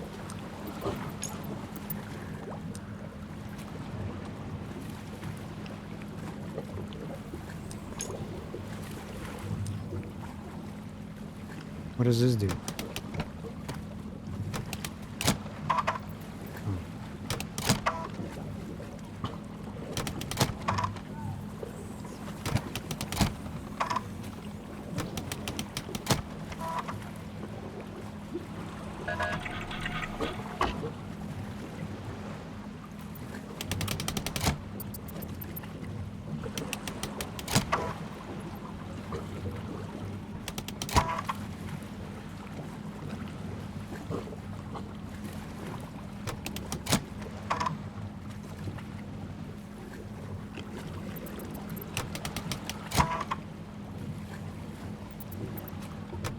Captain, are we go for launch? I mean, this looks right. Does it? Oops.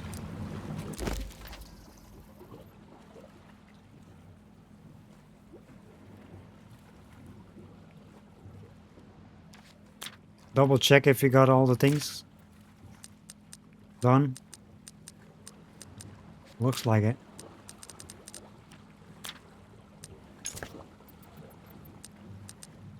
All done. No more things here. I think we checked this like 3 times or 4 times already. But you know, you can never check it enough.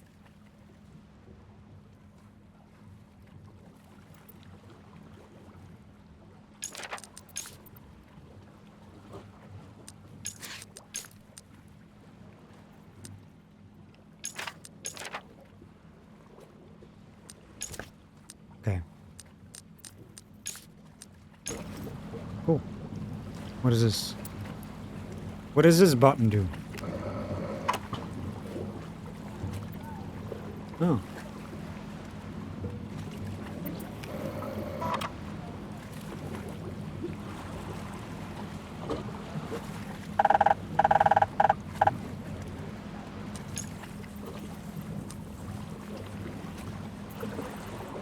This looks fine.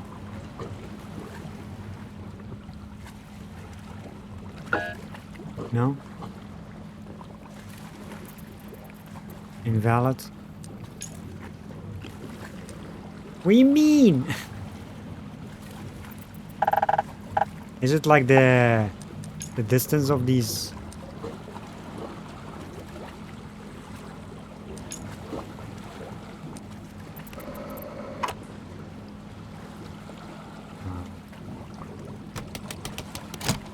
No, not that. That's the propeller.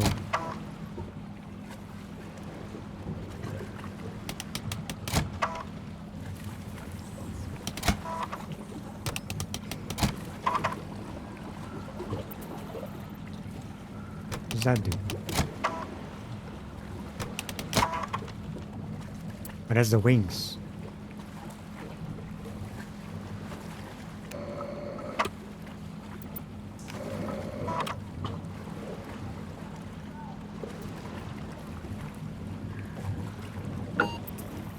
Yay, we did it.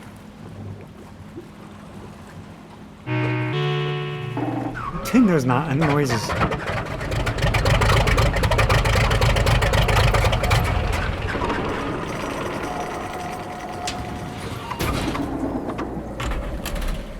We're ready for launch, Captain.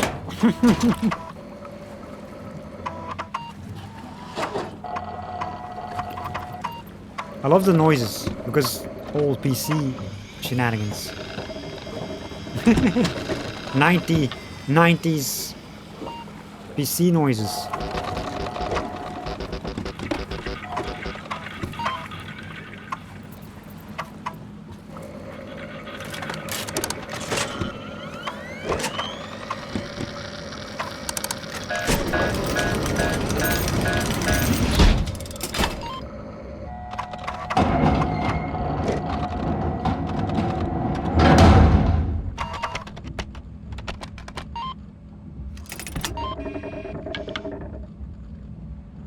Oh. I love how you can actually check the stuff. Like what it did. Like you can scroll through this.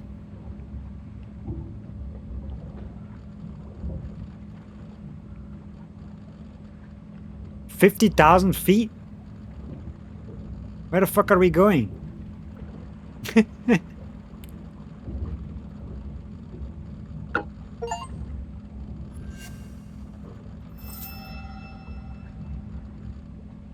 No return journey has been programmed. Departure is definitive. Oh.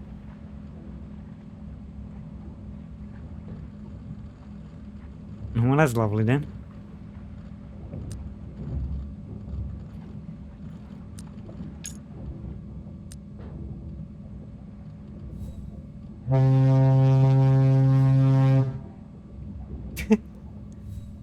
What does this do? Lights!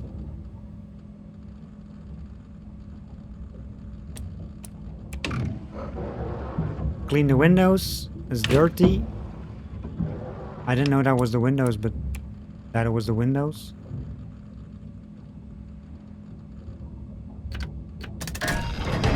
Lift off. We have lift off.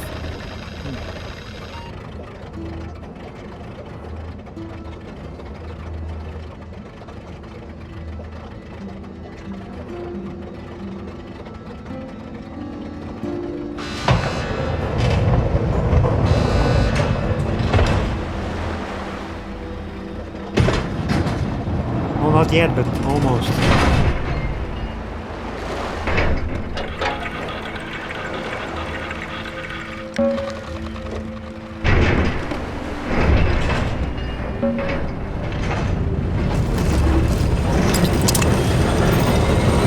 Fasten your seatbelts, Chad.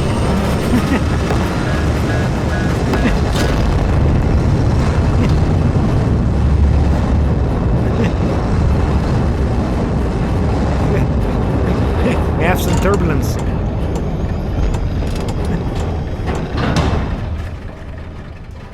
Wee.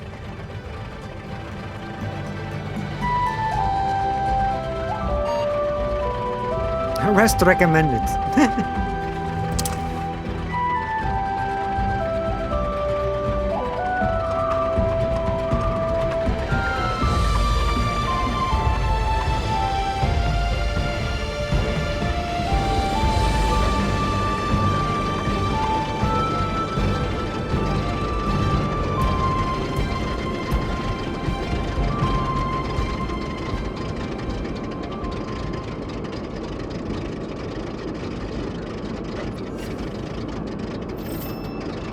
Go and sleep through the journey.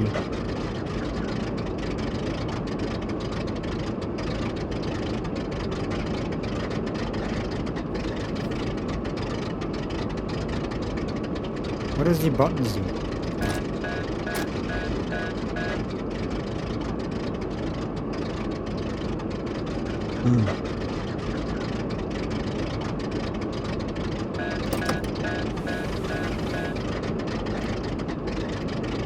Cannot use any of this.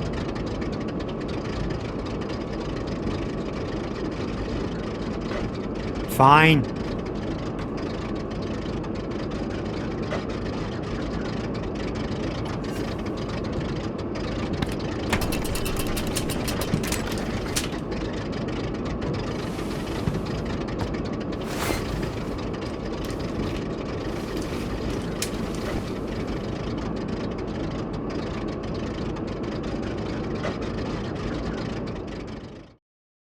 Time for a nap. Finish chapter 1. Stop pushing random buttons. But I wanna. All random buttons.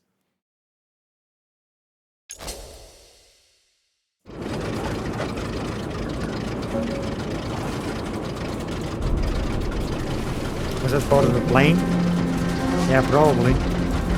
It's like a space craft, I guess. There's some stuff flying off that you don't need anymore.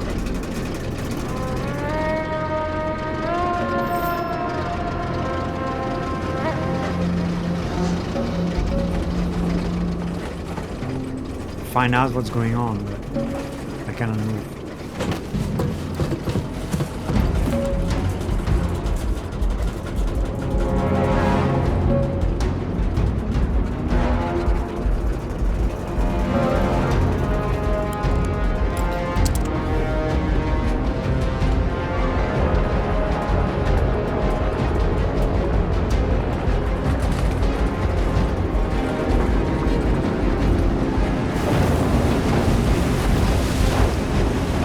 I need brakes.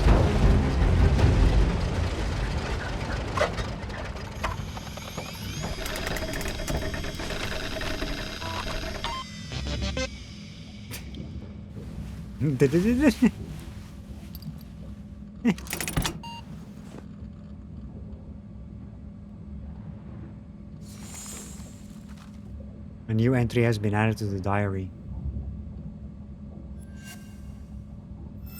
I love how it says find out what's going on. I just did stuff happened automatically. But I think this is a good place to stop. Looking at the time, our stream time, this is a good place to stop, and we just finished chapter 1 as well, so it's perfect. So tomorrow we're gonna start chapter 2. See what's happening on this location. See what we have to do here tomorrow. This was fun. Time since last save, 45 seconds.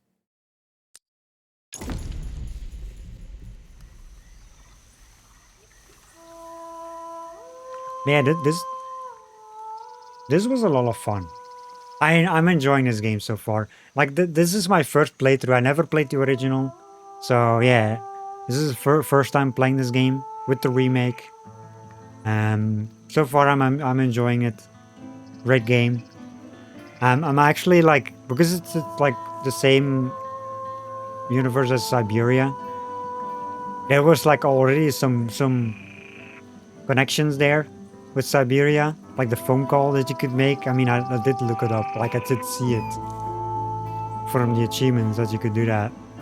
Also, the mechanical things as well. The name I saw. Yeah.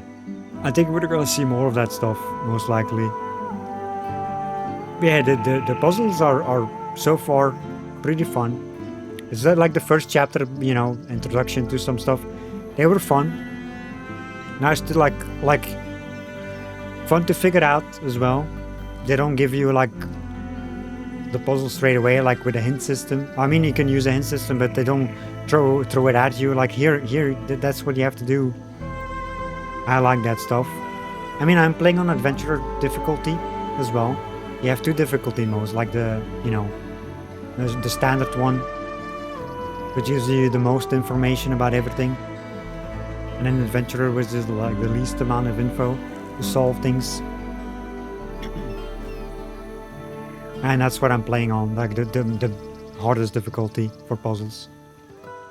Because, you know, I love these kind of games. I don't want to play on the easiest one. I never do with these kind of games. Yeah, I had fun so far with chapter 1. I'm excited to play more.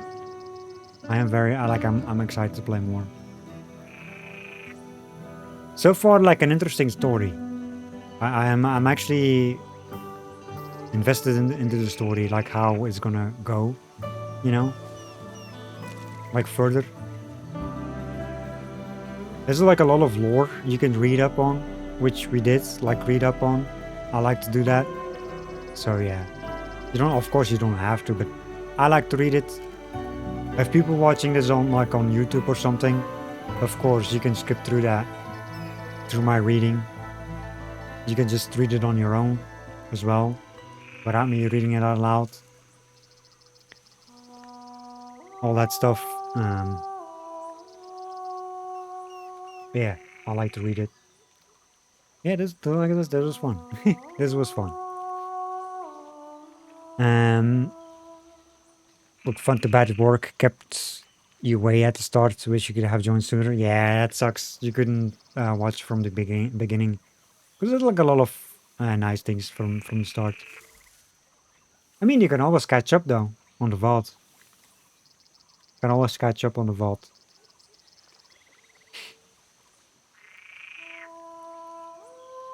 Also, the game looks great.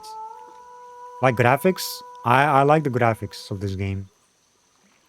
You know, I like nice graphics with my games. That needs to be a thing. I like they look really good. Love the animations and all that stuff as well. Pretty good, pretty well done. Yeah, good stuff. Yeah, let's do our outro here as always for the YouTubes, and then go find someone to raid. So do stick around for that. And anyway, to anyone who's watching live on YouTube, thank you for watching. I'll be back soon with another part of Amerzone, the Explorer's Legacy. This was fun. Yeah, thank you for watching, and I'll see you in the next one.